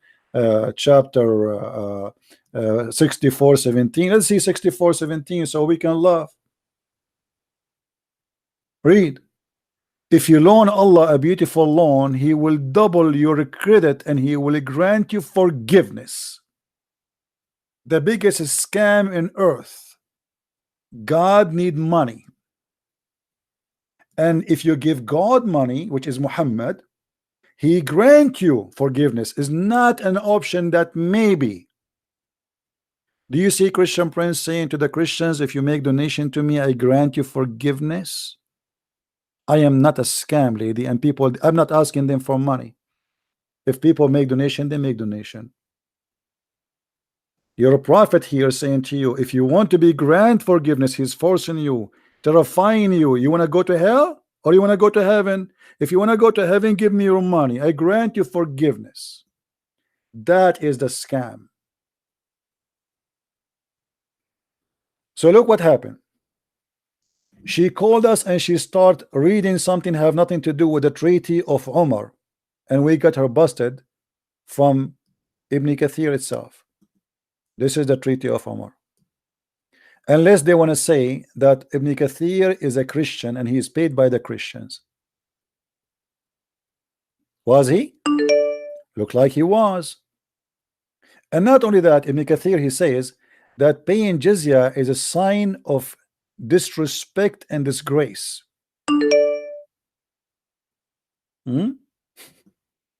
What jizya is about? It's a sign of disgrace and humiliation and insult and defeat. Do you see it, Balbula? So don't call me and cry. You know, you're not insulting the Prophet. Fighting the Christians and the Jews. Why? Because they believe that the Messiah is God. And the Jews, they believe that Uzair is the son of God. It's in front of you. May Allah curse them. Do you see it? Hey, Christian, why you are insulting us? Coward. No wonder your prophet, he said in his religion that women have half a brain. Look like Muhammad, he took the other half a brain of yours. In my religion, I believe women have full brain. We don't say women are half a brain and they are stupid. So when we show them what is written in their books, they don't want to read no more. I'm going to call you one more time. And I want you to read for me the Pact of Umar, lady. I challenge you to read it. And this is again Ibn Kathir. And don't tell me Ibn Kathir is a Christian. People will laugh at you.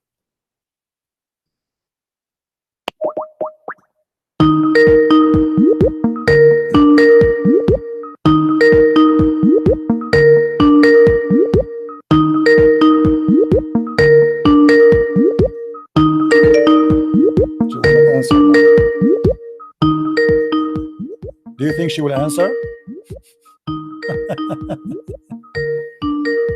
She will not. She got busted. Go ahead. Hello. Yeah, read for us. This is the real Pact of Umar in front of you. Do you see it? This is the real Pact of Umar in front of you. Do you see it, lady? Listen, I don't have time to talk. I don't care if you have time or not. No. Is that the pact of Omar? Yes or no? Is that the real pact of Omar? Yes or no? Why you lie to us? Huh? The Quran is talking about charity. If you give charity in Islam, we believe that if you give, for example, $1, you will get multiple in return. That's why our Creator, Allah, give $1 to who? Encourages give people $1 to to who? Give Have you ever given in charity? Listen, no, okay, hold on. Why you are jumping now? Why you don't want to talk about the pact of Umar? Is that a problem for you? Is that embarrassing? This is Ibn Kathir, and this is the pact of Umar, and this is your Islamic website. Why you don't want to read it for me? Listen, I don't have time. Like I don't know. You have time. You have time. You are a liar. You are in the internet, and you have now. You are wasting time. Why you don't read? Why you don't want to read? Okay. Do you agree with Omar? Do you agree with Omar? Yes or no? It's in the front of you. Do you agree with him? Is that a respect? Is that a human right? Is that the peaceful Islam? Yes or no? Read it if you are proud. You are the one who mentioned to me the pact of Omar, and this is your Islamic website, and this is Ibn Kathir, and this is the Quran. I challenge you to read it and to be proud. Go ahead.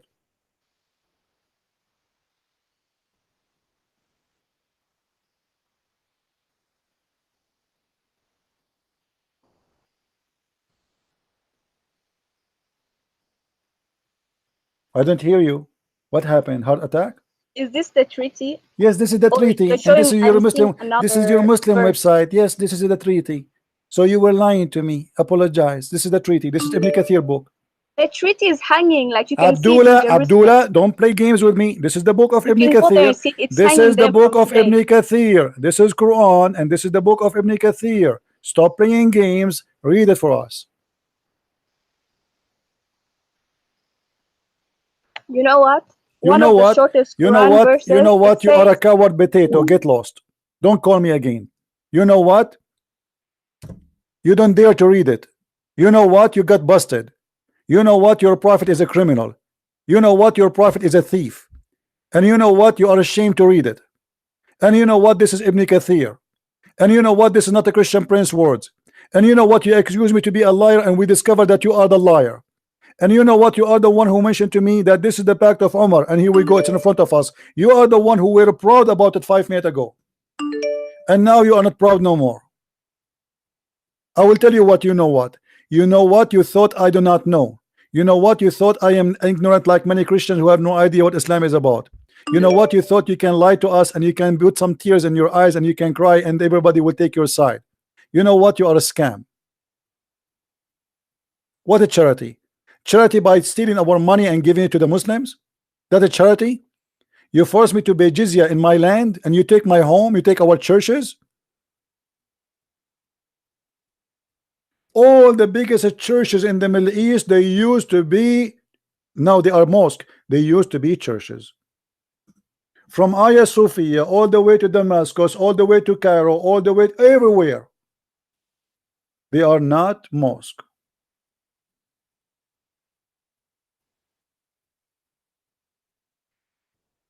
We protect you. Protect me from yourself. We pay your money not to die. We paid money.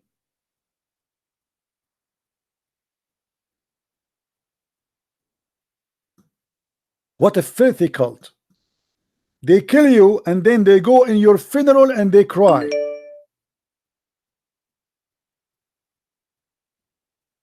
And now she don't want to read it. It's very embarrassing. The leader of the faithful, Muhammad, so Umar al-Khattab is the leader. This is the one they are proud about his justice. Umar al-Khattab, he did beat slaves girls because they cover their hair. Those are Christian women.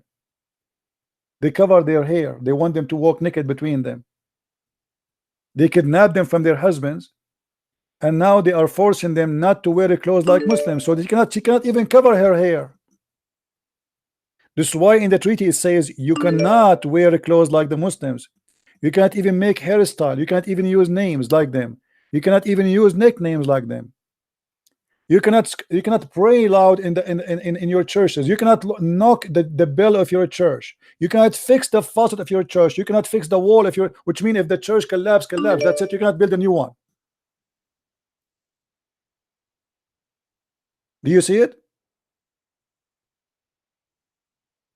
In return of safety.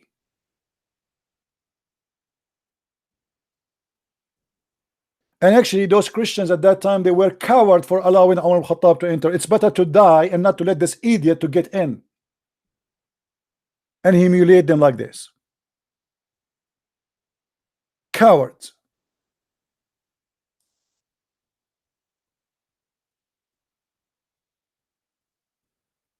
And then they say to you, the crusade. The crusade is because you attacked us. Do you see? The crusade happened after this. Coward.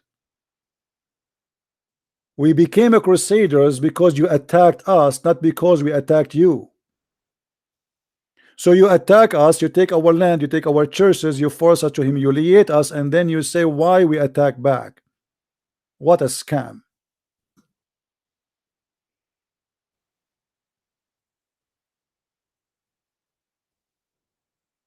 This is a treaty.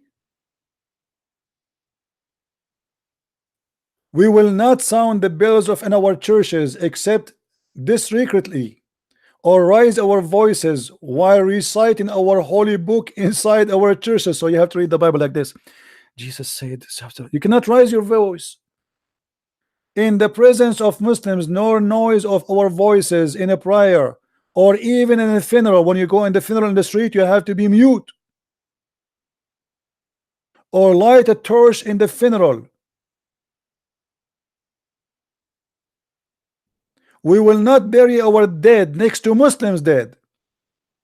We will buy our servant who were captured by Muslims. What? He is forcing them. If you want to buy a servant, you have to buy it from the Muslims. We have a market for you. We capture your kids, and now you want to buy them back. Do you see it, guys?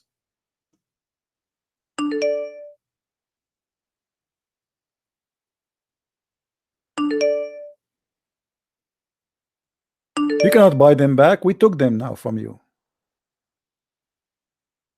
We have a business market of slavery. You cannot buy from us.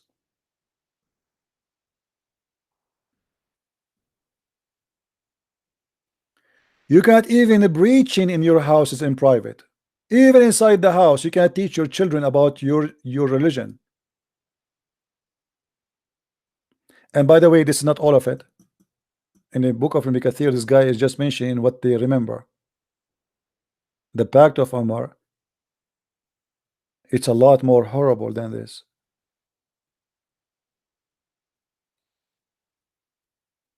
And imagine, she called me and she wanted me to read. Do you know the Pact of Umar? Yes, I know it. Is that my book? This is Ibn Kathir and this is Quran.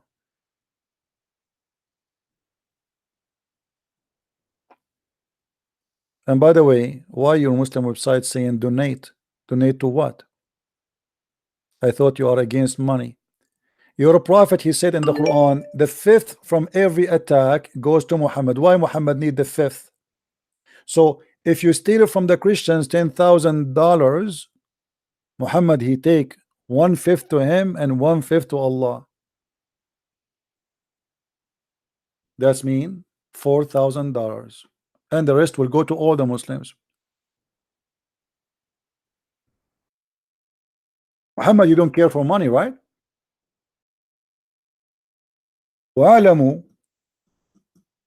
you should know that if any attack you do, the fifth go to Allah and his messenger. Muhammad don't take care for money. The fifth go to Allah, and then what is left over go to the soldiers and then the needy. This is the charity from attack. You steal our money and then you give it you take $10,000 from a Christian person, you give 4,000 to Muhammad, and then 6,000 will go to all the army and then the needy. I mean, do you see how decent your prophet is? He want only the fifth. Not much. Not much. Just to give you an example of how much money is that. So if we say 10,000 goes to Muhammad, goes to Muhammad, he win in this war $10,000, which is nothing compared to what Muhammad he stole. So let us say 10,000. Okay, stop calling Abdul. Abdul is getting upset. The devil is getting upset. Then let us say the fifth to Muhammad and the fifth to Allah. Some Muslims they say no, the fifth to both. Muhammad he present Allah, so only the fifth. I don't agree with that. So it's going to be $4,000. Let us say for sake of argument, only the fifth, which is 1 to 5, not 1 to 5 to Muhammad and to Allah, which means both of them they get the same share. So 1 to 5th will be, look at this idiot, coward. Let's be buying you.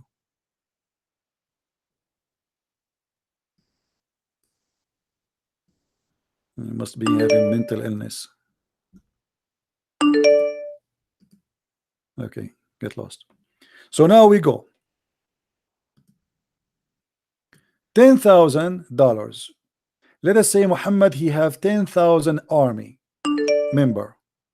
10,000 his army member, the total of them.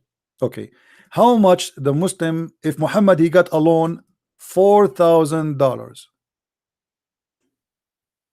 how much left to the Muslims? Let us see this Muslim here. He's trying to call me. He is so excited.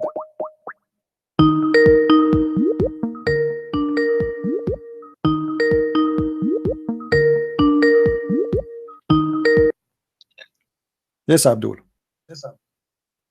Assalamu alaikum, brother. Wa alaikum assalam. Sorry, the connection is a bit bad. I just wanted to talk to you about something. Well, we have a topic. What do you think about Muhammad getting the fifth of the booty?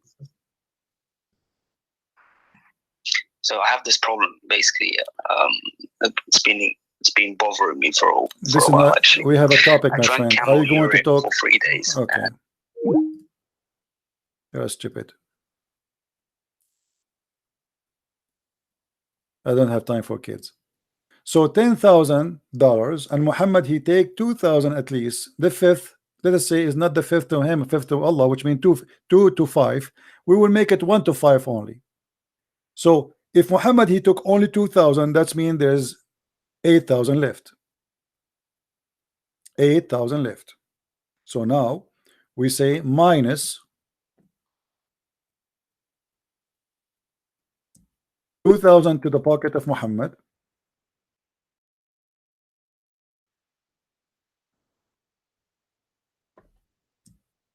$8,000 left to Muhammad, to the whole Muslims army. Okay, and let us say that Muhammad he have 10,000 fighters.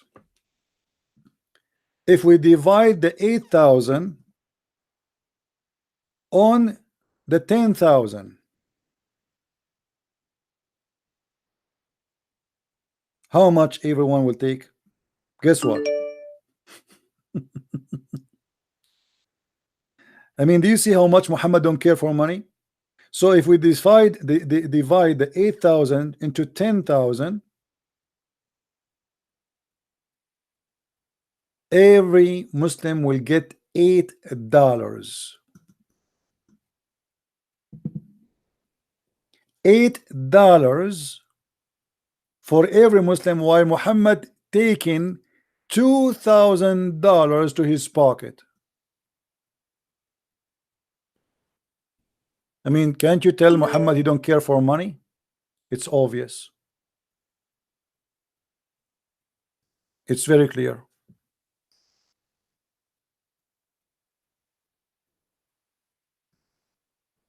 Let us see another Abdul. They are going crazy.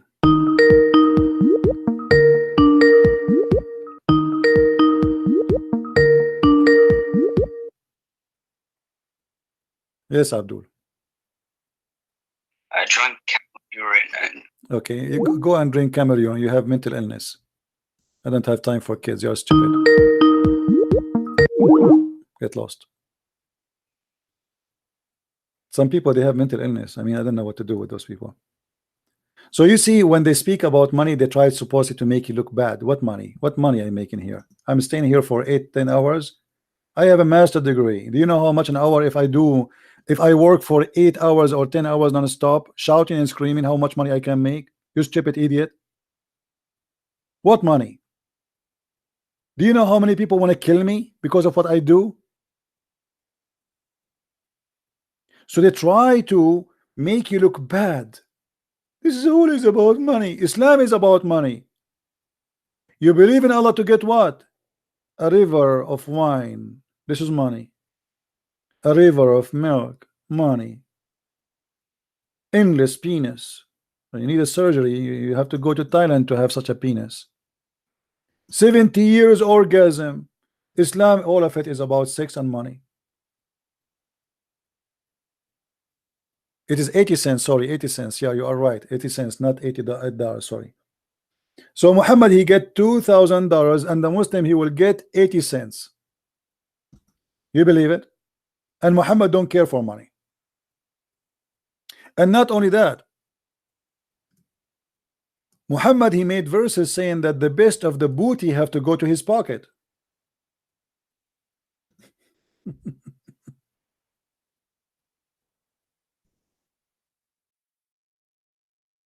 Why he have to get the best of the booty?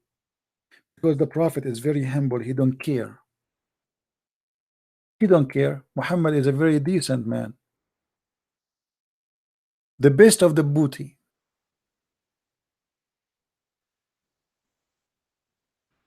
Is that correct?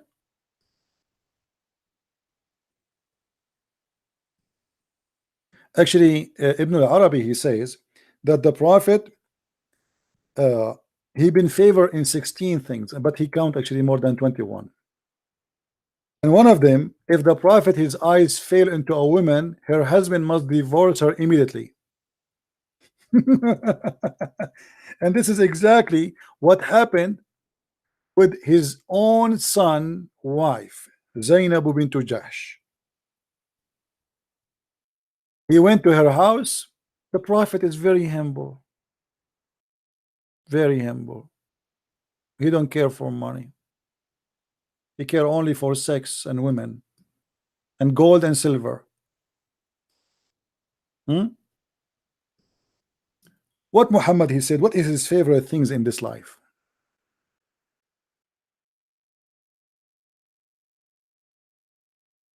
Let's see.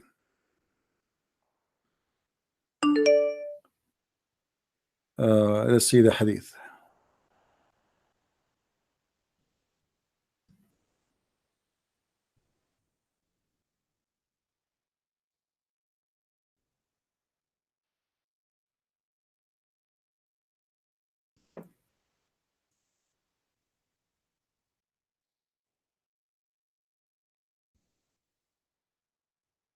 He like perfume and women and horses. Happy, he's happy.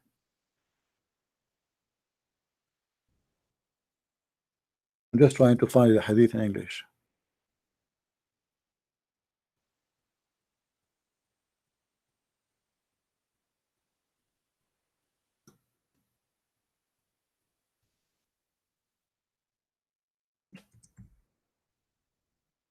This is the hobby of the Prophet.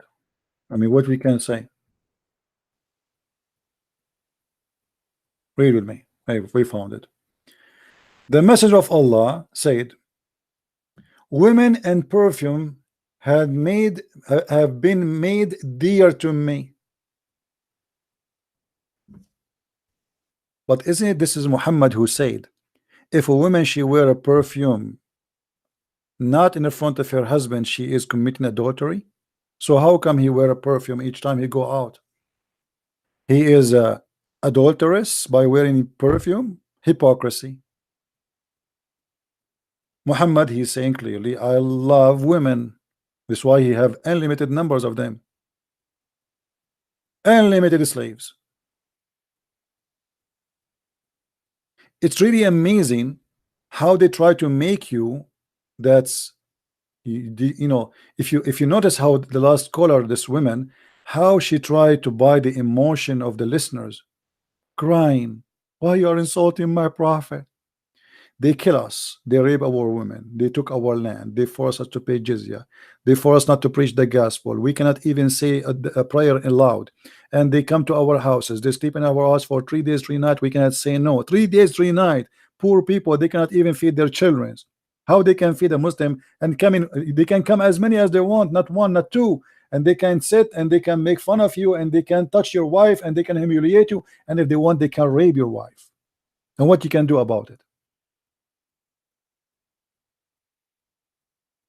And then she cry, why you are insulting? Why you are doing this?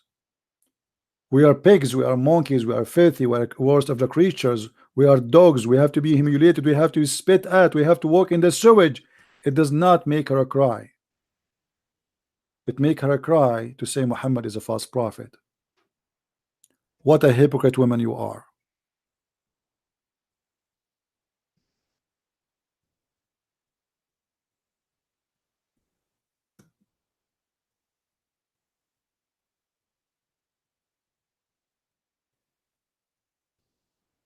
Do you see how they try to fool you?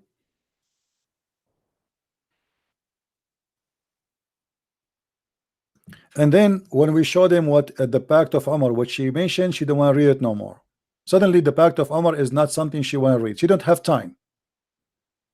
She have time to keep going like a gun machine insulting me, but she don't have time to read the Pact of Umar. And by the way, I give it to her in Skype as a link so she can read it. She refused. She don't even need to read it in the screen.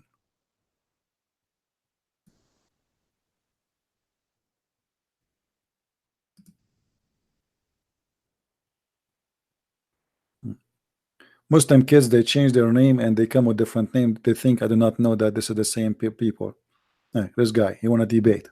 You want to laugh? Let us see this guy. Camel urine.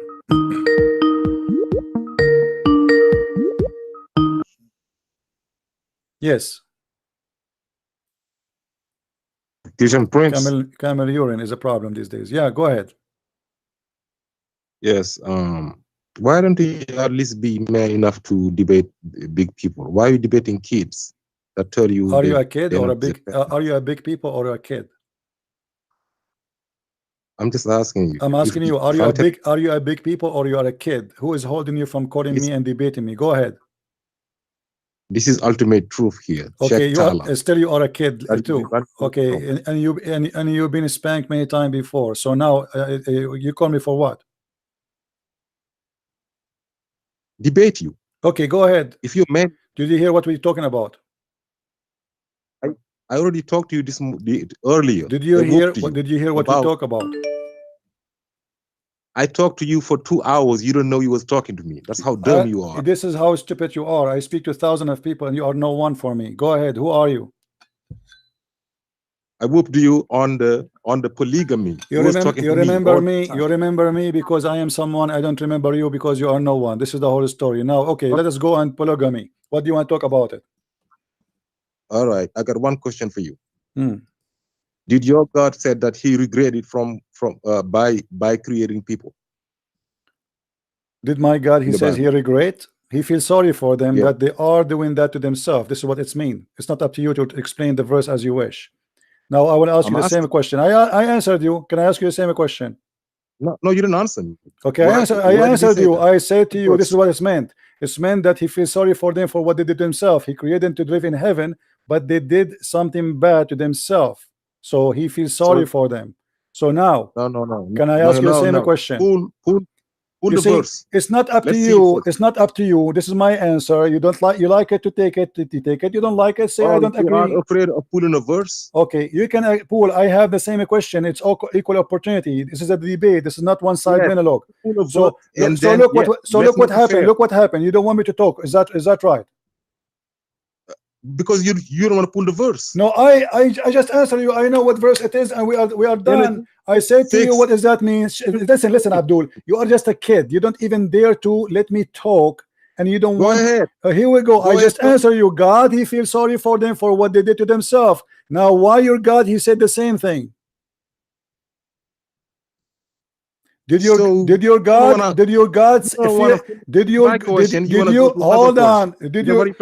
on I answered you. Now it's your time to answer me. What you will say? Okay, hold on What you said. Hold on, be coward. Don't change the topic. One by one. One by one. Okay. Let's finish this one. Okay. So did your God offer the man and the mountains and the sky? I answered you. You are a coward. You're afraid. You're afraid that I will ask you a question. You ask me a question. It's my time to answer you. I swear to God, I will answer every question. Don't force me to hang up on you. One by one. You ask me a question. Hold on. You asked me a question. I answered you. Everybody is my witness. Now it's my time to ask you. Genesis 6:6 on the screen. There we go. Put Genesis 6:6. I answered you. Are you stupid or what? Put it on the screen. You read it. Read it. Okay, you read it. Go ahead. Let me read it for you. Let me read it for you then. Yes, let me read it for you. Genesis 6:6. Are you afraid of your Bible? Read it. Read it. We are laughing at you. I answered you already.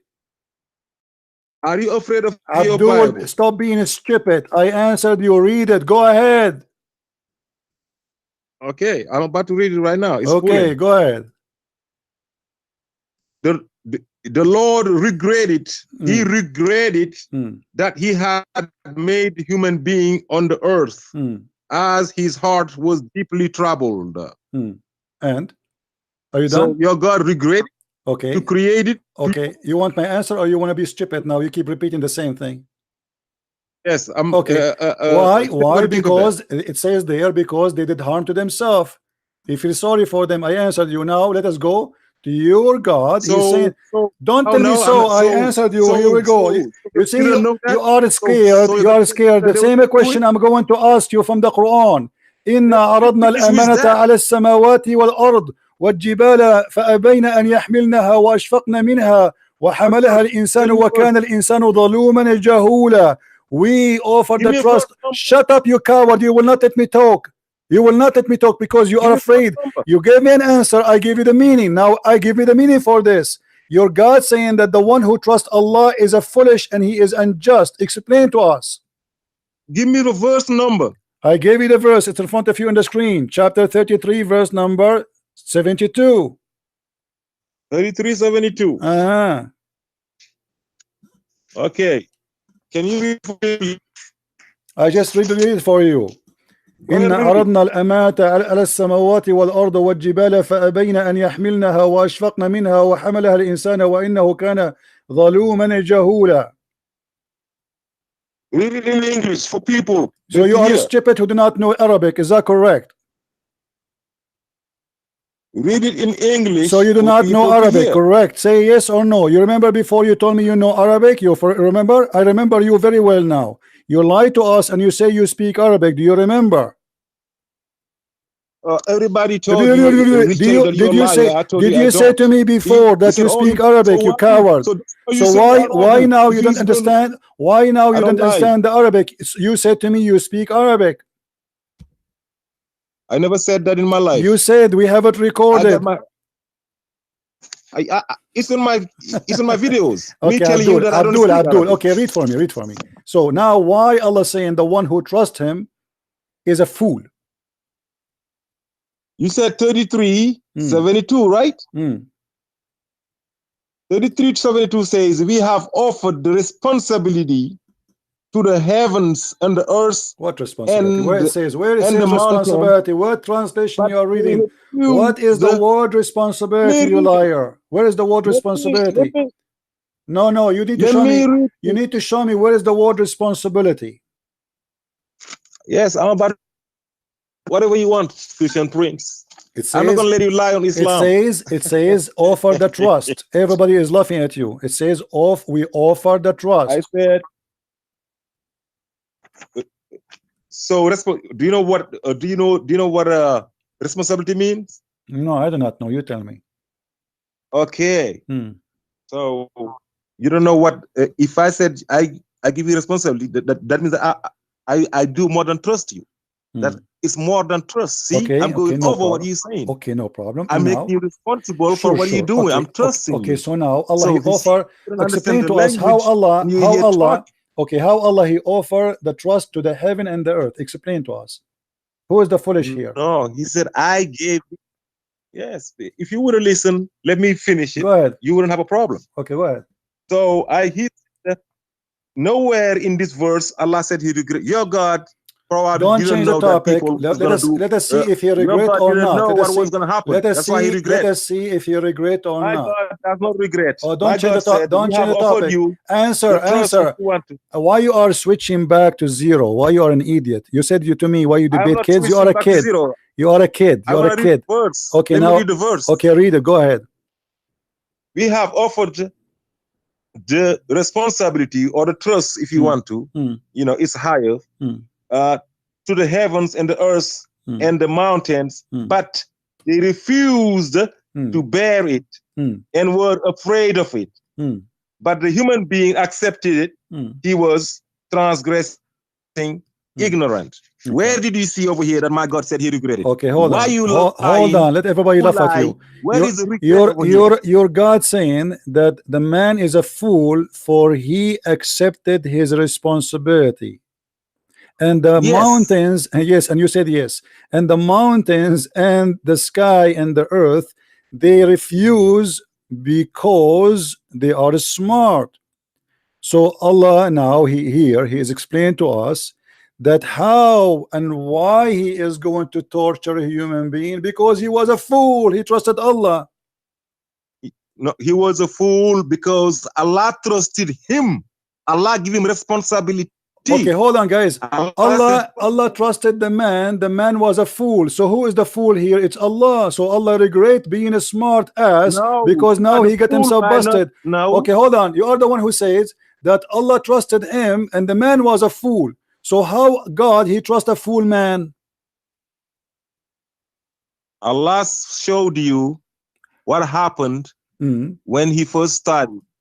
Allah made a covenant with us. Abdul, go ahead and worship. Abdul, you just say Christian Prince. You just I say am not going to worship Allah. You just I'm say going to worship Jesus. You just said you that are Allah. You are among the fools. Potato. You just said Allah trusted the man and he was a fool. So how Allah is God but yet he trusts a fool?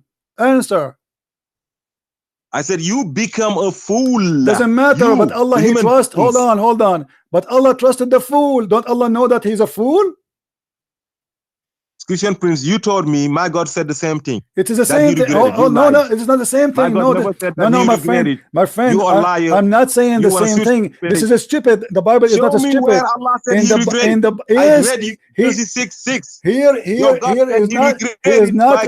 not only regretting. You see, God in the Bible, he is feeling sorry. Shut up. Let me explain to you how stupid you are. In the Bible, God, he feels sorry for them. Here, the God, he feels sorry for himself. He feels sorry for himself. He trusted the foolish man. Your God is a foolish God, because the one who trusts a foolish man, he must be a foolish God. Genesis. Now explain to everybody how your God trusts a foolish man. Why you want to change the topic? Why you don't want to explain? I did not. I told you, Allah created us. Allah created us. He made a covenant with us. I'm going to send you what is the covenant with us? What is that? Explain to us. Let us love together. A covenant is we all were in heaven like Adam and Eve were. We sinned. It is in the Bible. It is in every book. We sinned because we ate something that we wasn't supposed to be eating. So Allah said, okay, I'm gonna give you a second chance. Okay. I'm gonna send you to earth, and you gonna be worshiping just me. I know you're supposed to be forgetting, but I will send you messengers. Every now and then I send you a messenger. Allah be to remind us. He sends so many messengers. But the Jews stopped at Moses. They don't want to believe in Jesus. Don't go to Jesus. Hold on. First of all, you asked me a question. Yes, you did already, and this is not about the Jews now. This is about the man. Doesn't matter who is he. Stop being stupid. Now you said to me, Adam, he commits sin and he ate something he should not eat. Did you say that? Yes. Okay. How come your prophet saying that Adam is not a sinner? The one who is a sinner is Allah. My prophet never said that, and we will never say that. Read the hadith in the front of me. Why changing? I am not changing the topic. We are the same topic. We are the same topic. Allah He offer. Hold on. Allah He offer His trust to a fool because he's a fool, and the proof in front of us. Because how He say that He offer Adam the trust, but yet He is the one who forced Adam to commit sin. The hadith in the front of you, and this is Sahih. Read for us. Adam, I know the hadith you're talking about. You're the one that didn't understand the hadith. You explain it to us. Go ahead. Okay, you know, you see the difference between my God and your God is this. My God. Your God is an idiot. Explain the hadith. Stop playing games. No. My God and your God. You don't even have a God. You have a blackstone. Now answer what your prophet is saying here. Don't change the topic. Go ahead. My God, before He even shut up and read the hadith. My God and your God. Shut up and read. Everybody is laughing. You said to me that Allah He says that a human being is a fool, for He told him to eat, not to eat something, and he ate it. But in fact, it's Allah who made him eat it. So who is the fool here? Read the hadith. Let me tell you the Quran. Don't tell me the Quran. Here we go. The hadith of your prophet in the front of you. Do you know more than your prophet? Okay, I will get to the hadith. No, read it. No, read it. No, you told me the Quran already. You told me the Quran. Tell you what my God said in the Quran. No, I don't care about what your God said in the Quran. Now read the hadith and then you can go to the Quran. Go ahead. No, the Quran is my primary source. I don't care. I don't care. We have a source now. You said to me, I don't understand the hadith, so please explain it to me. It's in front of you. Read it. So let me. That's what I'm about to do. But you are there yakety because you don't want to. You can quote the Quran after you read the hadith for me, please. Read it and explain it. Go ahead. Okay, let me explain to you how Adam ended up eating the prohibited thing. How? Tell me how. One. Right? Okay. How? Go ahead. You said it's okay. I said, my God, before He created us, He's so much magnificent that He's seen what we're gonna do. You see, when He created Adam, He said to the angels, I am gonna create a human being to put him where? On earth. Okay. On earth. He didn't say I'm gonna put him in heaven. You know why? Because He knew Adam was going to sin already. He knew Adam was going to sin. He knew, or He made him sin? He already sinned the protection. No. He knew or he was going to sin. Just let me finish. Let me finish, then you talk. You ask me a question. Let me elaborate. I give you an answer. If you're not satisfied, then you can give me whatever you want. Yes. Allah knew Adam was going to sin. That's why when He created Adam, He said, I'm going to put, when He was talking to the angels, He said, I'm going to create a human being, you know, a Khalifa, I'm going to put him on earth. But Adam was not on earth yet. Adam was in heaven. Why? Because Allah knew he was going to violate that prohibition. So when Adam violated it, see, because Allah knew that he was going to ask for forgiveness too. So Adam, that was a test for Iblis. Okay. Are you done? So when Iblis failed, Adam, Iblis went and told Adam what happened. So Adam, he finally convinced Adam to eat the tree. Adam eat the tree. Who is the one who convinced Adam? Who is the one who convinced Adam? Who is the one who convinced Adam to eat the tree? Iblis. Okay, read the hadith for me now. Yes. You see, you finished the Quran. Here we go. The hadith in front of you. Getting you busted. It is Allah who convinced him to eat from the tree. Read with me. This is Iblis talking. This is, you know why? This is Allah talking. This is Iblis, Allah. Yes, I agree with you. Read the hadith with me. Why you are avoiding reading what your prophet? He is explaining what happened to Adam. What's wrong with you? Do you know more than your prophet? Read the hadith. He will not read it. Are you back, Abdul? Hello?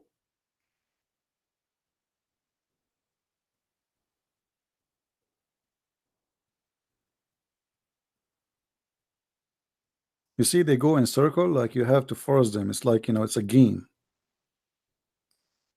Let me call him again. He lost his connection.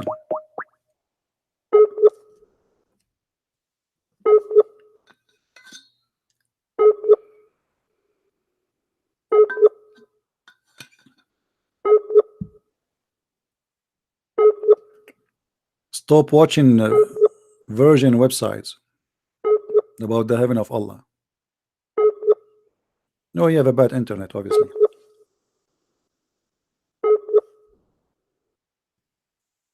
Call me back when you get your internet back.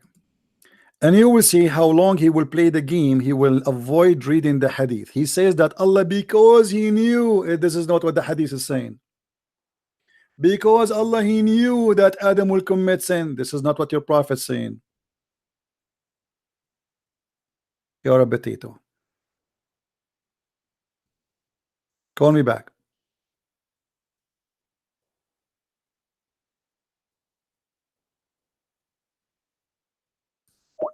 Let me call him back.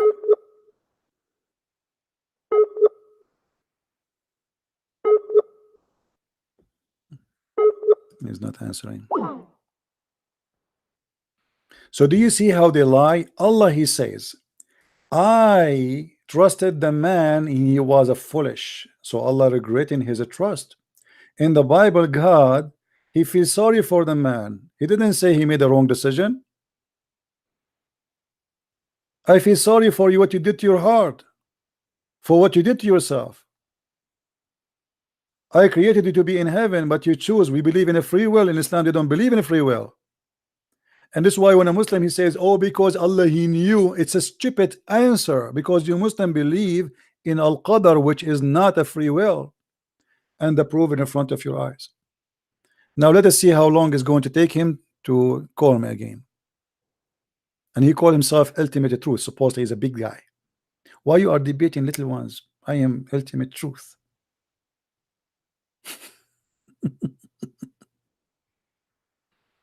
Let's try to call him again.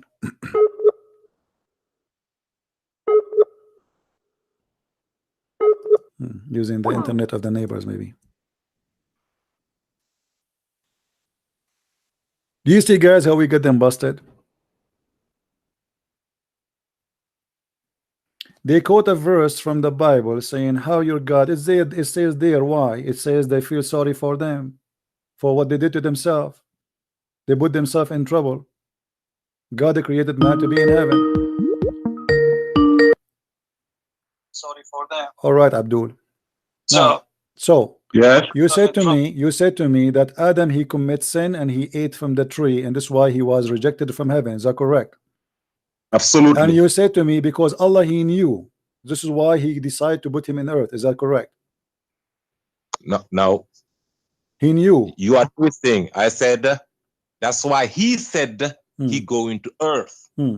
Okay, no problem. He now, said because listen, that's why Allah said it's like let me give you a better picture. No, don't give me a picture now. Don't give me a picture. Read the picture. The picture, Abdul, the picture is in front of you. Why you don't want to read the hadith? You promised me if you read the Quran, you will read the hadith. Talking about. Go ahead. Okay, go ahead. It's in the screen. Go ahead, read it. Okay, hold on. I read it right now. All right. Put it out there. Let me see it. It's on the screen. Okay. Mute YouTube. All right. Mute YouTube. The prophet said Adam and Moses argued with each other. Moses said to Adam, "Oh Adam, you are our father who disappointed us and turned us out of paradise." Then Adam said to him, "Oh Moses, Allah favored you with his talk," right? Said with his talk, whatever, talk to you directly. And he wrote the Torah for you with his own hand. Do you blame me for action which Allah had written in my fate 40 years before my creation? That's it. That's what you wanted, right? And then Muhammad, he says he agreed with Adam, right? So Adam, he confuted Moses. So do you blame Adam for his sin or you blame Allah? I blame Adam for what he did. Oh, but your prophet, he agreed with Adam. Adam says, do you blame me? Did you understand? Abdul, Allah, before he created Adam, 40 years before he created Adam, he already knew. Not you. You are a liar. It doesn't say. It doesn't say. You are a liar. You see why I block you? Because you are a kid.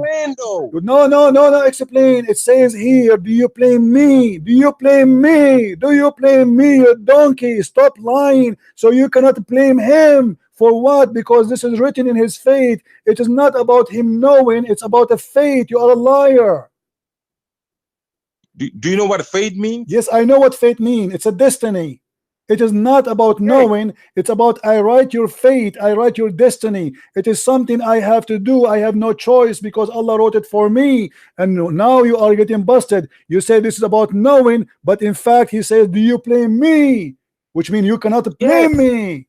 So how you say to me, you blame Adam, when Adam he says, do you blame me? Do you blame me? Which means you cannot blame me. And you're a prophet, he agreed with Adam. So he says, so Adam confuted Moses, and he repeat that 3 times because you're a prophet, he is a Trinitarian. As you see, you have to repeat the same story 3 times. So why you are lying, saying that your God, not only your God, he regret, your God is a stupid regret. He is the one who made Adam sinner. He is the one who wrote the fate of Adam, and then he regret the whole story. Your God is a donkey like you, and you are a liar. So you avoid to read this hadith from the beginning, because this hadith will get you busted from the end. So you said to yourself, let us go in a circle, so we will not read it now. You're a prophet, agree with Adam that we cannot blame Adam. I'm asking you in front of everybody. We blame who? You said what? What's your question? As long you're a prophet, agree that we cannot blame Adam for the sin he did. As you see, we should blame who? We gotta blame Adam. The hadith in front of you, it says, do you blame me? Who's talking? I said Allah is blaming Adam. Abdul, are you stupid donkey or what? Why? The one is talking is Adam, not Allah. Adam saying, do you blame me for an action? What Adam? You think Adam knows before he existed? Stupid, this is not the question, you donkey.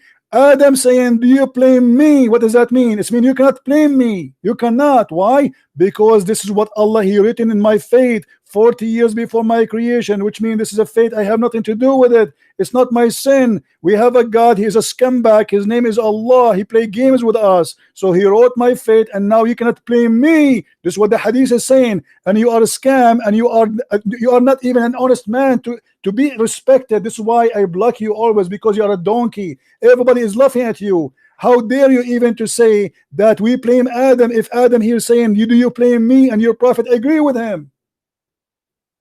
Okay, you know that's exactly what's going to happen on the resurrection day. Get lost, resurrection day. Now he agree. Finally he agree. This is exactly what will happen in resurrection day. He jump into resurrection day now. You see the stupid idiot?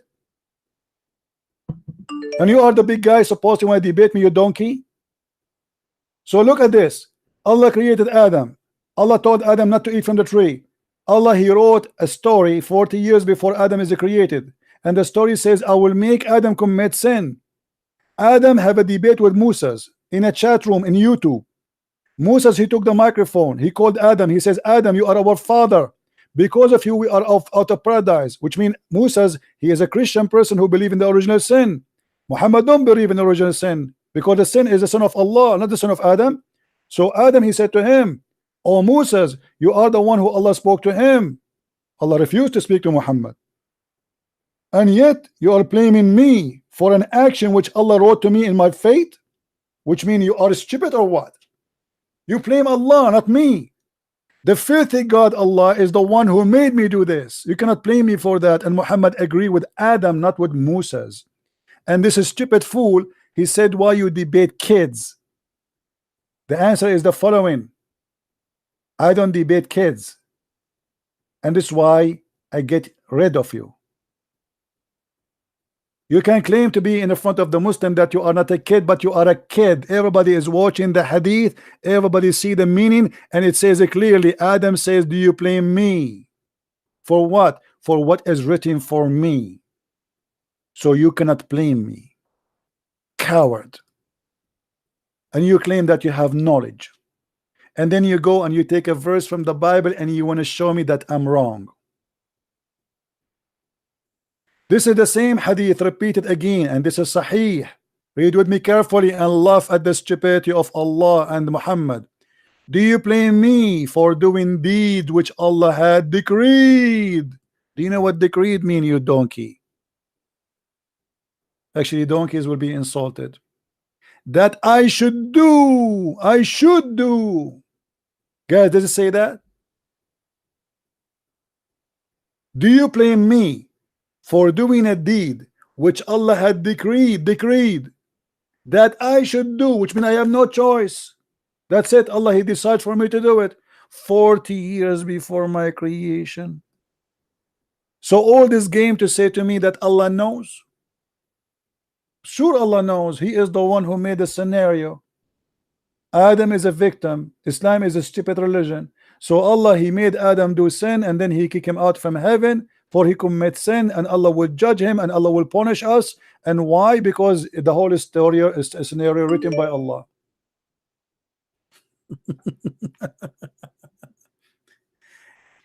And now this guy, I want you to download this video and post it in your YouTube so people they can laugh at you, Abdul. You are the big guy, you are small, like Muhammad. Look how many mistakes Muhammad he did here.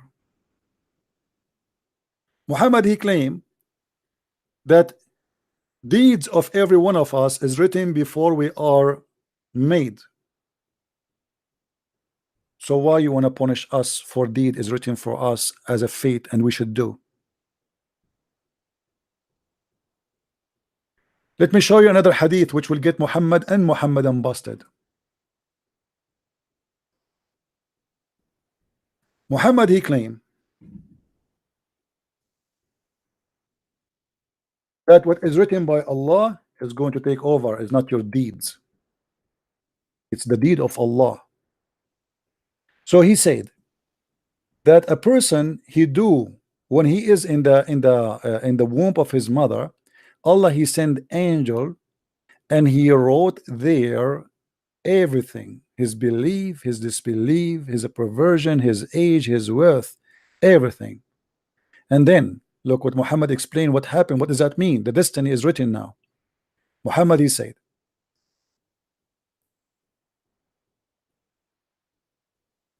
and by Allah, Muhammad he swear now. Muhammad when he swear, it's mean big poo-poo is coming. That's it. You cannot play games. Muhammad is taking an oath by Allah. A person among you may do the deeds of the people of the fire till there's only a cubit or an arm breathe distance between him and fire. So this guy is doing what? The work of fire or his life. And then there's only a distance of one arm. That's it. He is going to hell. That's it. But then the writing which Allah has ordered the angels to write proceed, and he does the deeds of people of paradise and he enter it. What a scam. So it doesn't matter, my friend, you do bad deed, good deed, who care? At the end of the day, what Allah wrote for you will take over.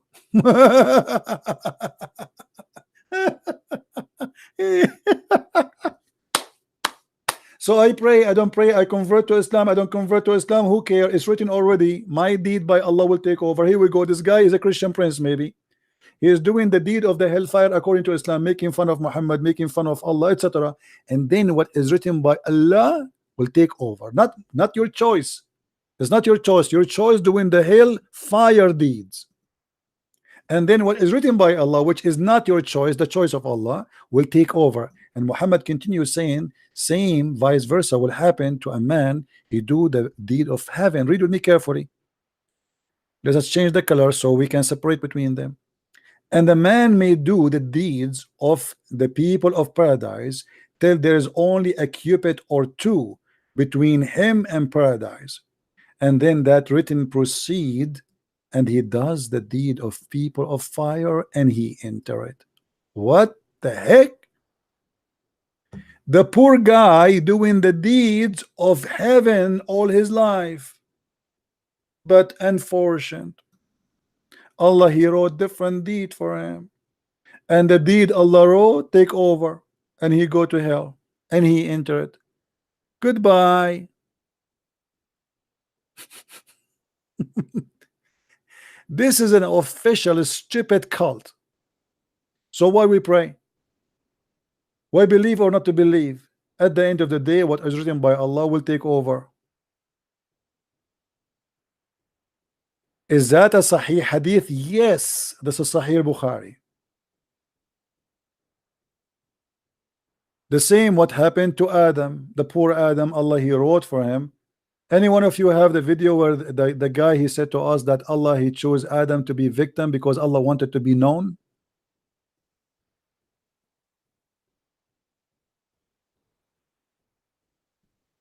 This is why we laugh at this cult.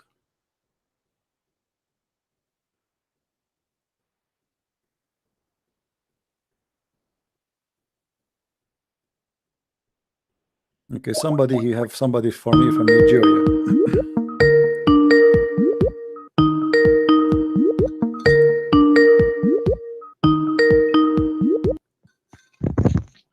Hello? Hello? Yes. Hi. Hi, my friend. How are you? I'm doing good. How are you? I'm all right. So you have a friend from Nigeria. You said you want to talk to me? Hi, you did talk to him, and apparently he told me that you are very manipulative and all that. He was very scared. I mean, I think he was scared because listening to his video, speaking to you, I felt that he was not able to answer you. But then he told me that you were manipulative and that you were misusing the What do you think? scriptures. What do you think? Give me your honest answer. What do you think? Did you witness what happened, right? Yes, I know. I mean, of course, I heard him. He was trying to escape everything. He was trying to evade the answers. I could hear it properly.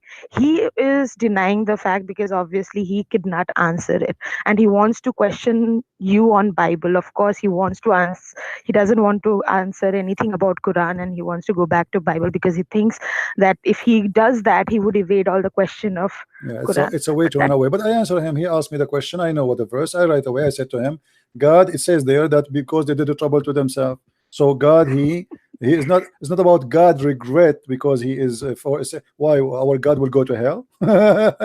You know, our here this is a sign of mercy of our God because he like, look what you did to yourself. I created you. I gave you free will, and look what you did to yourself. This is what the verse is saying. But here is the opposite. He was desperate. Yeah. He was desperate to prove things. Oh my God, but here is the opposite. Here we go, Adam. And by the way, the verse we would talk about, there is something stupid there. How Allah he offered the trust to the earth and the heaven and the mountains. Is the mountains are the creatures to offer them trust, and they refuse? How that can be? What do you mean they refuse? How the earth and the heaven they refuse the trust of Allah? Are they creature? Are they something alive? It makes no sense. It makes no sense. When I was reading these verses, I mean, when I was reading this hadith, it makes no sense. And I wanted to ask you, are these even like people? I mean, are these verses that are in the hadith and all that? Is that even related to Muhammad, or are these created story? It makes no sense. I don't care. For These me, are this is okay. As long as they believe that those they call them Prophet said so. So the Prophet says so. For me, I like them actually. I'm so happy that we have them so we can get them busted. They help us a lot. True. Yeah. True. Yeah. But then they hold them in such a high pedestal. Imagine, I mean, if anybody reads this, they would not believe that this is from any god, right? This is such a crap thing to read. Actually, if you read this verse in the front of us, you will see the scholars they say that Allah he offered Islam to heaven and earth, and they refuse. Now he said to me, everybody, my witness, he said Allah he offered responsibility. Do you know what responsibility mean? Okay, you tell me. Allah offered responsibility to heaven and earth. It was not even in the verse. I mean, I think he was reading from somewhere else. Yeah, it's stupid. But Allah he offered responsibility to heaven and earth. What is that? And what is the responsibility he offered to the man? And so look how stupid that is. I mean, the verse itself is a donkey verse because heaven and earth are not a creature who can make decision of to believe or not. This is about believing. The man was a foolish in what? He said to me, he ate from the apple. Did the earth eat from the apple too? What the earth will do? The earth is created by Allah, and supposedly it is not a creature who is alive as a human being, doesn't have a brain. So what do you mean we offer? And it says and the mountains, look, heaven and earth and the mountains, because they are three separated objects, because the Quran teach that Allah, after he created the earth, he placed mountains in the top of it, which means mountains are not from the earth, which is a stupid statement. So Allah, he offered the earth and the mountains and the heaven responsibility. They refuse. Well, how you say to me that nobody can refuse the decision of Allah? Right, You know? And then we go to the hadith, we find that Allah, he is the one who wrote the fate of Adam before he created him. So what do you mean responsibility? What is the responsibility of the earth? Tell me what is the responsibility Allah he gave to the earth or to the mountains, and they refuse to accept? What is that? To take a shower? It's such a stupid thing to say. Go to the Oh my beach? God, so Stupid.